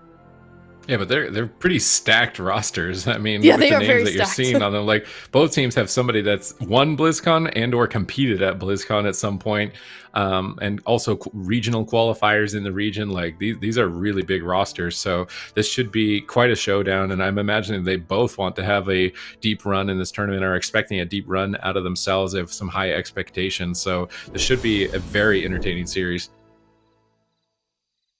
It's a straight up mirror. Oh my gosh. Yeah, okay. Well, a DPS mirror here. Let's see. Now we got different healers. We got Numliz on the Mistweaver Monk, and then of course we have Drainer on the Restoration Shaman. And you would expect Drainer to actually be the one playing Mistweaver in this particular matchup, but he's opting for that Shaman. And I don't know who's really advantaged here. I feel like in terms of healing, Numliz should have the advantage. Longevity goes in favor of the Resto Shaman. A little bit more disruption on the Shaman, but Drainer just in the middle of the map, getting blasted. That was really weird. Drainer just runs in the middle of his map. The team is left behind. What is going on right now? He's bashed. He's cloned again. Laser might just die in the opener. He's trying to recover. Observer is out, but Laser is still just taking so much damage. A clone low health onto Laser, and Drainer's trying to get back to the pillar and back to his team and back to a better position. I mean, he does tank the incarnation for his team, I guess. Is a really odd way to start the game. Maybe they had different game plans. Drainer wanted to run in, but nobody else did. Erytros now taking a huge hit. Numliz gets the life cocoon to stabilize him in this position, and this is a game of damage. Like, that damage meter is going to mean a lot to decide who ends up taking this. Solar Beam onto Numliz into an axe toss. Can they finish Corky in the swap? He wraps around the corner, heals himself up with a regrowth, but now Jazz G out in the middle of the map, pulling back. Laser looking like he may want to pull back, and there's a Warlock spec difference as well. Erytros is playing Destruction, Jazz is playing Demonology, so Destruction is going to be, you would think, a little bit weaker before dampening, but it's Laser that's stuck at the pillar at the moment. Corky's getting aggressive. He gets cloned first by Laser and shut down on his own clone, but Drainer on that Resto Shaman is going to really struggle to heal. Like, Resto Shamans trade like an infinite mana bar, but for its really inefficient healing. And Corky gets, oh my god, he gets destroyed behind the pillar. Really big punish onto Corky. He does stay alive, but he's going to have to be careful that doesn't happen again. I mean, he got lucky to live in that situation, down to like 2% health behind the pillar out of line of sight. Luckily, Numless was able to stabilize and top him off, and NICEBEAM will be able to survive. Laser right now just throwing in some damage, and it's going to be an all-out wizard battle here. Like you mentioned, who's going to be doing more damage? Who can load up the meters? Who can find those setups and those one-shot moments? Laser force back. These Chaos Bolts going to be landing for Eritros, who on that Destruction Warlock has done a great job dropping a Bonds of Fel right now. Laser getting blasted by Corki once again. Laser's just going to opt to use his Solar Beam defensive to slow down some of the incoming damage. Maybe try to pull ahead on a mana lead, but that's the thing, right? Is the Mistweaver Monk is so powerful against the Moonkin, specifically just because they could be playing Gnome, right? Like if Drainer could play Gnome, I'm sure that he would. It's just such an effective racial that I'm sure you absolutely love playing Moonkin yourself. Shaman, you just get Spirit Walk. The only healer that's solar beamable now in tournament play is going to be Preservation Evoker. So Drainer's not worried about.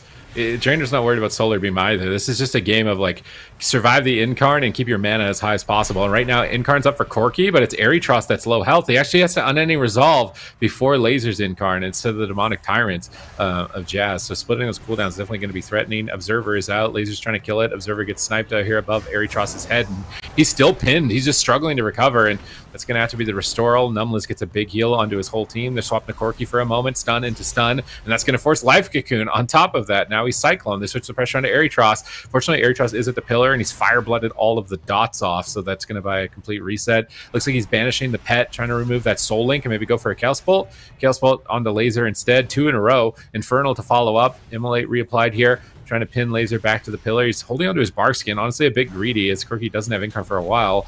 And you got to be really efficient in these trades if you want to keep your mana for that deep dampening point. Drainer's behind the pillar, avoiding interrupts. Jazz G not stacking.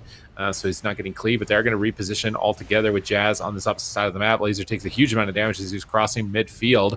Innervate out for Laser. Innervate likely going to be a key factor for victory here for either side as well if this game goes deep enough into dampening. Eritros is just consistently on the back foot, though. He's getting completely shredded. Massive damage. Corki's trying to save him. Bash onto Laser, looking for a clone, not finding it. Double Shadow Fury. Dreadstalkers connect. Eritros banishes the pet, but a Full Moon procs onto him and blasts him. And Numless doesn't have a lot of cooldowns, but manages to recover even despite that. And it does feel like the momentum is more in favor of the GIGACHADS.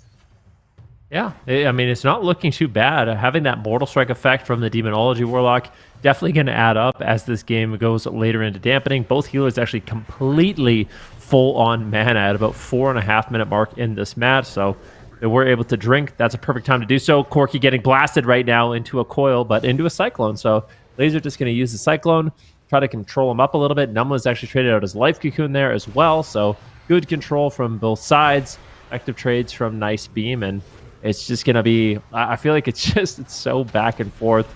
Really, anyone could go down. It's like whoever makes a little bit of a misstep, whoever miscalculates, whoever overextends. Right now, GIGACHADS have a ton of pressure on Eritros and Corki. Luckily, Numless is there to throw in some heals. That really potent Mistweaver healing.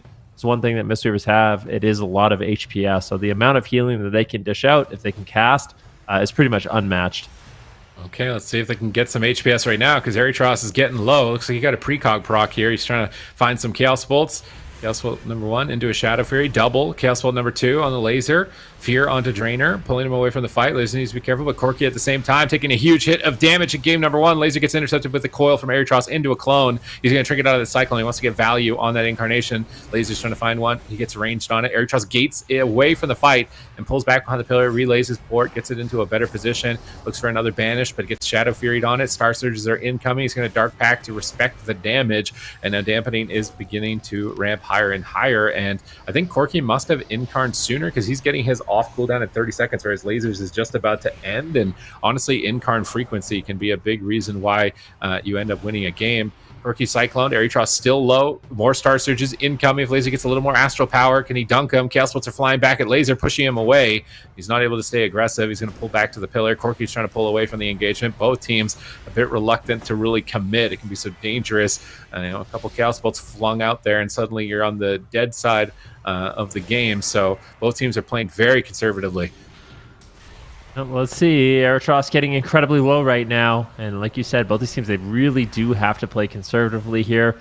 If you overextend for a little bit too long, you eat too much damage, you could just explode. Corki, talking about overextending, going for a potential game-winning bash here, finds the Cyclone on the Drainer, but he's also getting blasted himself. damage on both Moonkins right now, but it looks like Corki is the one who has to get the life cocoon. So Numblers will make the trade.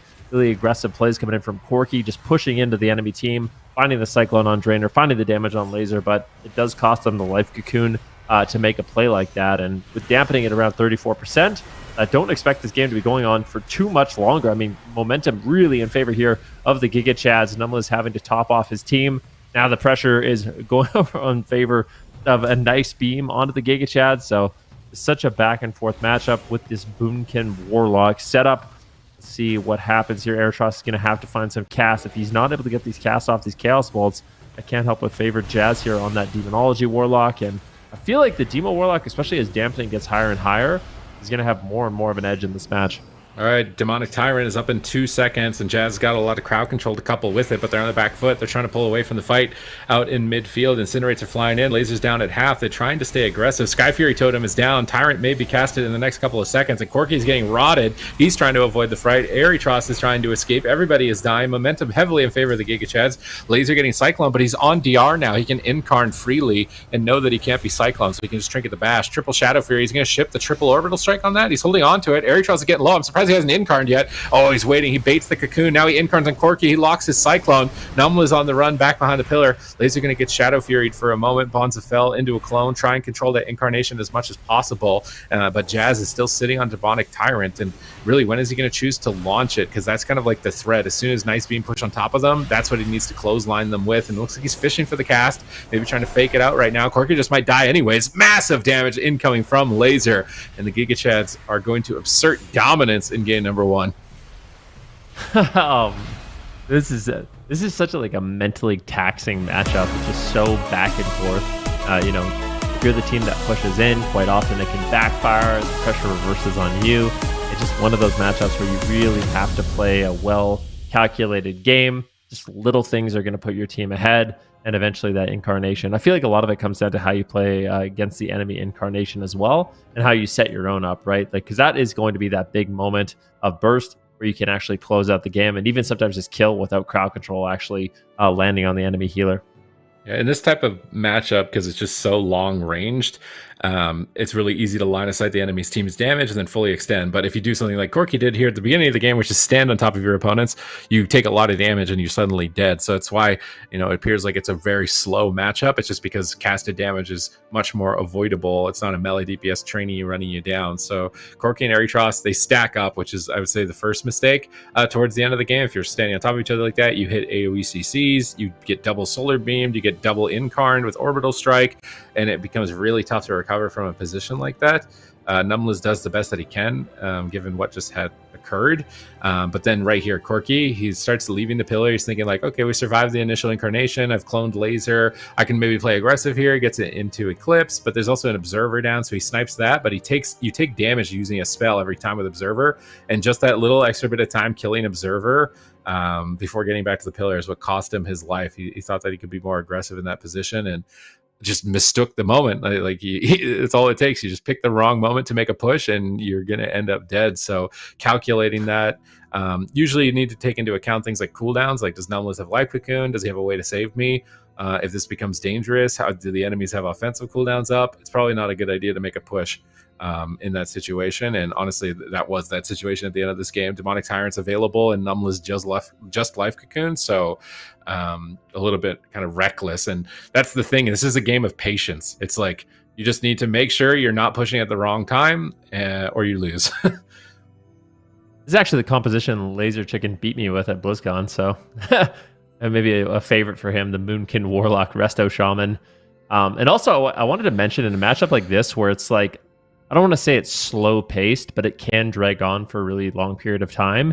Your decisions in the early game and your decisions in the late game have like vastly different consequences, right? It's like you're talking about Corki in the middle of the map. He's trying to take down the Observer, but at this point, with dampening so high, it's really difficult for Numbless to actually kind of heal through that amount of pressure and recover a situation like that. And one thing that's really important as well, I want to just point out, just quickly, is that Numbless was actually way behind on mana. So I feel like they have to win the game earlier because against the Restoration Shaman, they are going to have that mana advantage in the late game, which I think is something that's definitely worth noting.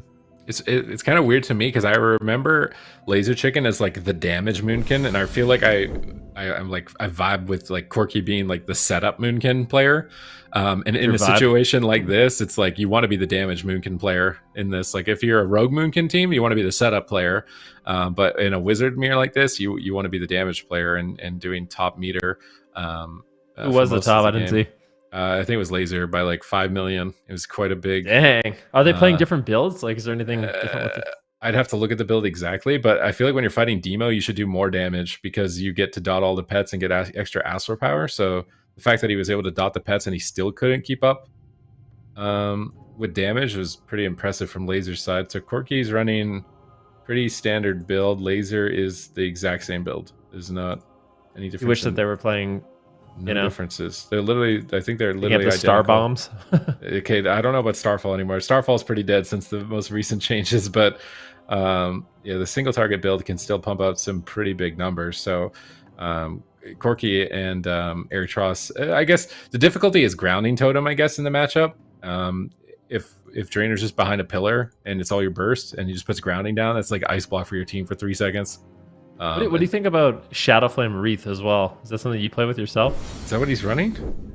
I mean, that's what Corky's running. And Laser Corky doesn't have 4-piece. Laser has 4-piece, and 4-piece is like 5% damage. You lose tankiness, but it is like 5% more damage. I don't know if that's 5 million damage. I don't think 5% is 5 million damage. Yeah, Shadowcrafted, you would expect Shadowcrafted to end up doing more damage at the end of the game. Is Laser running the Spore Cloak? Trying to check. No, he's not running the Spore Cloak. What is the second one Laser is running? He's running Mastery at high health. That seems... I'm not a big fan of the Mastery at high health when you play Moonkin because it's not very often that you're actually high health. You have to be above 90%. Yeah. I'm not the biggest fan of that one. I actually think Shadowflame probably outdamages that enchant in a matchup like this. Well, I'm really, really curious to see what they end up doing. Well, he's actually, I'm talking about the weapon enchant. Like he's playing on his staff instead of the main stat proc. He's playing Shadowflame Wreath. I don't think I like that for Corky. I'd have to see details to see the damage breakdown for like Shadowflame for Corky. I don't know if it's because he's running. The other thing too is I think the imbuement to your gear, because I thought I saw Corky running the imbuement as well. Maybe he's not. Maybe they're both just running the mastery ring. I don't think they are. Oh, he's running the Infurious boots, or if you interrupt somebody or CC, you get extra main stat. I like those. It's not that bad. Nice. If he had Spore Cloak, he might have lived at the end of the game, though. I don't know how much actual healing Spore Cloak does at like 40% dampening. It might have been enough. Like definitely, it's possible. But I think that's one of the nice things. I mean, we're talking about the gear, and keep in mind if you want to check out the gear as well, you can go to awc.gcd.tv. I do believe there's a command in the chat as well. But yeah, you can check out what these players are running. It's always interesting. I feel like Moonkin especially is one of those specializations. Like a lot of the time with mage, when you're looking at like an arcane mage or a fire mage or a frost mage, it's like it seems like the mages come to a consensus of what kind of is the best build and they all play it. For Moonkin, it seems like there's so many different options. And when I was looking at specs to play Moonkin myself, it seemed like nobody knew what was best and everyone's running different things. So it's really interesting to see that kind of adaptation between the players. It'd be nice if we could get like a details breakdown between Laser and Corky's, like and see what their overall, what the spells they're using more of. That would actually be a really good comparison to see like why is Laser doing 5 million more? Is it just CC? Because Eritros and Corky right now, they're getting blasted back here. They're just trying to like go toe to toe with Jazz with Jazz and Laser in the middle, and Eritros and Corky just can't make good trades. It seems like we can see a bunch of demons called in at the moment, and Eritros has actually gone demonology himself. So the Destruction Warlock experimentation was an experimentation, and now they're going to just basically be straight up mirroring, except it's Mistweaver versus Resto Shaman. Resto Shaman's always going to win on mana, which I feel like is kind of a bad position to be in as NICEBEAM, honestly, in this game number 2. Yeah, I am really curious to see how it does play out. I feel like I did like the Demonology Warlock more. I think the thing I like about it the most is the damage is kind of unavoidable. Like the Destro Warlock, when you're in trouble, you can pull back to the pillar. You have things like Grounding Totem from Drainer that's really going to be able to shut down Eritros. And it can make it difficult to close out the game. So like when you're in the open, it looks like Eritros is getting a lot of pressure on Destro, but as soon as you pull back and play defensive, that pressure is lost. And that is a lot more difficult to do against a Demonology Warlock, and might actually put mana in favor of Numlas in this match if Draenor can't keep up. All right, we can see the Valkyra ratio selected for the Warlocks. That's because it reduces the damage of the first hit of a new target by a significant amount. So every single imp when it's summoned in is a new target, so it does less damage on its first hit. Also, the Demonic Tyrant takes a huge shave off of its first attack. So really effective ratio against Demonology Warlocks. So we're going to see the Valkyra selected here. But Eritros and Corki are just constantly pinned back at the pillar. And if Draenor can get max range like this, his grounding totem's right here. Like right here. This is 3 seconds of ice block for Laser behind the pillar that they can't kill. Because it's out of line of sight. So I feel like almost it's so tough. Like, do you play aggressive? Because I also feel like Mistweaver doesn't really want to play aggressive because he's easy to crowd control, but he's trying to sit back and drink. Eritros is taking a lot of damage while Numlas is doing that, but they need to, or else they're not going to have mana and dampening. Draenor moved in to stop the drink, and they swapped to him.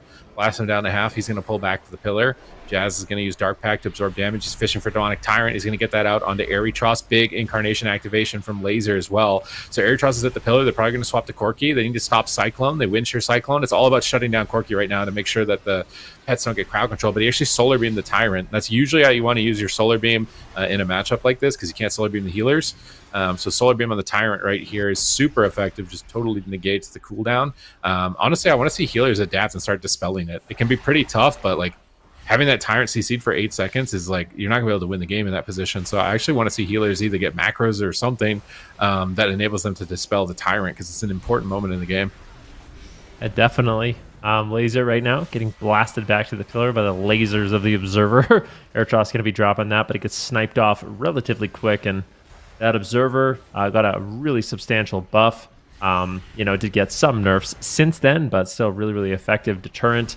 When it is up in the sky, basically blasts everyone around that casts a spell. So it is a priority to try to take it down or get out of line of sight, because if you just sit there and tank the damage, that can be really difficult to recover. So really effective talent there for the Warlocks, and something that actually ended or helped end at least the last game that we did see between these two teams. 15% dampening. Drainer's mana is a little bit behind, and he's going to be sitting down for a drink. So if he can actually recover, it looks like Numlas is going to do the same thing. Both teams kind of taking a moment to breathe. The double Mortal Coil comes in, both Jazz and Eritros throwing out their Mortal Coils to crowd control each other at the same time. Not often you see that. Eritros getting incredibly low. That is going to be the Life Cocoon to recover.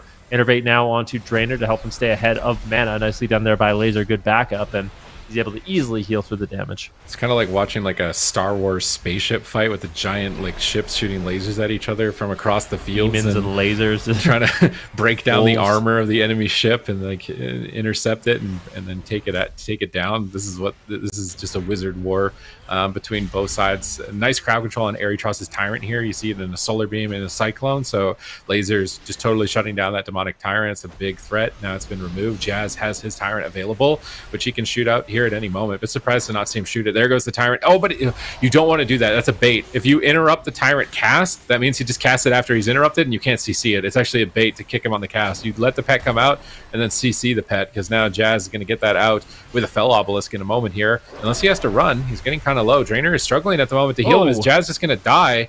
Mechanical Dance being casted. Numla's out in midfield. Corki getting blasted. Here come the Blade Storms onto Jazz. He's got the Tyrant, and they need to run. It's going to be a Restore all from Numlas, and Tyrant's going to get LOS'd, and he actually just turns the Tyrant onto the Cyclone. Pet. Poor Tyrant. Look at it, just doing absolutely nothing, but that is the name of the game here. Tyrant is the scariest, most threatening moment for the Demonology Warlock, so the team that can navigate that better with Root Solar Beams, like you said, Cyclones, Line of Sight, is going to be the team that pulls out ahead. It is a massive threatening moment in the match. See both teams taking a midfield position once again.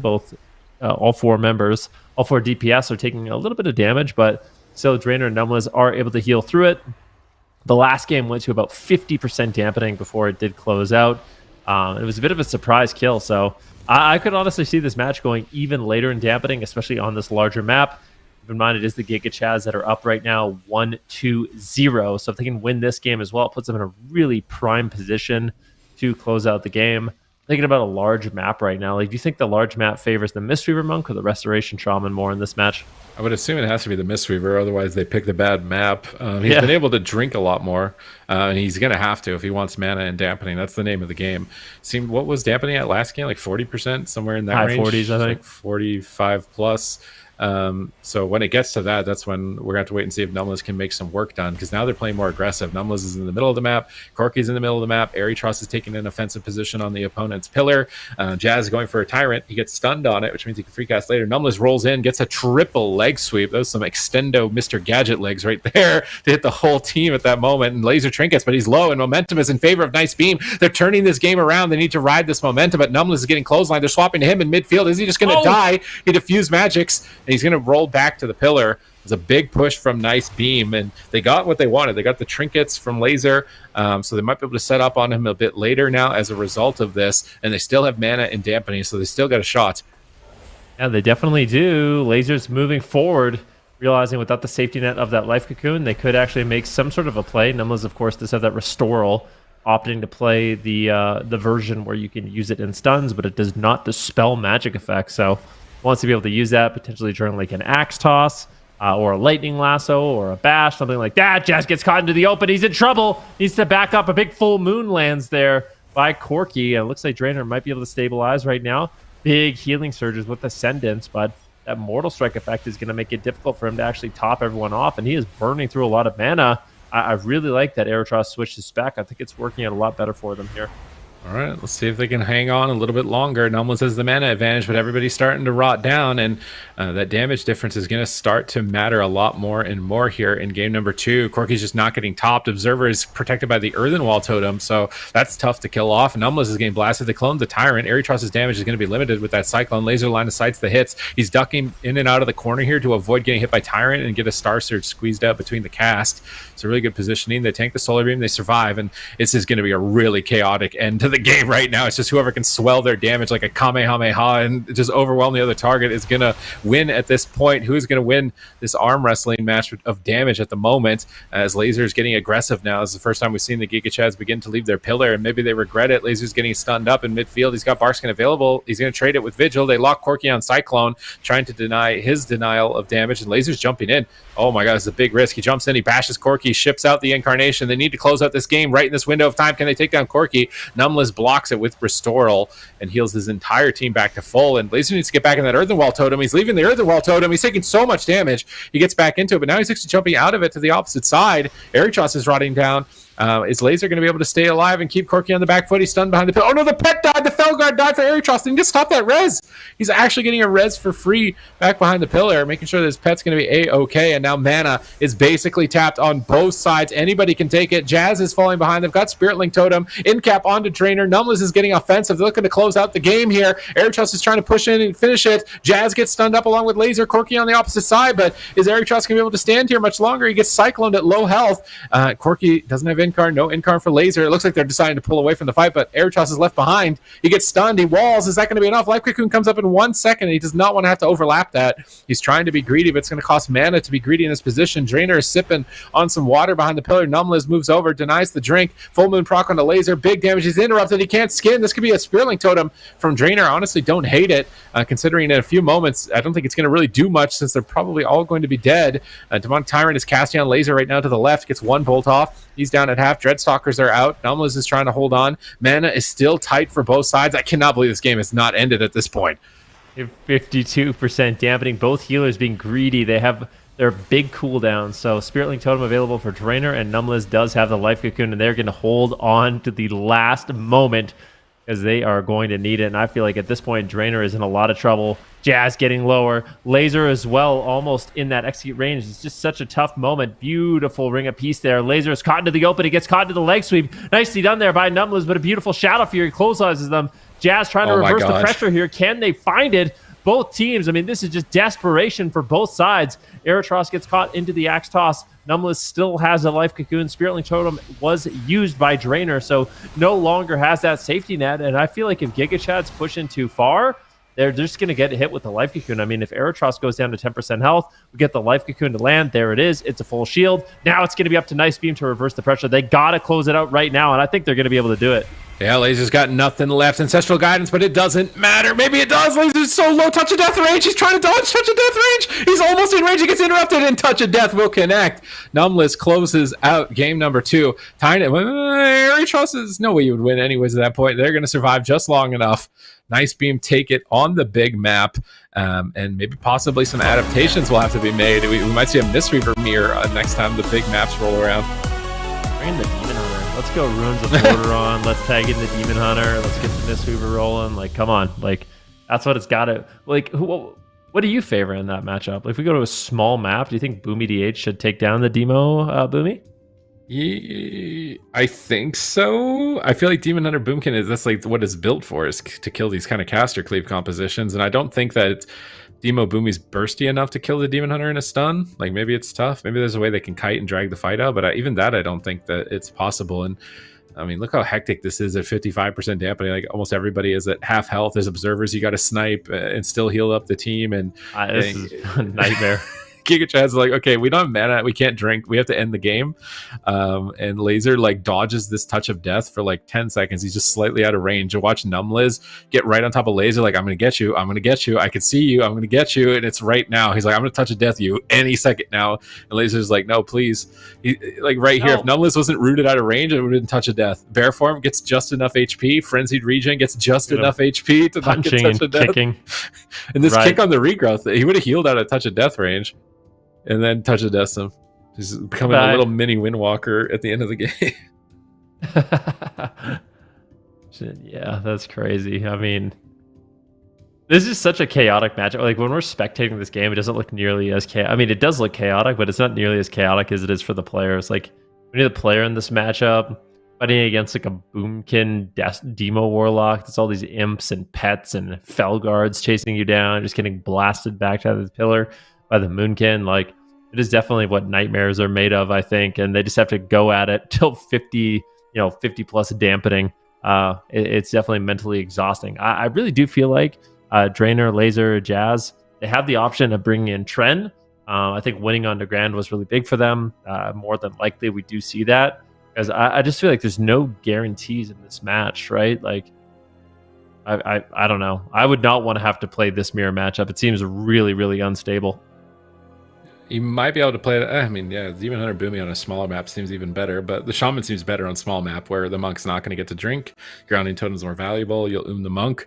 But big maps, they either need to Mistweaver mirror or do something completely different. So Black Rock Hold, small map. Maybe not the best small map. I feel like if you're going to do a Demon Hunter comp, I don't think it's the best small map. But if you're going to do the same comp, it's probably fine because you have Warlock Port yourself. So I'm thinking GIGACHADS probably don't change their comp given this map. The only thing I don't like about this map is if you're a monk. Like, I don't like playing my Mistweaver on this map because I feel like you don't really have a good spot to kind of just stand back and bomb heals. Like, you're always kind of going to be in range of I feel like it'll be, if they do go with the Demon Hunter, I feel like it's going to be awkward for Numbless to actually position in a way where he can avoid crowd control and also get heals. But they're just going to the small map. Locking in the Wizard Mirror once again. Jazz coming in on the Demonology Warlock. Laser on the Moonkin. I think Laser ended up topping the damage meters once again in that last one, ultimately losing the game. But still, I feel like damage is one of those things we definitely need to talk about. Got to get that pressure out. That's what's going to be burning through the mana. I do wonder... I kind of wonder what's going to happen here, because it does seem like both sides can win. Like, I'm not that convinced of the Restoration Shaman. Obviously, Drainer is. And if Drainer had the option to play Mistweaver, I feel like he'd want to do it. That's probably the healer he's most experienced with. So I'm curious. He must think that Shaman has an advantage in this matchup, right? I think it does if the Monk doesn't drink. Like, I mean, they were going to win that game if the Monk didn't drink. I feel like he had like 3 mana bars from drinking, and Drainer only drank once. So yeah, if they can be, because when they pushed up on Nagrand and were able to get like closer to their pillar, it was really good for them. They were just going to kind of choke them out at that point. There's nothing they could do. They're just all stacked up. But the big pillars, big open field, you might get pressured back if you try and push in at the wrong time. Like, it's a lot tougher to navigate. So small map where the pillars are always nearby, you just sneak your way up to the next pillar, drop your totems down, sneak up to the next pillar, drop your totems down, and you can always have a point to line of sight. It should be much more effective for them. So I think it's after this, if Drainer doesn't play a Mistweaver or they don't play a different comp, that it would be surprising. Yeah, I wonder what they're going to end up doing. But tied up 1-1, BlackRock Hold, small map. In theory, should play favors into the Restoration Shaman. Going to be a lot more difficult for Numbless to actually sneak away and drink on this particular map. But they can bring it late enough into dampening, and they do have that mana. I feel like the cooldowns from the Super Monk are just so strong, right? Like we saw kind of exactly what I thought was going to happen in that last game, where GigaChads are like, you know what, we have so much pressure, we have so much momentum, we're going to make the push. It's deep in dampening, but while that's happening, you know, they're slowly taking rot damage from the Demonology Lock, they're slowly taking damage from the Moonkin, and I don't know what it is with Life Cocoon, but it is the craziest cooldown ever. Like at 80% dampening, it's a full shield from 10% health, so it's quite remarkable, and having that kind of safety net, especially in deep dampening, is really, really powerful. So you just kind of hold on to that cooldown. Numbless let his teammate get down to what, 10-15% health, throw out the Life Cocoon, it's a full shield, you're going to be able to recover at that point. And at that point, you've kind of like baited them into a trap where maybe they've just taken unhealable damage. There's no way that Drainer's going to be able to recover. So I think that's a situation they need to try to look out for in this next game as well. All right, let's see if they can set up that situation, pull off a win, and get to match point and have that swing match advantage, which is really important. Like the entire series could maybe be decided by the winner of this, because it seems like map pool is really important between these teams, unless Drainer is going to look to completely mirror his opponents with a Mistweaver of his own. The gates are about to open on BlackRock Hold. Are the GigaChads going to be able to navigate this? This is a matchup where it's all about patience. If you're too eager and you pull the trigger too fast and you trip over and you just die. So you've got to have a lot of patience to be able to win a match like this, a lot of perseverance as well, to just min-max your character for 15 minutes straight, because it's all about your overall efficiency. This is going to be the challenge for these teams. Eritrust immediately portals away from the Incarnation, really good positioning there, and Jazz as well portals away for the engagement, casting that Vile Fiend from a safe distance. Corky's getting aggressive, jumping on Laser, bashing him, really like bash on Incarn, knocks him out of Earthen, knocks him to the opposite side into a leg sweep. Beautiful setup by Corky in this position.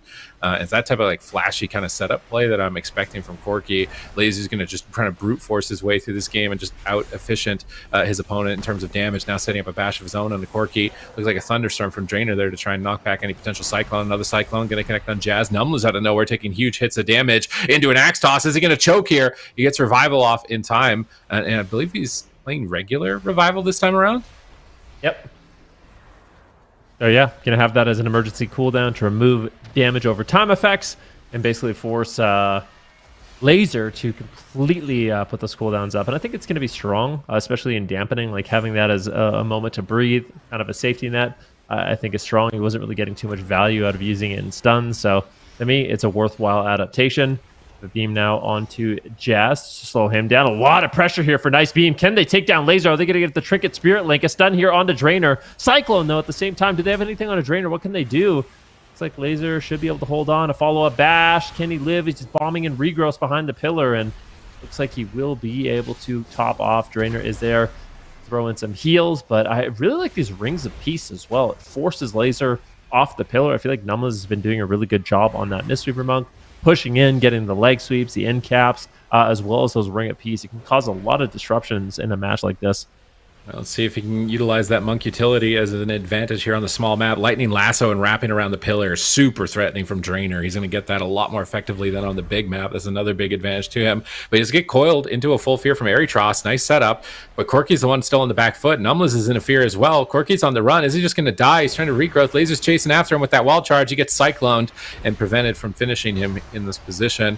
And now Laser's finally out of that clone. He's got Nature's Vigil up. And I think Nature's Vigil is honestly better in this matchup. I don't see Corky running it. But Numbless, is he just dead? Trinket Revival. Massive pressure from the GigaChads on the small map. You see those close quarters where the Shaman gets to engage with Grounding, Wind Shear, and Lightning Lasso. It's so spiky for NICEBEAM. The small maps are so favorable for the GigaChads. Yep. Right now, Laser will be put to a Cyclone. Corky just trying to slow him down a little bit. Good control. And it looks like both teams just opting to use the center pillar. Very direct positioning offensively. Laser, though, getting absolutely blasted. In the meantime, I think Numbless is actually sitting down to drink. So, nope, actually does portal back in. So that would have actually been a decent time to make a push. But Laser still getting low. Yeah, they need to finish it off. Laser does manage to get out of line of sight throwing some heals with the regrowth and stabilize. We got a Fear now onto Drainer. He's got Ascendance up right now. Cyclone on Jazz. Laser's all alone once again, and the setups from NICEBEAM have been consistent.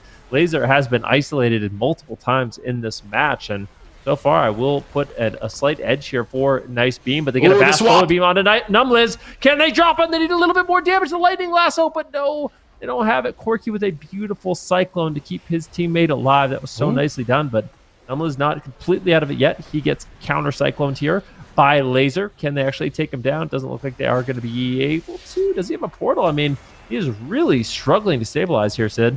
Yeah, he's portaled back into the room now. Laser into a coil on the Nature's Vigil, but Nature's Vigil is just so much extra free healing. It's going to help stagger the fact that Resto Shaman doesn't have a lot of output. He's caught in a stun, though, at the moment. Barkskin gets knocked away from the pillar. Can they finish him with this? Cyclone connects onto Aerotross, no trinket, but Laser's still taking damage from Corky. Is he going to just flop over? He gets bashed. They axe toss Corky. Laser gets a frenzied regen, and Bear looking for a clone out of the stun on Corky. Drainer's finally free of crowd control, ancestral guidance, but there's another observer on the Laser. He actually gets cycloned. He's not going to be able to deal with that observer. Looks like somebody else has dealt with it in this position. Numliz back behind the pillar, getting ready for the push here as Laser and Jazz G are starting to march forward and closer to him. Are they just going to swap to the Mistweaver here with like a bash beam or something of the like? They knock Numliz off the pillar, but Laser is really reckless in this position, and they're trying to punish him back, stunning him up. He's going to jump back to his teammates. Healing Tide's down. Incarnation ships from both Moonkins. Huge lasers coming out, but Laser's still on the back foot, and this is the Spirit Link Totem. He's dying through it. They snipe that Spirit Link Totem instantly. He's cloned on his trinket. Jazz is feared. This is the swing match. Will Laser survive? He's so low, he won't. A NICEBEAM steal it away and move to match point first. Ooh, GIGACHADS, they are put in a really tough spot because, I mean, at this point, with the Restoration Shaman, they lost on the large map, Pulveron Arena. Now they've lost on their map pick, Black or Cold. And NICEBEAM, I feel like, played this one beautifully. I think throughout the game, they had a lot cleaner of setups. I really liked the disruption that the Mistweaver Monk was able to bring. Sure, you don't have, the grounding totem, you don't have the wind shear, but you do have some other clutch utility. And when the enemy team is, trying to stack up on a pillar to line of sight, you can push in, you can get the double leg sweeps, the triple leg sweeps, you can get the Ring of Peace to, isolate a target, get Laser away from Drainer. This is a really nice attempt here, though. This is such a close call on a Numliz. Honestly, the only reason he's alive is Corky had such an excellent Cyclone, well-timed there, on the Laser to slow down some of the incoming damage, but I can't help but feel like Drainer's going to have to mix it up, and he's going to have to go into the Mistweaver Monk mirror match here. Yeah, it's not, I don't know, man. Like, how did that spiral so far out of control for them so fast? Like, he's got Spirit Link Totem at this point in the game, Healing Tide Totem. I think Healing Tide was down on that push. Like, how does Laser just fall over? He's got Renewal. He gets beamed, Axe Toss on Drainer. He's got Healing Tide and Ascendance. Like, how does he die here? Link just gets killed instantly or something. And then Laser still has Renewal. He renewals. I cannot believe he died through Healing Tide Totem down full duration, Link, and Renewal. I actually can't believe that he died through all of that, but I think it was another touch of death, was it? Maybe. Yeah, it was. So Numla's clutching out some kills here for his team. Like, that was like remarkable that they killed him through that. I mean, we've seen these games going for like 15 minutes, so you're thinking like, there's no way he's gonna die this early, and then he dies through every button this early, and it's the stress of this type of matchup. Like, the reason it goes so long is like the players are so good at shutting each other down, but if there's one slip up, like, you just die through everything. I also feel like both teams kind of just like threw caution to the wind in terms of their positioning. Like, they made the map really small and just basically shared a pillar, and when you take that type of positioning, it can be really difficult to retreat in a bad situation. You're kind of just caught into the open. There's not really a place you can run and hide. Everyone in this game is getting just blasted by the Felguard, spinning around like a Beyblade, putting Mortal Strike on everyone. Everyone's rotting down, but it's that game-winning setup. You can see Healing Tide Totem is actually up right now. It does get killed, but there's just not enough healing to keep Laser alive. He's doing what he can. Frenzied Regen comes in, but the healing reduction is quite strong, and Numliz is eventually able to get that touch of death off. So, Drainer, what are you going to do? You sticking with the Shaman? Are you going to go into a Mistweaver mirror match with Numliz? I feel like most people would probably expect that, but it does kind of feel like the Mistweaver Monk is quite good in this matchup. I mean, are you still feeling like the rest of Shaman should have an edge here? I feel like it should. It seems so good in that map. It's literally that one point in the game where just everything unraveled. Yeah. Like, it was looking so good other than that, and they were going to win on mana eventually in that position. So just like deflecting that a little bit better I don't know what Drainer trinketed, because like he used Link and he trinketed, but he didn't trinket the axe toss. There's something after that. I was gonna double check his talents to make sure that he was playing Spirit Walk. It looked like maybe he trinketed a beam. Yeah, he's got Spirit Walk. There's no reason for him to trinket a Solar Beam, because he had Ascendance up. He had like, I can't believe that he died at that moment. I don't know if somebody just like was healing the wrong target or something. Like it was some weird kind of blunder at that moment, because like that seems so remarkable that you would die in that moment. And they're bringing Tren in though on hook point, subbing out the Demo Warlock. They're going to bring in some Demon Hunter action with a perfect pick, you would think, into a Demonology Warlock to try and take them. So if they can't win it here and bring it to a game 5, they're going to be out of the tournament. All of our predictions are wrong. And I don't want that to happen. Come on, GigaChads, you got to pull this back. You can't make my prediction wrong. Come on, don't troll me here. Keep it going. I know Trent is going to do the most damage ever, and what I really want to see is like swaps to Mistweaver if he's playing Gnome. I think stun Solar Beam swaps to a Gnome Mistweaver is like one of the best ways to kill them, especially on a small map.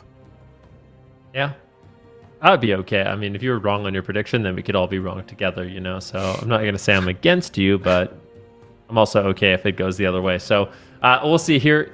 I don't know how you're feeling, but I really, you know, going into today and going into the season in general, I really thought that Demon Hunter Moonkin was going to be one of those compositions that could contend with these different wizard setups. So far, it looked a little sketchy, honestly. Earlier today, wasn't looking so good. I mean, it did end up winning the matchup. We did see it when what was the team?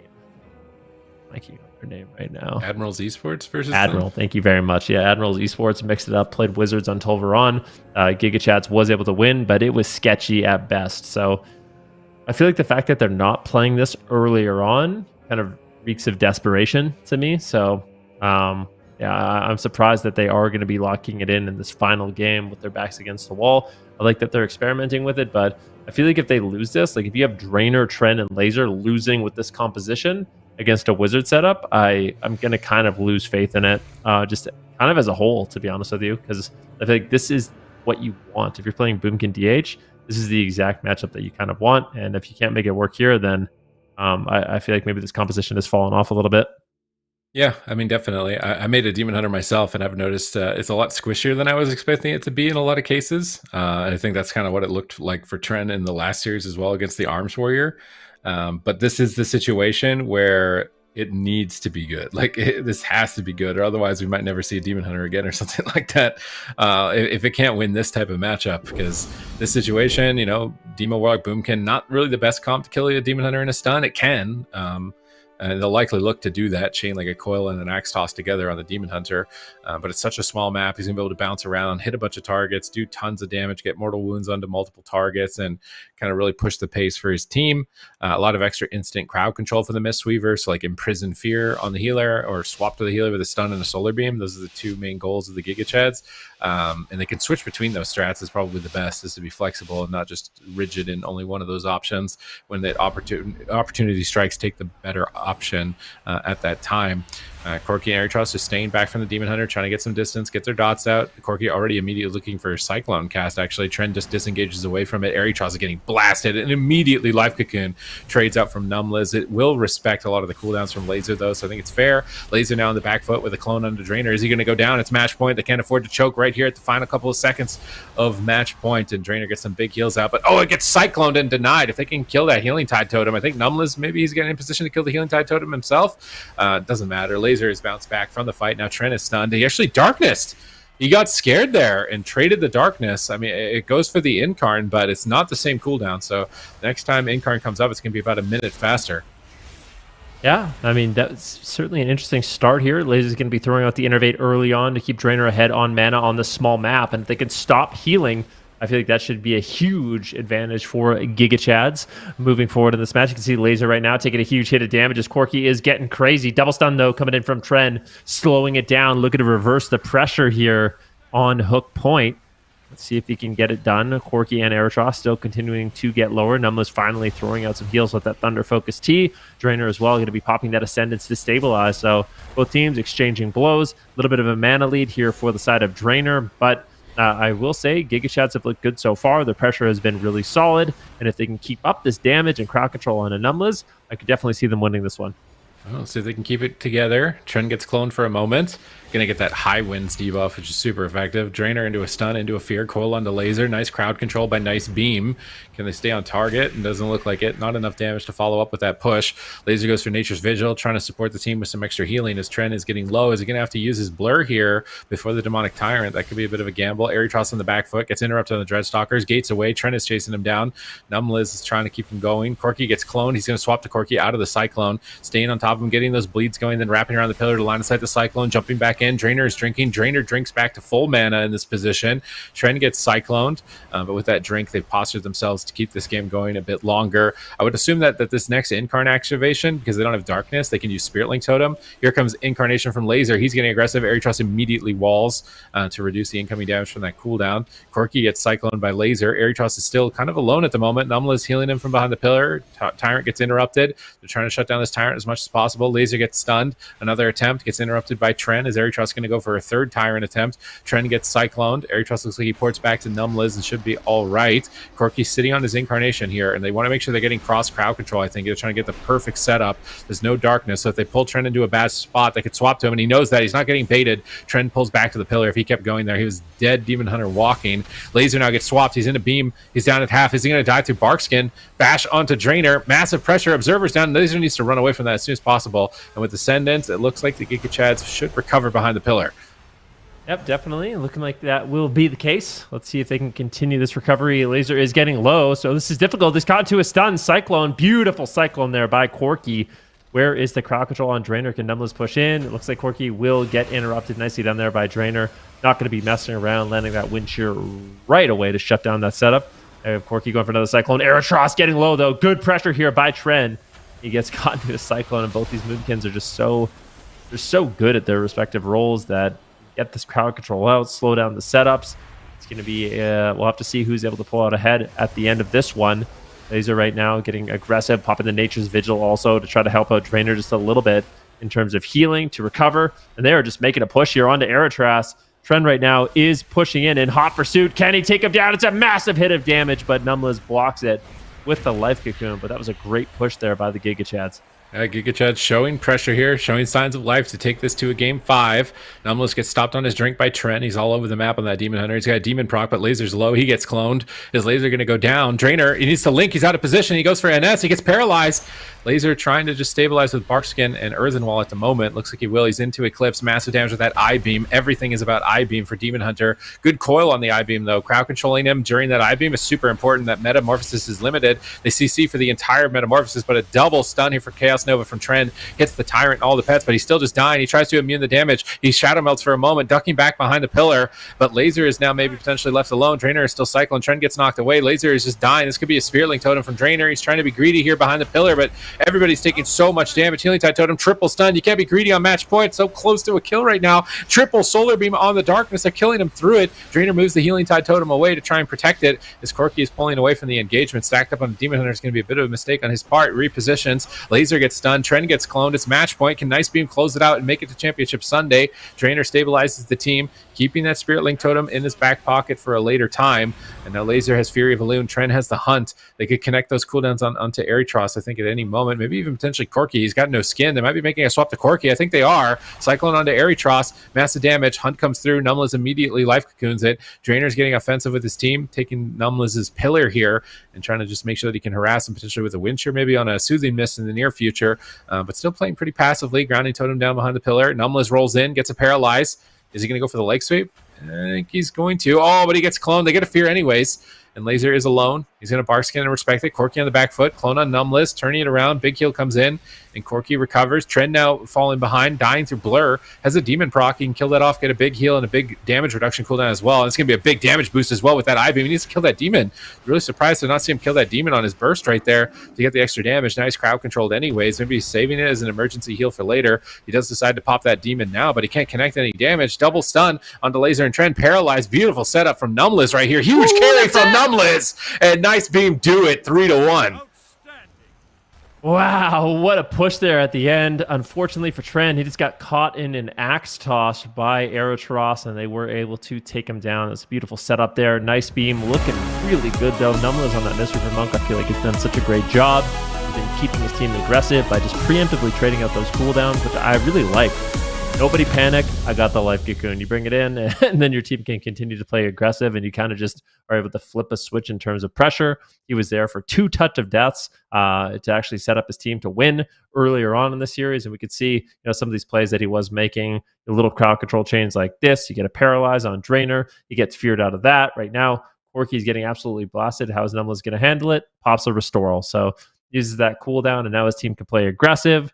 And this is, I think, close to the point where Trent actually does end up going down. So you can see that he has no stun, really no defensive cooldowns, and he is pushing in. Unfortunately, he's just getting spam feared by Eritros. Out of that, we have a coil onto Laser. So just a really good deflection there by Eritros, kind of setting up his team for a victory. And then it's a double leg sweep. Paralyze on Drainer. This is the kind of crowd control you'll love to see from your Mistweaver Monk. And he's just there. Look at him. He's just punching and kicking Tren. I think, did he actually get the touch of death as well? Did he manage the scoreboard? We'll see the killing blows if he's he's got one. End. But I mean, I really feel like Numless showed up in a big way. Like, I feel like if I could give an MVP to this series, it would be Numless on that Mistweaver Monk.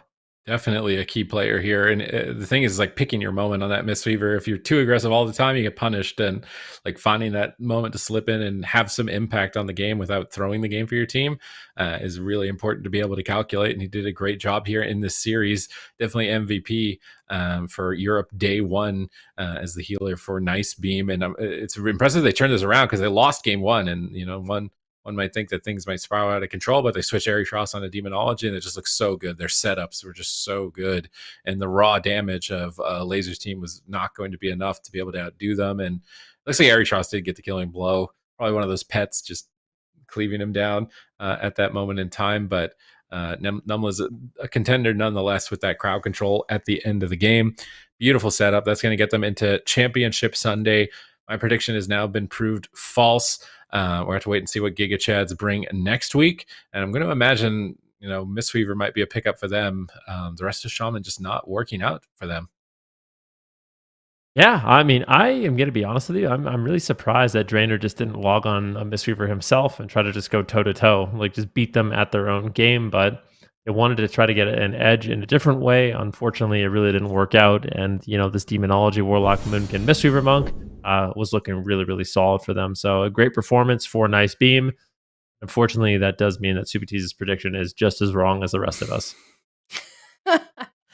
Yeah, sorry about that, Sid. Well, we all voted Echo for being first, so we've still got that going for us. We'll see if that does hold true. But I mean, like you guys have mentioned so many times, there's so many strong teams right now in the European region, as we just saw, as that concludes Friday's games. NICEBEAM taking that victory 3-1. So definitely excited for Championship Sunday for the EU region. 4 teams left. NICEBEAM being the most recently formed team on the EU region, and I think this team is showing a lot of promise. The Fiends as well. I feel like they really stepped it up this weekend. And I think I'm really, really excited for that lower finals for EU and seeing how that one turns out. Yeah, I mean, there's no doubt about it. We all love the Fiends. We all love seeing that Thug Cleave. So we'll see if they can have a deep run and even make it into the finals potentially. And maybe they could. I'm not going to lie. I feel like the Fiends could do it this week. Like, realistically, I could see them beating NICEBEAM. I could see them beating Admiral Esports. I feel like they could beat Echo as well. So I do think the possibility is there for them to actually make it. I do wonder who actually took them down. Like, I need to go back and look and see. It was a Turbo Cleave. It was a Turbo Cleave. I watched Big Mix. It was a Turbo Cleave that sent them down to the lower bracket. So do you think Swapsy watched that? Swapsy and Admiral Esports probably watched that one. So if they do go down there, they're going to have that prepared, and that could be something that's really difficult for them. But yeah, realistically, I mean, the Fiends, I feel like if they can beat Wizard setups, which they seem to like, and they could also play into Rogue Mage, I feel like they have a really fair shot. Yeah, couldn't agree more. We'll have to see how they do in that series. That's going to be the first one on Championship Sunday. So that's 4 teams remaining. And once we get to the end of that day as well, that's going to be half of the cups left for these teams to make it into the top 3 in terms of standings. And then that upper final, of course, is going to be Echo versus Admirals Esports. Both of those teams doing very well. Echo especially. They're leading right now with 120 points coming into this weekend. Admirals Esports, they were at 3rd, but you can bet they're going to be getting some more points after this weekend concludes, and we'll be keeping you guys updated along the way with how that goes. But that is EU, and now we got to talk about NA. We've got those matches coming up tomorrow on Saturday. Got some incredible teams waiting in the sidelines for their series to get started. We're going to be starting off, as we always do, down there in that lower bracket. Luminosity Gaming, who we've been seeing down there quite a bit recently, sent down there by Golden Guardians, and they're going to be playing against the Fuse is Lit. That's another kind of newer team that you guys may not have heard yet, but Rosita Jones is making a return. I don't know if he's ready for this one. It's going to be a big game to start off the day with Fuse, Flay, and Daze. So that's a really hot new roster coming onto the scene here against Luminosity, Ben.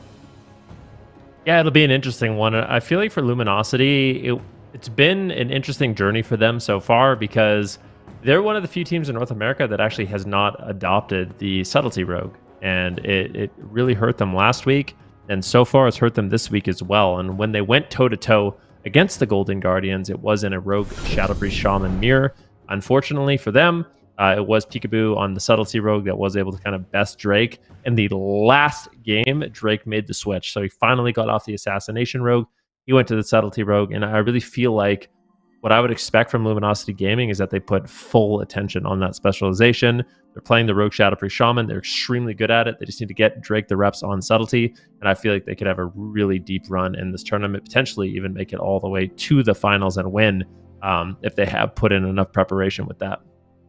Yeah, absolutely, Ben. Perhaps it's only a matter of time before we see Luminosity back up there in that upper bracket week after week, like we're so used to seeing with this team here. But we've got the full rosters for NA for Cup number 2 out on the board here. Super Tees, what about you? Which team are you kind of looking out for this weekend for NA? I mean, Golden Guardians have just been undefeated. So, I mean, they're stomping, man. Like, they're absolutely farming. So it's really who can like step up to the plate, who's ready to challenge them, what preparations have teams made. I know Sidu's team yesterday on the ladder was practicing a lot of Death Knight stuff. I just don't know if this is the patch for it to work, but it just seems like the stuff they've been practicing, at least on their streams. Zhang, Existence, and Tool, 3-player roster running Shadow Priest Warrior Shaman, the only team in the tournament, had to beat some pretty big names to get into the top 8 as well. Some of the teams that now aren't here anymore.